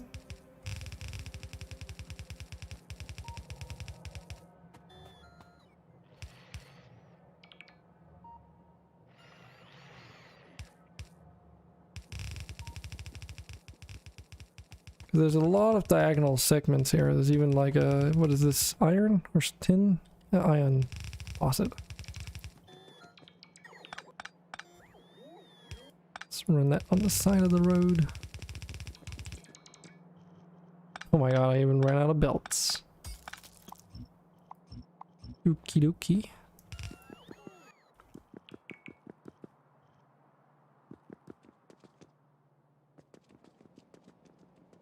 Obviously, because there's going to be a road here, all those turrets also have to be moved around, so there's space for like a gate or something. Which is just going to be an access point to like the outside. But this might be one of those... I don't know if that's going to be one of the places. I mean, there might be room for like a train going out here on some bridges and such. But I also need to start thinking about where I want to put the ship ports. Since ships can transport a decent amount of cargo, but like if you want to really haul a bunch of stuff, you might still need trains. So it could be a thing where I offload resources from a ship at like a dock, but then instead of moving it into like a factory setup, you load it onto a train from there and then move it across land that way. So you can get it more inland, you know? Because these train stations are like, you know, further in. So if I have to like make a dock out here and then move through long space consuming belts in order to get the resources into where they need, might be a problem. Not so much here maybe because it's right next to the water, but you know, if it's right near that intersection point here, for instance, that might be where the problems start arising.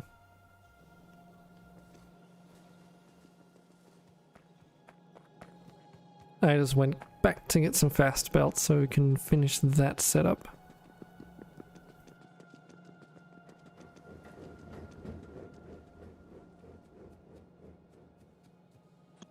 There's still some trees here somehow.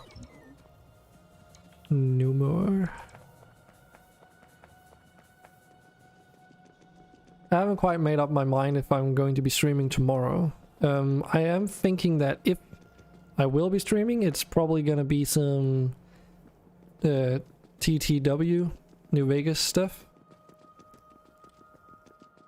But I'm gonna be honest and say that this week's been pretty rough.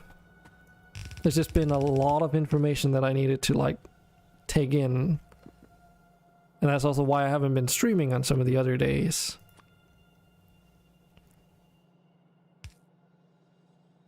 Simply because I needed a little bit of breathing room.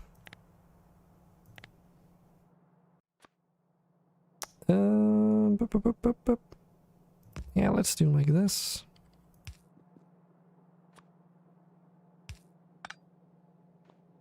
That's also what I was saying like a few streams back, that while I'm on this program, things are gonna be, you know, a little bit more up in the air, sort of.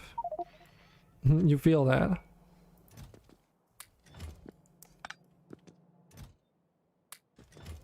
Your week's been rough too?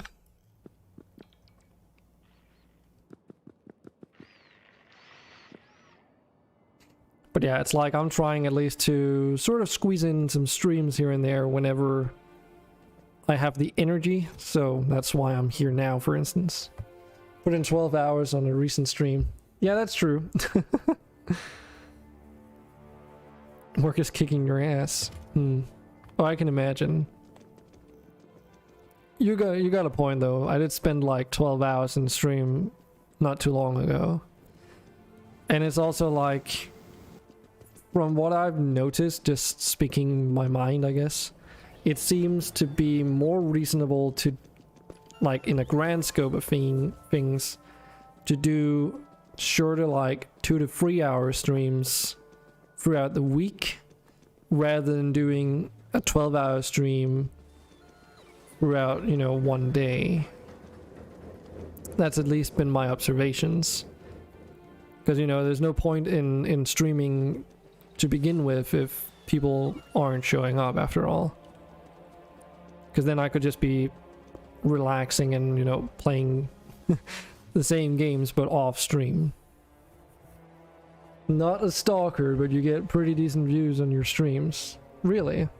I mean, it goes up and down, and decent is like... So if I were to compare now to how it was going, you know, half a year ago, it's definitely been on the decline. And comparatively to you, well, true. You're right on that. But in terms of how many hours I've been putting into it, you know,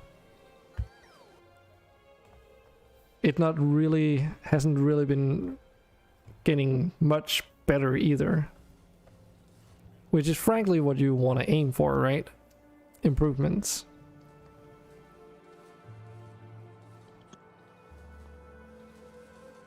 So yeah, I'm always thinking about this stuff whenever like I'm noticing that, oh, I streamed for like, you know, an entire day, but if I can see that a 12-hour stream has the same average amount of viewers as one that lasts 3 hours, then I'm leaning more towards like doing shorter streams. Because then if people want to come and hang out, then that will be the time frame. So instead of people dropping in and out throughout a day, it would just be that, you know, consistent time frame instead. Obviously consistency is a bit of a problem now that I'm on this doing these classes and stuff, but I think you know what I mean.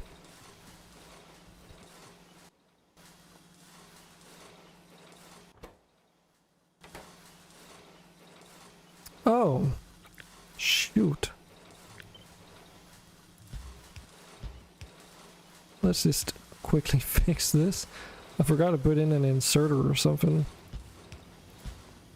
So I was like, why is only every second working?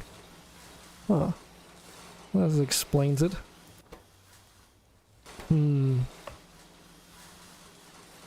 As expected though, it doesn't seem like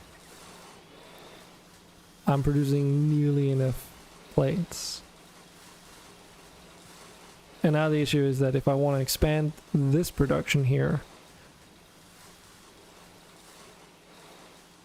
it's going to be pretty difficult.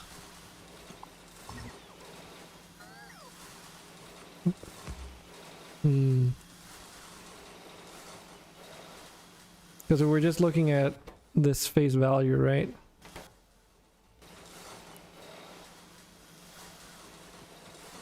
Only the frontmost couple of these seem to be working at the moment.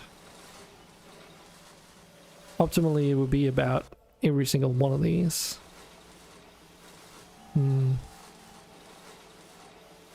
Especially if the long-term plan is to use this factory to produce bullets for... with the intention of stocking a train to run around with ammunition for everyone. And though there is a decent amount of bullets going through, I actually would like to do more than this.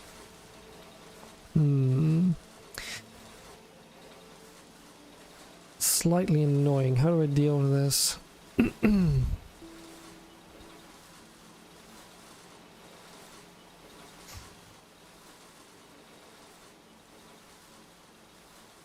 Could make some more steel plate production on the left hand side and then just funnel it in, because at the end of the day it doesn't really matter right now if the steel production plant for the ingots is in here or if I move it out just to make room for more of these steel plate production things. Does it? Okay, it matters a tiny bit. A tiny bit.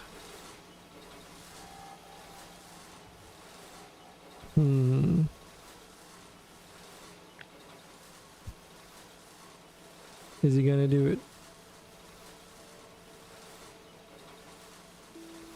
Is he gonna like copy paste this entire situation here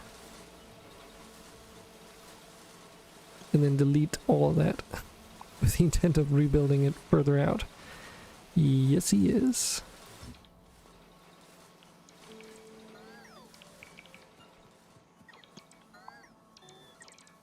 Guess I built that path a little bit prematurely. Good thing I've got all these bots to help me out. Only bad thing is that I don't have active provider chests yet, so they don't like put those things back into the system, you know? They just get put in a warehouse. And I kind of had like a setup going here, but it was like really bad.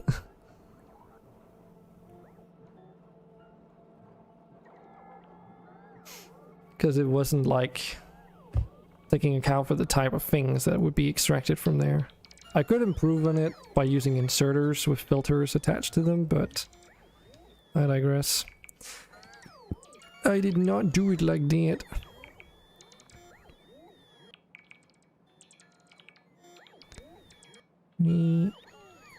Or so this is just this is what it amounts to. This is how much I'm moving it by. No more than this. It's all that I should need. Remember the mirroring thing? Yeah, that's where this comes into play. And actually I only need to mirror the actual thing here, don't I? Not quite. I can't actually mirror this.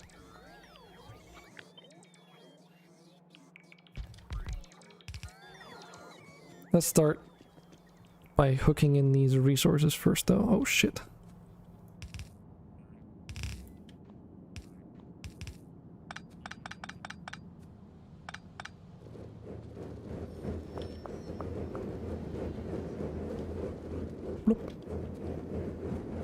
But yeah, today is a pretty quiet day so far, especially considering it's a Friday. But I have a suspicion that it's also this part of the year that's sort of not to blame, but you know, part of the reasoning why there's not so many people in Twitch, generally speaking. Of course, it could also have something to do with the kind of games that I'm playing. Maybe. But I'm not entirely sure. One thing that I have been thinking is that Twitch Toolkit was like one of the things that brought in a lot of people that otherwise wouldn't watch me. And because I haven't done TTK in such a long while, you know, that obviously isn't happening anymore.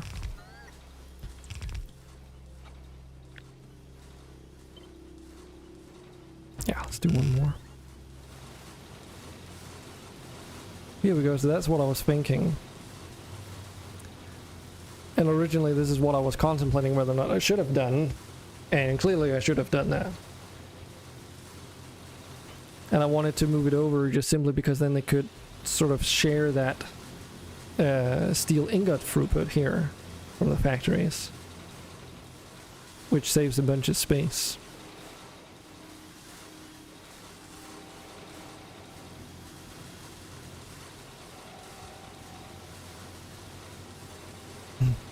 Even though the steel production isn't really up and running quite yet, I can definitely see that there's more ammunition coming through now.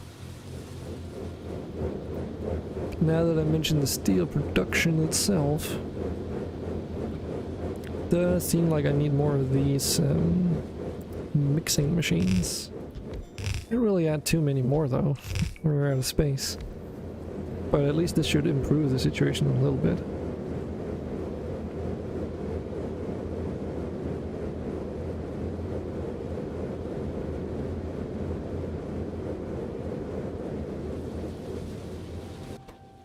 Because these are also just really slow, and just like with the other smelters, they also need to sort of warm up, if you will, gradually filling the frontmost internal buffers with that steel blend until eventually it gets all the way down to the bottom. Also takes the mixers quite a while to do their crafting processes, but they produce a lot of resources in one go, so it's like a long wind up. I'm just taking a glance, yeah. I'm way more satisfied with this. I know it's not like a full belt in terms of throughput, but that's also not the point.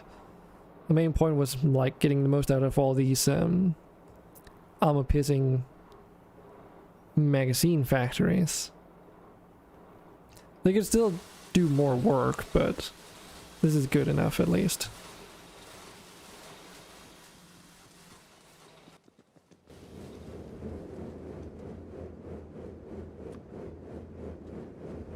Hey Angry Bit Games, just checking back in. You remember talking with me before.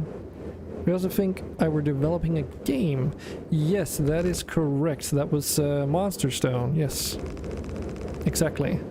Welcome back. What are you up to today? Being Friday and all. I don't know what time zone you're in, but it's in the evening here now at least.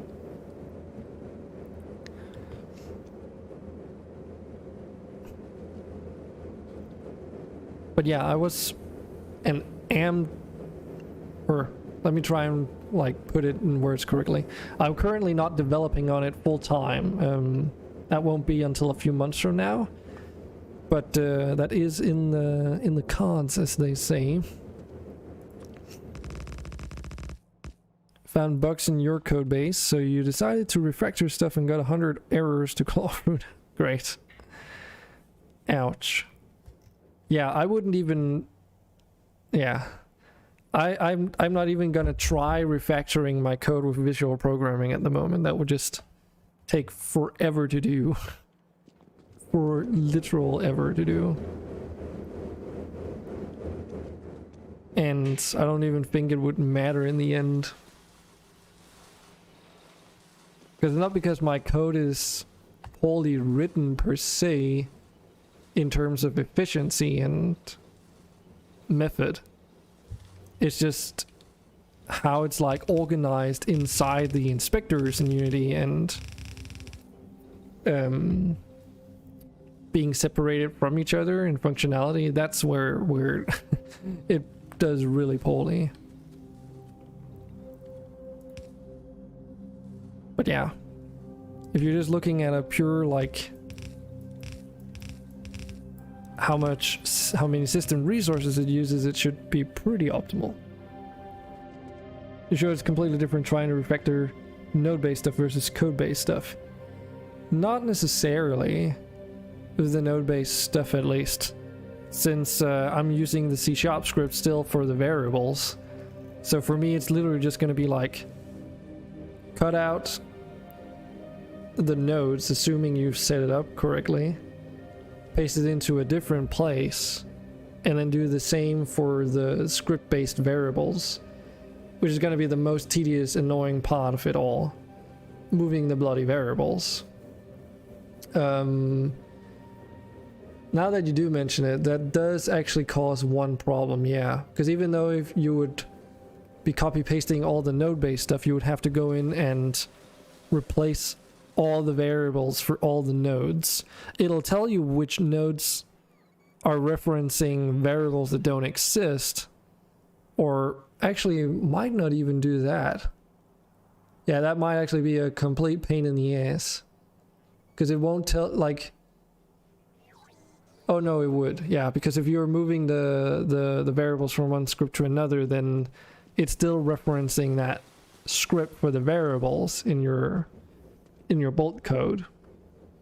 So it'll say like, this is red, warning, referencing a variable that doesn't exist or something. But you would have to go through and manually replace all those nodes for each and every one of those values or variables everywhere. So depending on how interconnected things are and such, it can be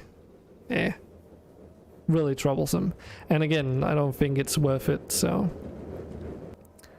if I were to refactor the code, it would be like if I got another team member and they were to convert the code base from visual programming into regular C# script-based C# script text-based code. You know what I mean? That's basically what we're talking about here. Other than that, yeah, no, probably not. Wouldn't want to mess with it. As long as it doesn't like cause any performance issues, there's almost nothing that I need to worry about, you know. I just need to be able to figure out where things are. And that's at least the good thing, that even if it's like, you know, the equivalent of one script that's several thousand lines long in terms of contents or whatever, I can still separate it very visually with visual programming, you know. Because within one flow graph, I can have a super unit that is basically like having a script inside a script. For the sake of regular C# scripts or whatever, you could also just, you know, collapse and expand your different functions and such. But this does it on an even larger scale, where it's like, oh, an entire functionality you can put inside one of these super units to say, I don't know, it's like all the functionality related to like saving, you know, that's in the super unit in my case. So if I wanted to separate the actual code part of just that entire script for just the saving, moving that somewhere else, is not as necessary because it's already separated inside its own like thing. Does that make sense? So even though the script has like a billion freaking variables into it, the actual code itself doesn't really care. Yeah, I really need to fix these auto messages. Totally.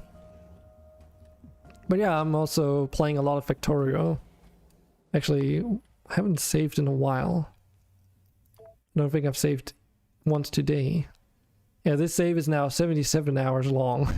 It's taken me 77 hours to get to this point, and I haven't even got any trains up and running yet. Oh my god. It's pretty nuts. It's a lot of fun too. And I mean, at least we've got bullets moved now, so that's one thing. Another pretty good sort of part of this whole moving process is that there's a lot I don't have to move. For instance, these, I just don't need these. steam pipes or copper pipes anymore.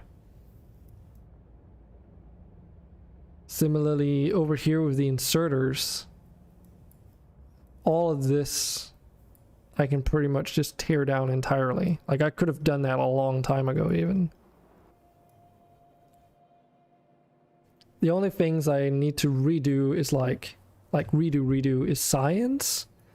And then for the time being at least, the tier 2 belt stuff, which is coincidentally also the stuff that is the closest to where I need to be rebuilding stuff. Or factories, which is the annoying part. Since I'm currently depending on some of these factories in order to rebuild the new factories. You know what I mean? So they're in some pretty annoying locations. But because I've built these factories now, I have a better idea of, oh, okay, these are the components that I need and why. So like, for instance, there's a lot of like airspace around here, right? And I can probably get rid of a bunch of this by squeezing some of the belts together into like more compact setups. Putting factories on both sides of the belts as well to make them like more compressed. Because like I don't need more than like at most 2 of these small frame factories.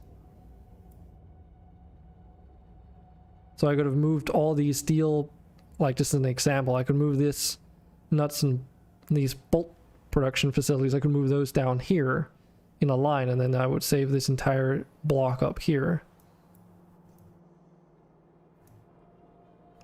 Kinda. That's at least the general gist. Having said that, I'm trying to think of what would be the next most viable thing to work on. Because there's quite a lot of options here. I am thinking on the basics, like inserters and belts and such. But if we take note of this long-ass factory, like this whole setup here, is literally just to produce these materials. And they are also dependent on outside resources like the green circuit boards and sensors. Well, and rubber.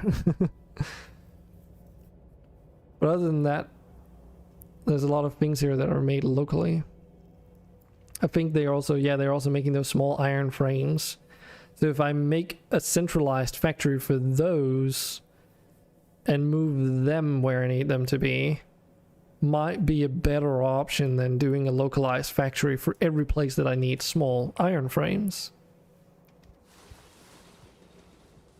Which, if we go by that logic at least, instead of going straight ahead and making the actual factories for the belts and all that, maybe it would make sense to make one for small and large iron and steel frames first. And then once those are done, I can send out those iron frames and such where they need to be. The next question is, do I have the space for it here?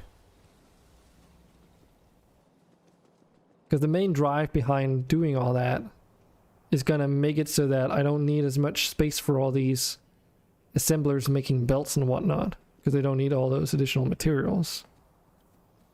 But wait, does that actually make sense to do it that way?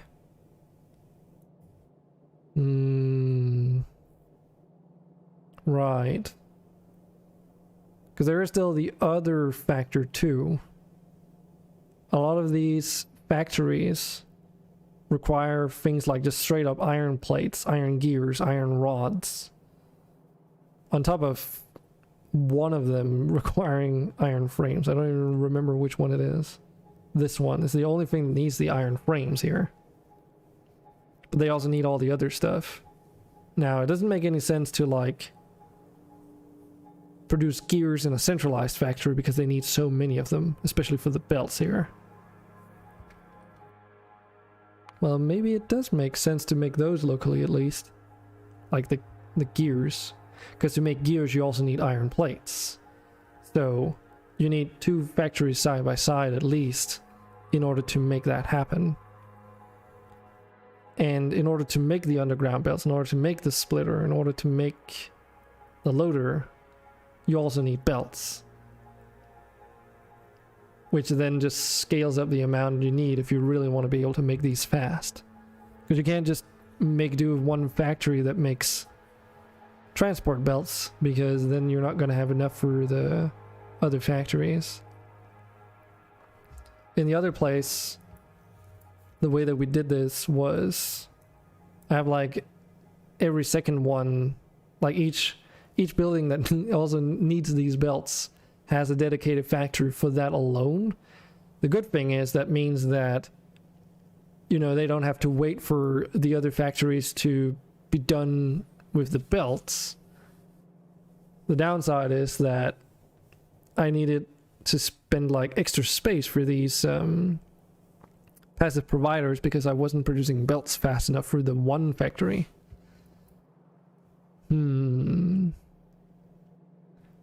Okay, I think I have an approach to this. The main question is where I want to build it, because there is a stone deposit here. I could just ignore it and build on top of it, because it's not really that much stone. But I have to make that call now, because once I build on top of this, especially if it's something this crucial, I probably don't want to bother with the stone afterwards. I mean, we've got stone deposits here and there, so it's like a drop in the bucket with about 500,000 there. Okay. Cool. I think I've reflected on that enough now. Wait, we actually completed some research. Wow. Amazing. We can finally make stainless steel, which means I can get rid of that chromium I talked about at the start of the stream 5 hours ago. Jesus.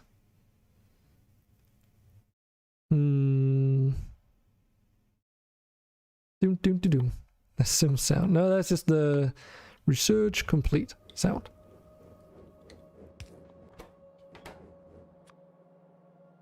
So close, but no cigar.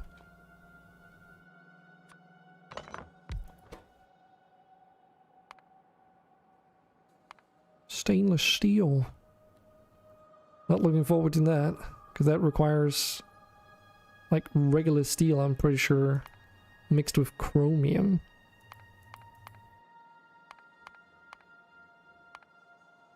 Oh yeah, of course it's not going to be in there. What am I even doing? Because you need to make this alloy mix. It's going to need a lot of carbon steel. I think for that, I'm probably going to need a dedicated factory of carbon steel just for the stainless steel mix. Otherwise, like, I can't just make do with what little I've built here. That's going to be insufficient. Insignificant.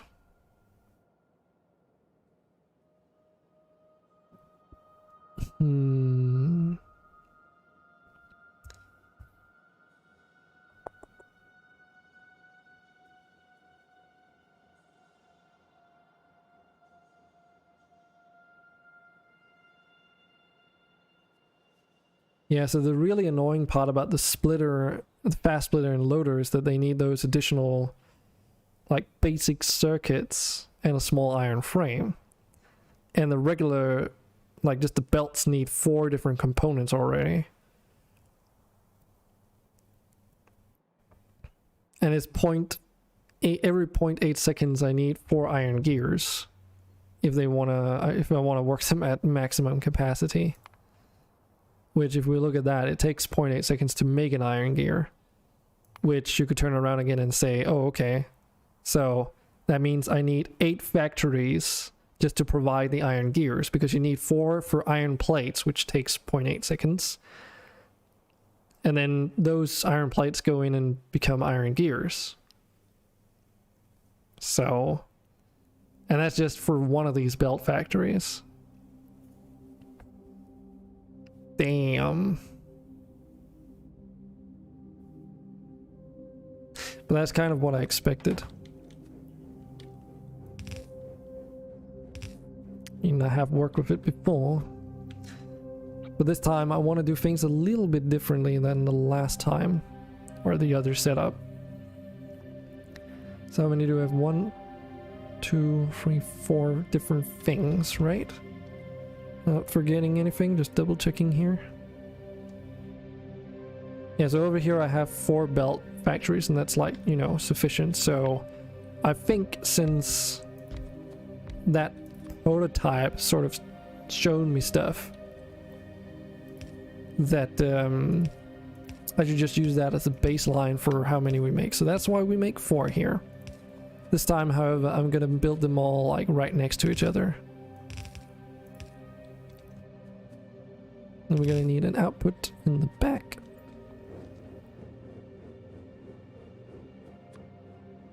And let's hook this up.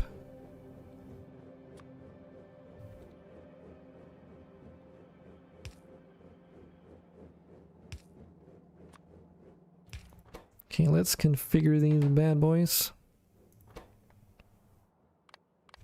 Since we're doing this, we might as well do it properly.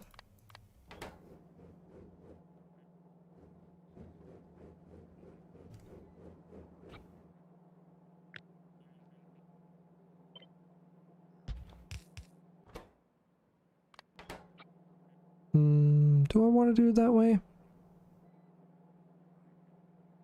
Probably. Yeah, let's just do it like this for now.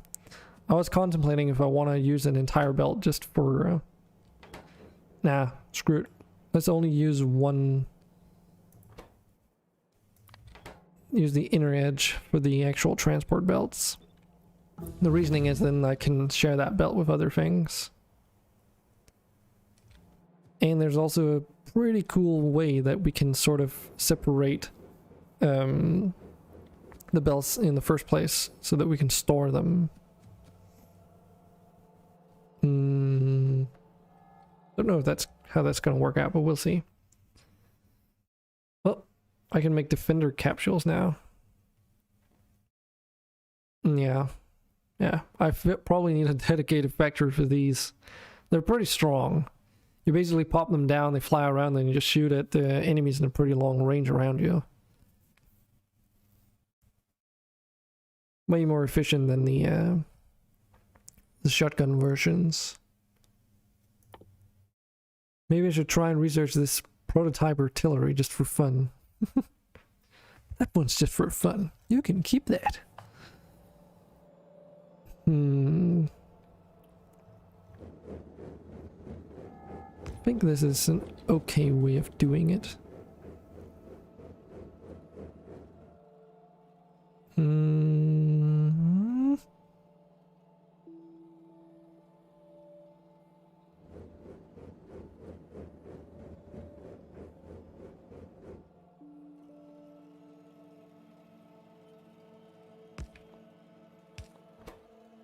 Brain is working.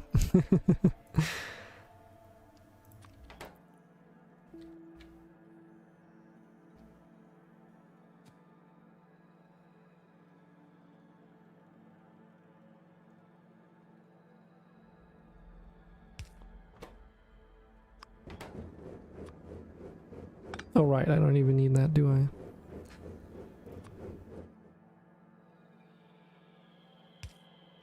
Well, let's do the left. Doesn't really matter. Let's make this a provider just straight away.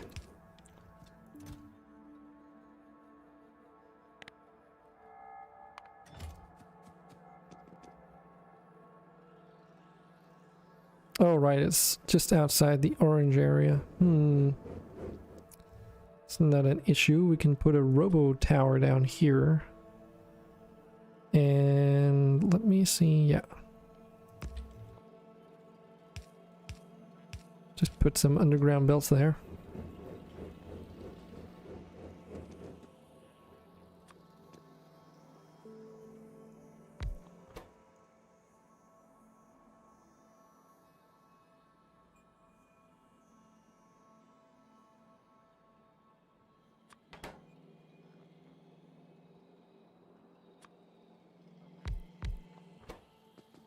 splitters and loaders. And I will be continuing these belts as well because we need plates and gears down here. So based on that, it makes sense to... No, gears on one belt dedicated, and then plates and... but I need 4 resources down here. Okay, then it does make sense to put maybe plates and gears side by side because they're like, you know, one is needed for the other anyway.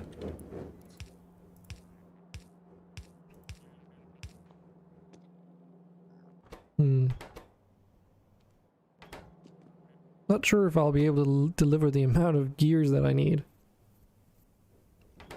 Because this way they'll also prioritize making the belts rather than the other like parts, if you will. I'll set up the inserters for those once I know for sure where everything's going. Do know that this is where the belts are going to be going for sure.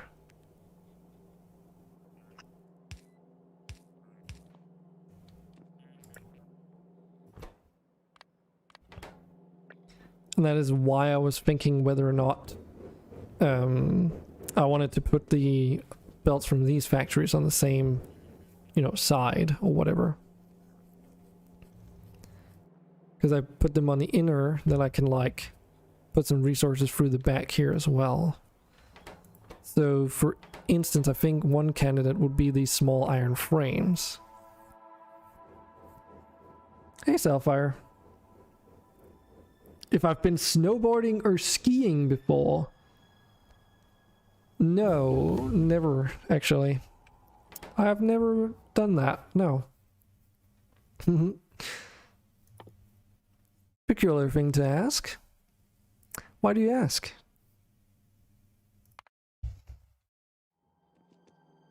Or if it's just out of curiosity. It's like, oh, you were looking at it. Okay. Yeah, I'm not really an extreme sports kind of guy. I get like slightly terrified by most things, so that are like remotely dangerous. Dodge the trees. I assume that depends on what slope you're on.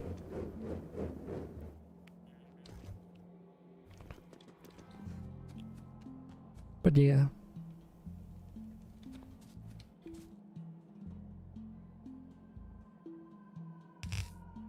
Looks fun. Yeah, it probably is.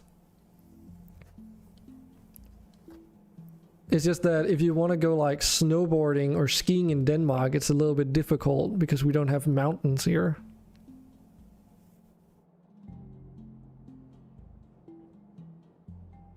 I'd be willing to slide down on some cardboard.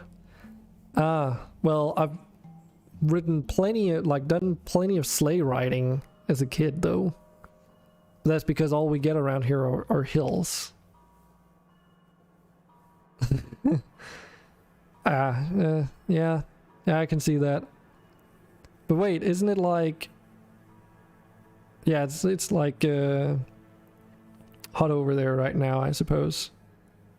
So you're going into autumn, right?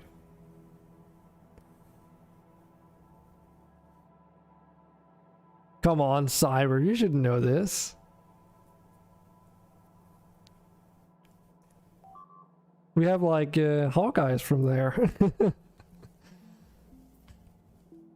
Duh, yeah. I mean, it could be Austria as well if you're confused about that. But I think that's AUS. That's Austria, I'm pretty sure. Oh, shit! So you mixed them up, at least as far as I know.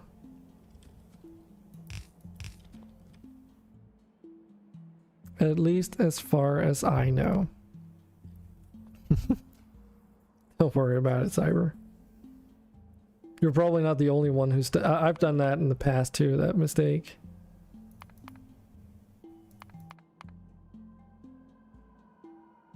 Iron plates and rivets. God damn, they're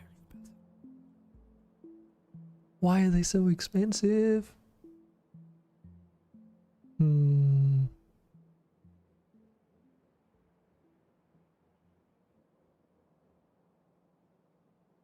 What would be the best way of doing this?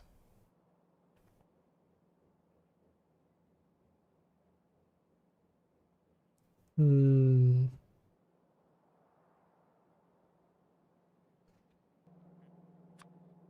Let's just try something here. You saw that video of that dude punching one to save... Oh yeah, the kangaroo thing.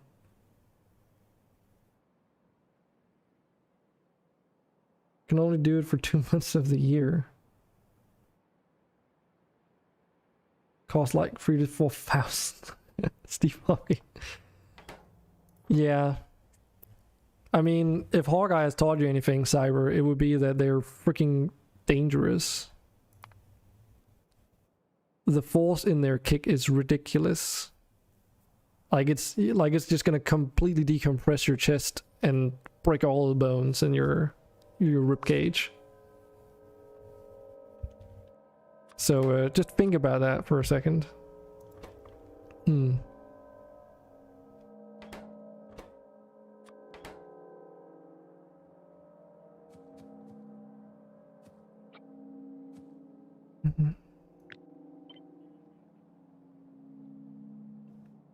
There's like 2 ways we can do this.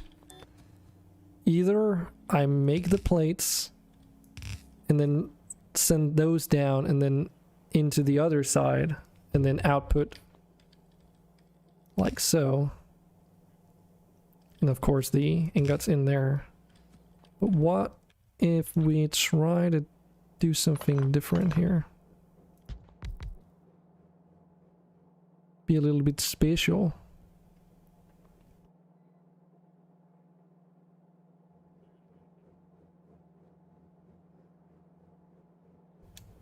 Could technically get away with this.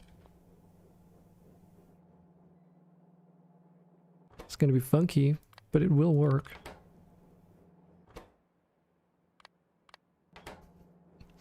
Hope you guys can sort of follow my thought process here. Only when baby they're nice to have. I mean, Australia is just like full of weird ass creatures that behave all kind of fucked ways. Koala is another great example of this.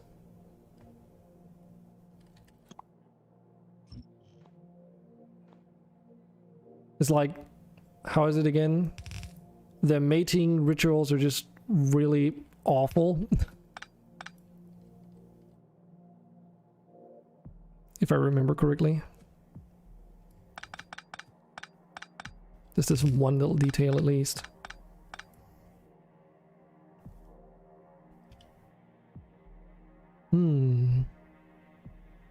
But yeah, this is sort of what I'm thinking.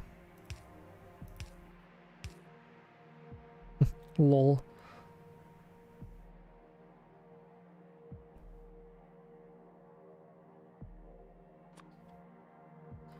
Like, if I remember correctly, it's something yeah, too lazy to procreate.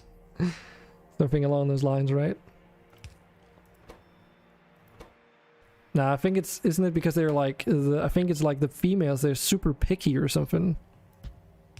It's been a while since I've watched nature documentaries, but... And I don't expect Selfire that you will be able to... to correct me on these.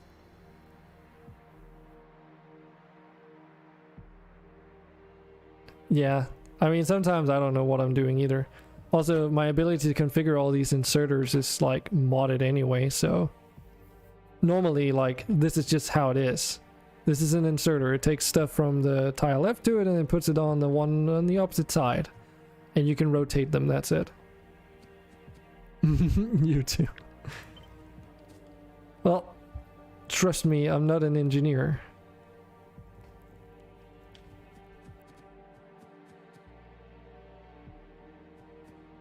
I'm much worse than that. I'm a game developer. Just here to watch things flow around belts. That's also pretty much the entire idea of the game, so... Hmm. Well, actually,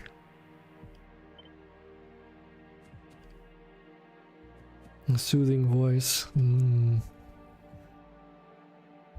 I don't know if I don't think I've got a soothing voice, but maybe I'm just like biased, I suppose.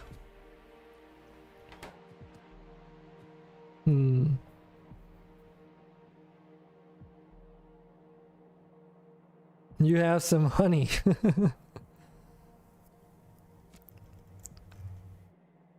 That probably wouldn't help.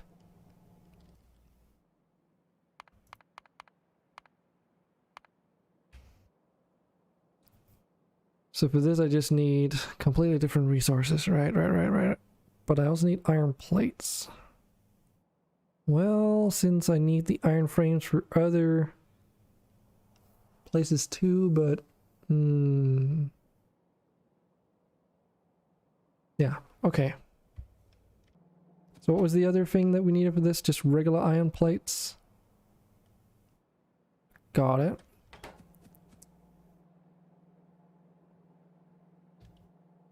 Okay, then I think we'll just start with the gears.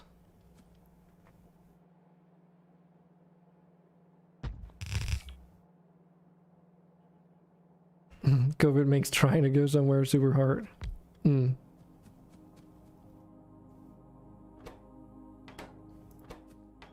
Yeah, over here, not so much. I mean, at least inside the country. They've like completely removed all restrictions again. You don't even have to wear a face mask in stores anymore. Honestly, a little bit hard to keep track on all the things that they're doing. You got to get 4 different application forms filled out and approved. Damn. I mean, is that if you want to go abroad or just within country though?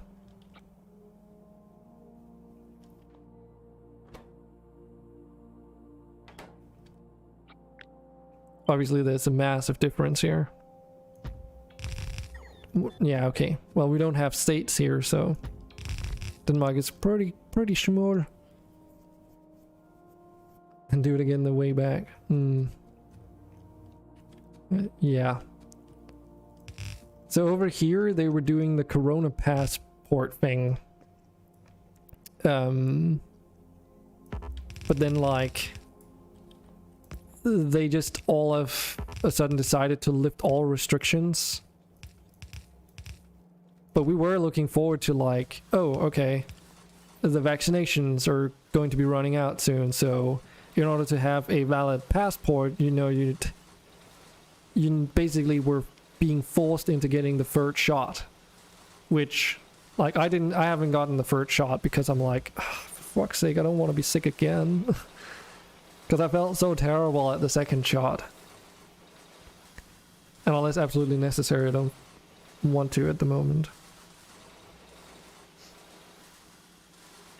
Yeah, pretty much. You've got the third shot about 10 times now? Wow. How the heck does that even work? But yeah, we can literally one day to the next, no mask restrictions in grocery stores or anything. And as far as I know, there's like no restrictions other places. There might be some for like restaurants and stuff, but I'm not too in the know on that whole sort of situation. But yeah, it was like a thing where you need a Corona passport in order to basically eat at a restaurant and stuff. And because its validity depends on how long ago you were last vaccinated, it would basically run out like soon for most people. Then because of the new rules, you would needed to like either get the third shot or done weekly tests, I believe, like the quick tests, which on a weekly basis basically had to come out negative, which is not something you can work with. You just stand in line and wink at the pharmacist. Oh, you have that, okay. You're just being goofy. So yeah, it was like about to get pretty damn serious. But it's possible that due to like the government just losing too much money and not getting enough in return, that they decided to sort of change that whole state on the matter. Got to sign into all shops with photo ID and tracking, etc. Wow. Yeah, over here now you can just walk into a store, no mask or anything, and just like, okay, whatever. Along with a valid back pass, damn. But it's also like, you guys are like, you know, seasons are inversed, right? So for you guys, you're technically in a different time of the year climate-wise than we are at the moment over here. Because it's slowly getting warmer, but I mean, it was snowing barely a week ago. So that might also have an influence on how your government sort of manages things. Exactly. To be fair though, our summer last year was basically like, oh, all restrictions lifted. And then autumn came around and then it's like, oh, gotta close it down again. So I guess it's not truly the same. Don't think the season matters much for this virus. See, they've been talking about that it doesn't, what is it, like the was it the warm climate, I think they said? I can't remember. Yeah.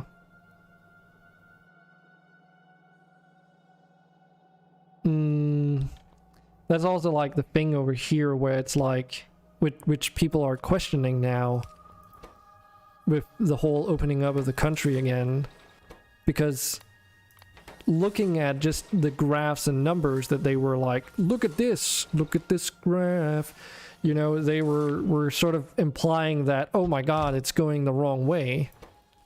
And barely a week after they said like, oh, we might have to increase restrictions, they just lifted it all, you know? That's why people are probably losing a bit of trust in their government at the moment. Which is pretty fair if you ask me.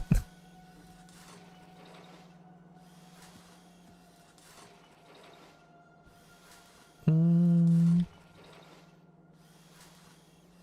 do I want to do this? Something like that. Don't know if I'm gonna extract these plates into somewhere else, but for now, there we go.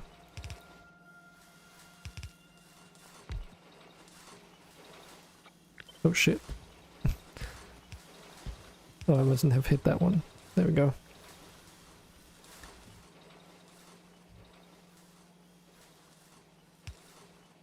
Oh shit, I can't do that. Access denied. But yeah, my friends and I have been like talking about it, and our general consensus is that the government probably realized that they're losing too much money on it. The Factorio news? Wait, there's Factorio news? God damn it, Cyber, I just saw your gift. I don't know if I'll play this. I'm gonna be honest, so I don't know if I should accept it or not. Are you sure about this?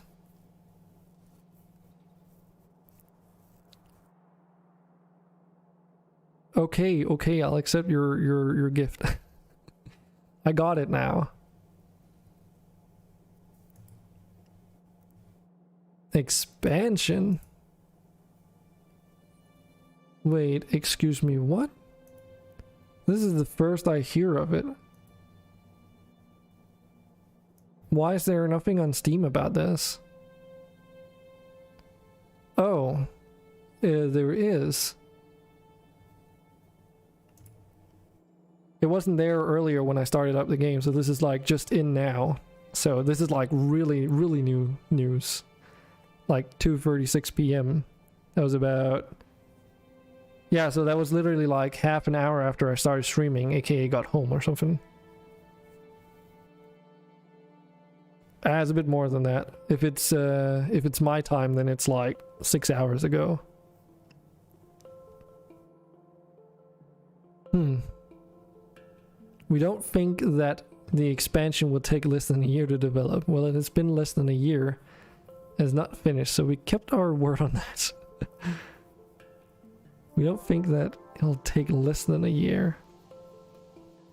Might not be finished. There's still a lot we have done so far.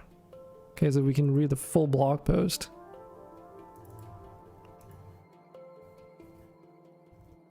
So what are they saying?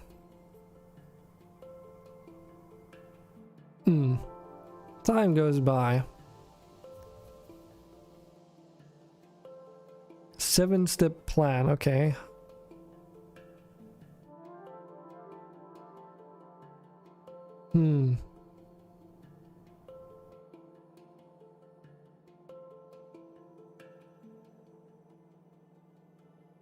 Largest scale logistics option for trains. Yeah, and with mods you now have ships as well.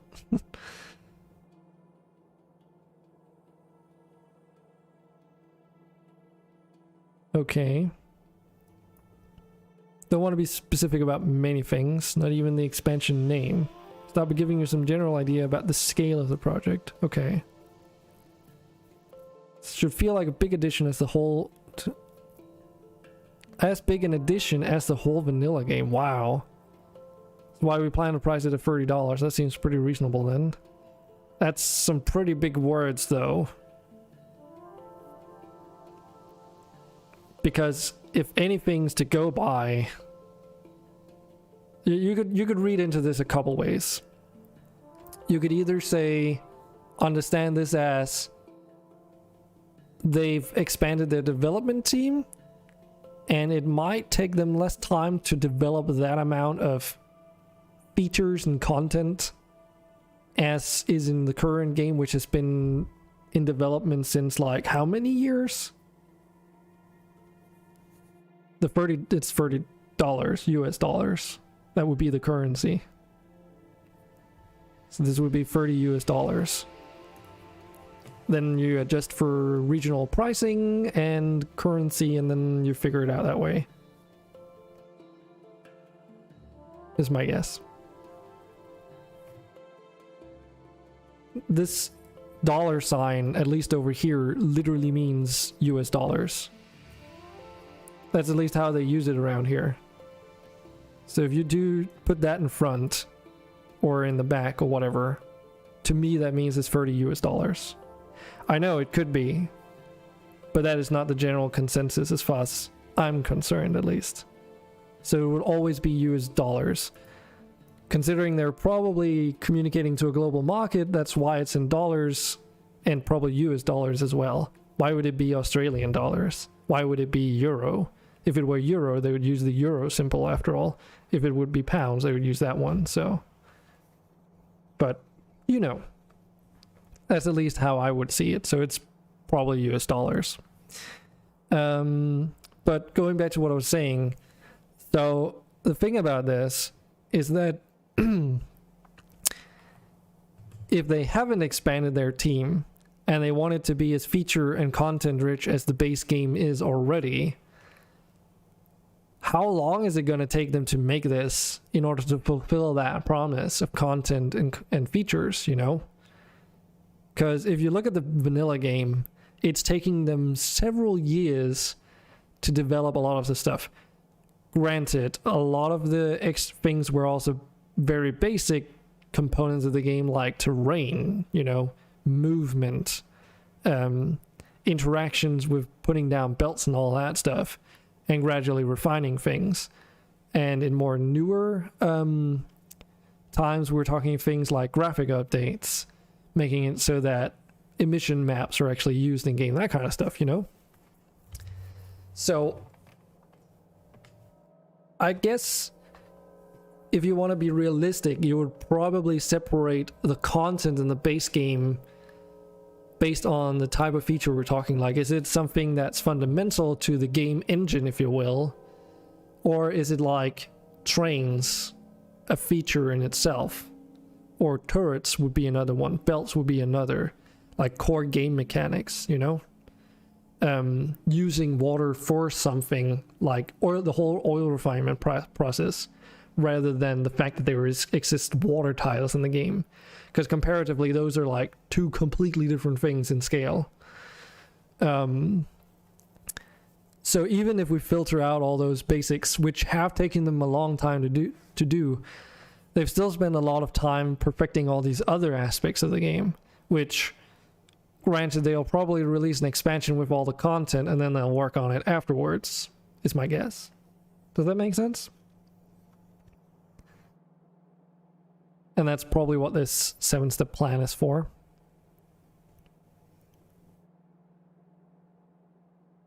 Honestly, making the price and thus the expected scope a little more concrete, bit more concrete in this way, motivates us not only to make enough, but also to not overshoot.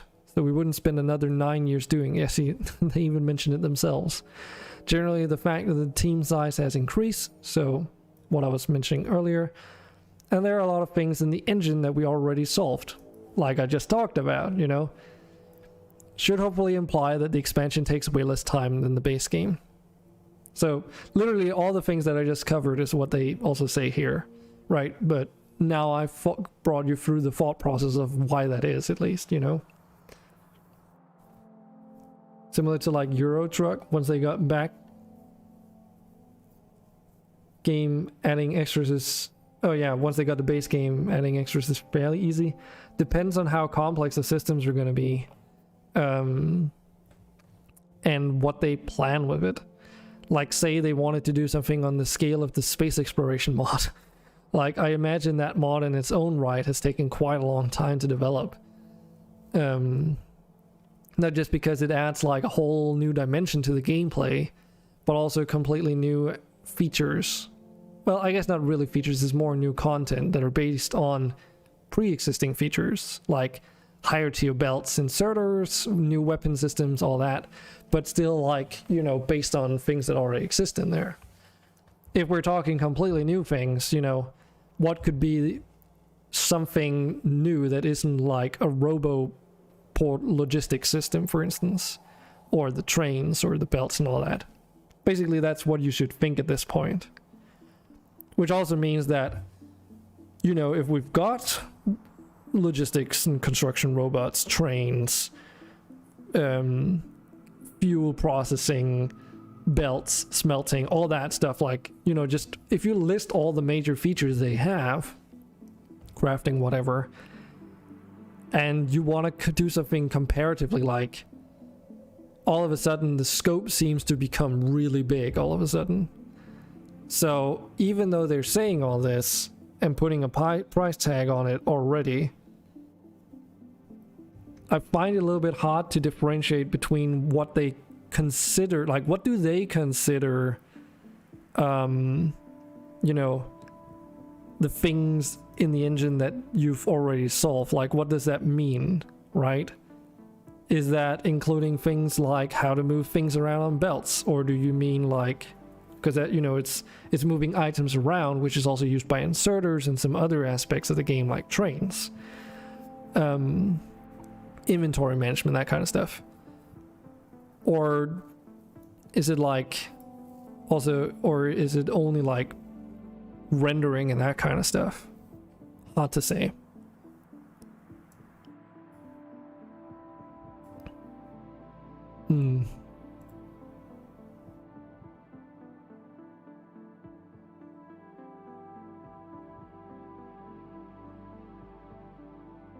So this 7-step plan is that they've figured out the major topics they want to do, okay?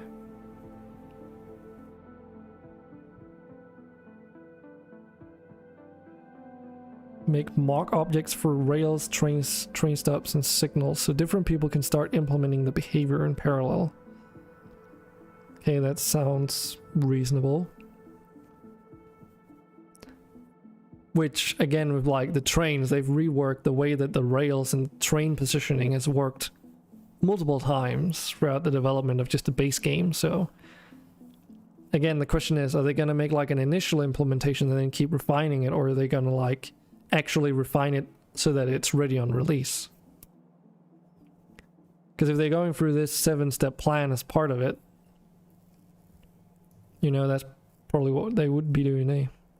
Goal of this part is to get the individual mechanics and their objects definitions into place, but they are usually the minimum necessary to test it. It's like implementing biter and spawner mechanics, but having just one type of biter, not connecting it to pollution, and having no sense of balancing with the player weapon systems. So, you know, before putting in content too. Connecting systems into a prototype. So here you put all the subsystems together and try to connect them. A lot of bigger structural problems can be discovered at this point, which might require some wild removals, changes, or additions that are required to make it all work together. So this is where they're currently at in the expansion progress. Okay. Big parts of the game are playable, and they're approaching a state where they can playtest from start to finish. Alright. So in other words, they know exactly which things they want to put into the expansion, or rather they are actually already working on doing that, you know. Yeah. But fair way and fair way. I mean, given how many times they redid the trains and all the visual assets for the game, then they're only like barely halfway there by the sounds of things then. Because they have these tweaking passes. This part should feel much better as the content is more stable and the chance of removing things is lower, right? Because they could remove things at this point. Or basically sort of circle around some of these elements too, in order to get it to a proper state. Semi-final list of requirements for the graphics department, which allows us to start making reasonable time estimates. At this point we do more playtesting and we can start polishing the roughest edges. The polishing is mainly focused on basic balancing the biggest user interface issues, broad pacing improvements, etc.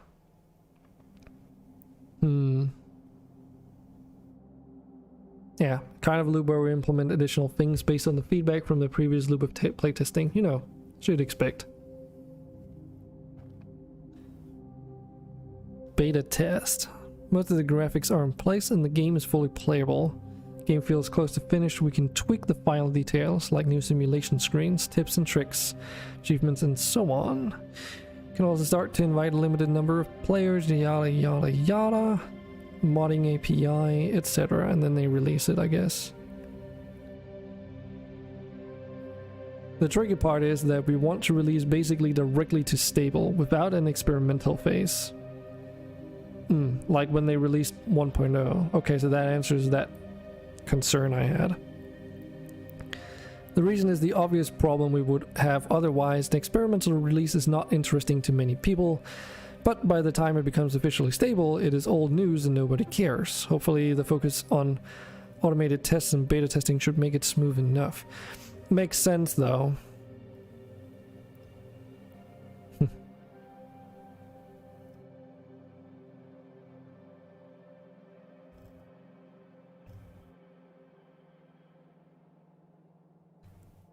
So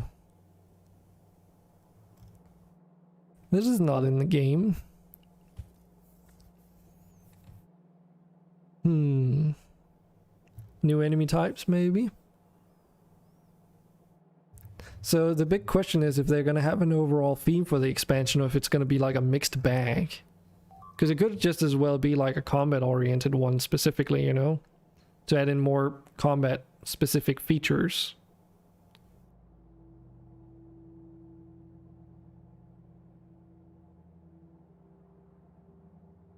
But I don't know. is interesting though that they're working on an expansion. I guess I completely missed that they were even doing it in the first place. Think it's gonna add a lot of everything? Well, a lot of everything. I mean, they've got ground-based vehicles like tanks and cars. They've got trains. They've got belts. They've got robots. So a lot of the logistics things that exist in a real world context already are in the game. And even if you look on the modding scene, I mean, you've got cargo ships and you've got space exploration and airplanes, you know? And even the airplanes in modding doesn't even, like, they're not really for the logistics network as much as it's for, like, personal travel. AAI does some stuff where you can, like, automate the moving around of vehicles, at least. I don't know if it works. There was something where, in regards to the aircraft mod, where it's like, you could maybe get it working, but it was also a little bit problematic or something. Yeah, I guess as they want it as big as the base game, but that doesn't mean that it's all, like, it can do that volume-wise, like scope-wise. That's what they mean, like the scope of it, how much influence it has on the game, you know? How much it adds to the gameplay. Yeah, but all those features could be combat related. Like themed, so that's like the thing that you should always consider here. Not saying they can't do both. Could also be like a collection of themes, right? But yeah, it could be like new enemies that include like some kind of new processing pipeline. For instance, I mean, we don't have husbandry in the game. Right now, all the aliens are hostile and they're just a threat, right? But there's no part of the game where you do husbandry and treat animals, you know? Technically, there's no forestry in the game either. Once a tree is dead, it's dead for good. There's no way of like revitalizing a forest either.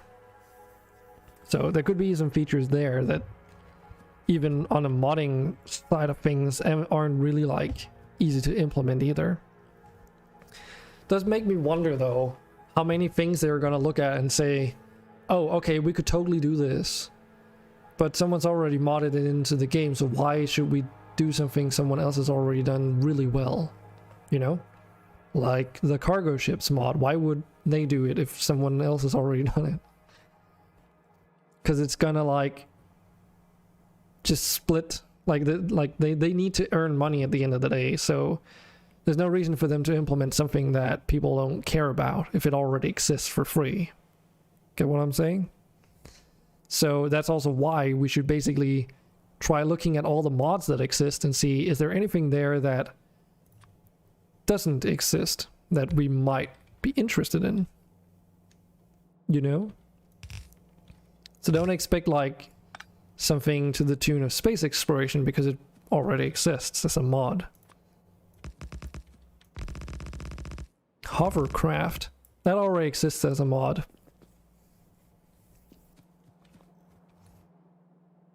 In fact, it actually works together with the cargo ships mod, I believe. I can't remember exactly how it was again, but there is a hovercraft. So close. I mean, it doesn't prevent them from doing it, obviously. But one thing that they could do is say, like, if it's a combat-based one, there's only one type of car and there's only one type of tank, you know? So content could be more variety to vehicles. Features could be the subsystems that make those vehicles work. I guess we have the Spidertron, which was a feature in its own right? It's a vehicle, but it works completely different from all the other vehicles in the game.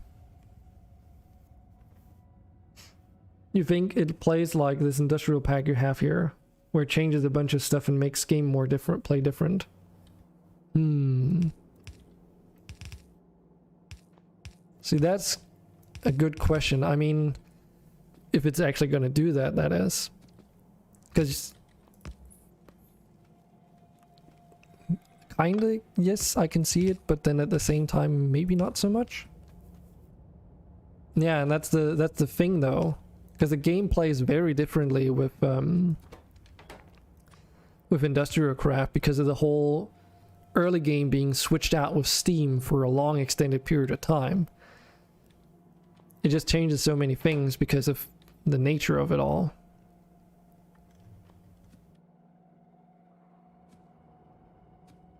For better or for worse. Have similar with SpaceX and Krastorio.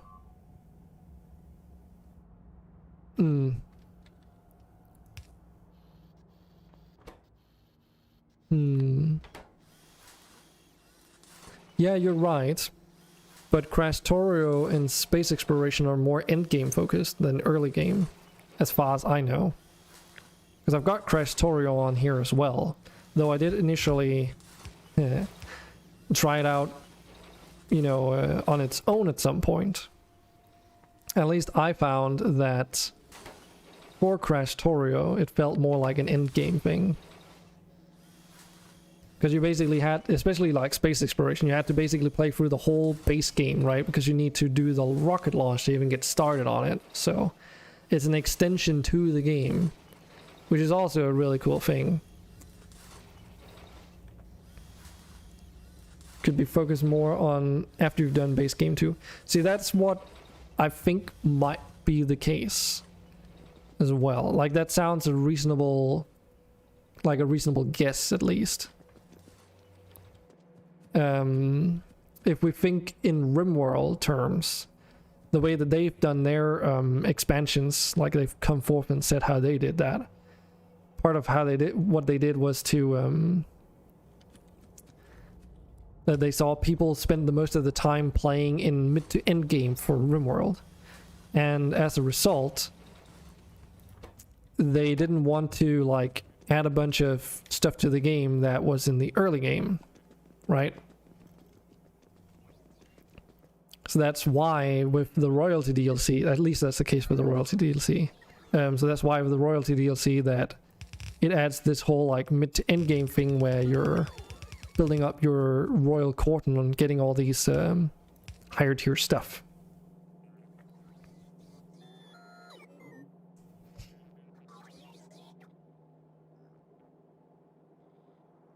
Yeah, I think that's actually like a valid point too.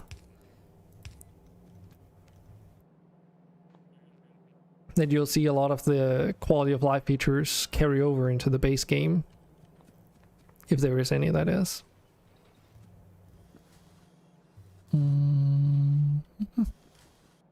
Oof, where do we get... Oh, damn it.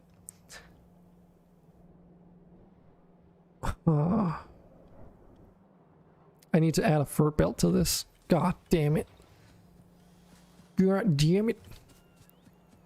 I need rubber. And I totally forgot about that.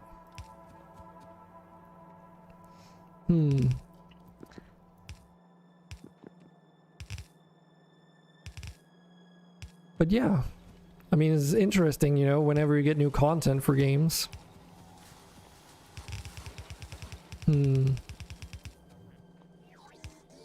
Could also be like a branching thing.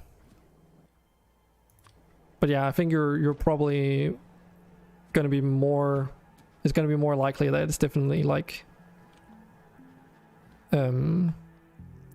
after the base game rather than in between things. For a couple of reasons too. I mean, apart from the obvious that it then is an actual expansion to the base game, it is probably, it's also like easier to balance out everything if you have less things to think about. But like what I would love to see if I got to choose would definitely be like an extension to the pool and variation to combat, or the pool of enemies and variation to combat, because right now at least there's not really like, there's two types of biter insects, right? Biters and spitters, and it's just like a million and ranged. but even though there are different damage types in the game, they're mostly you dealing damage to them than them dealing damage to you. Because they just do 2 types of damage. Acid and normal damage, or whatever it's called. So seeing like an expansion to that system where there's more enemy variety could be interesting. Because like, what good does it do if you implement new weapon systems into the base game if there are no reasons to utilize them because the enemies stay the same? Catch what I'm saying? But if all of a sudden you have enemies that have different behaviors that require you to do things differently in order to take them out properly. Now we're like talking about something.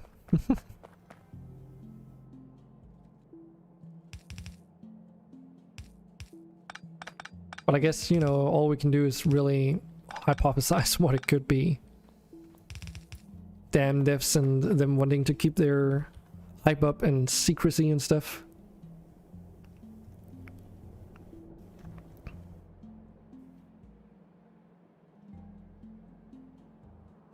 Where do I want to run this? This is a resource.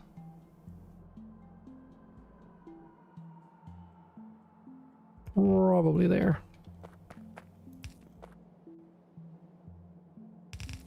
Just like everything else, I can always reorganize this once all these sort of extrusions up from here are like cleared out.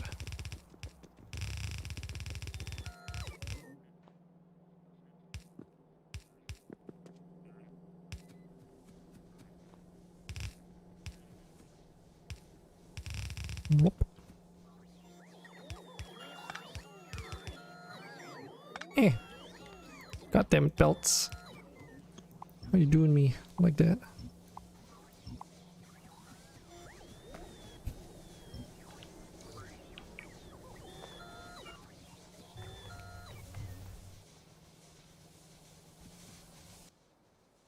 Ah, we're doing fine on power. It's fine. Okay. Now we're also getting rubber. Rubber.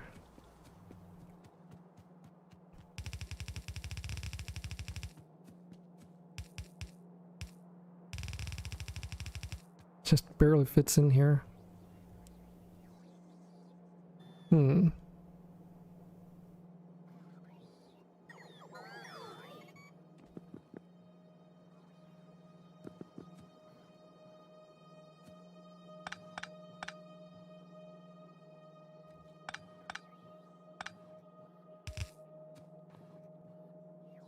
Ah, that would be a problem, I see.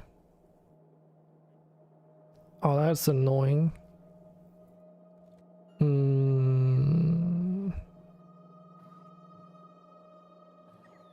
Because I want to be able to have rubber going in both directions. And this intersection needs a little bit cleanup, I think. 2 a.m. Alright, Selfire, thanks for dropping by anyway. I also need to probably call it soon, actually. Yeah. Yeah, I was just taking a look at the time. Now I got so distracted because it was interesting. Like, 7 p.m. and I haven't eaten dinner yet. So I'm actually getting kind of hungry. But see you around, Selfire. For everyone else who might still be around, I know you're here, Cyber. Let's just wrap up the stream, I think. It's a little bit sudden, but yeah. I should really go and get some foods. I will see first if we can send over a raid to someone. Otherwise, we'll just end it here, I think. Growlcall is playing Satisfactory.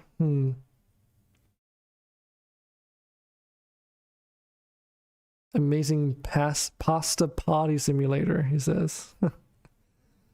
Nom nom nom. Nah, I think it's better if I just call it here for today. Leave it over to to the host, the auto hosts. I've kind of like not been keeping attention if that's even working as intended. I hope it does, because I did set it up like ages ago and just been relying on it ever since. Anyways, that's it for today. I'll probably still play some Factorio off stream, but you know, it takes time to do a bunch of stuff in that game, and I'm just like enjoying myself off stream, so hopefully that makes it a bit more interesting to come by and watch it as well. So it's not like, oh, you know, what are we doing? Oh, we're doing like brain hurting math, and sometimes it's just nice to have a bunch of stuff that I can show off for you guys, and then, you know, hopefully you can figure it out. You know, see what's going on at least. But yeah, as I said earlier today, I don't know exactly when I'll be streaming these next couple weeks still, so it's a bit up in the air. And I won't announce anything preemptively either, because I don't want to like bind myself if I'm feeling completely wasted after a long week, or a long day for that matter. Because I gotta focus on this business development thing first and foremost. So just consider it like trying to give you guys something as well.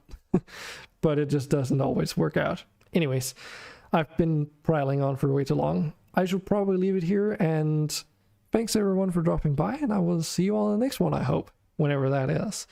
Until then, I hope you have a very nice rest of your day, and I will see you all on the next time, okay? Bye bye for now.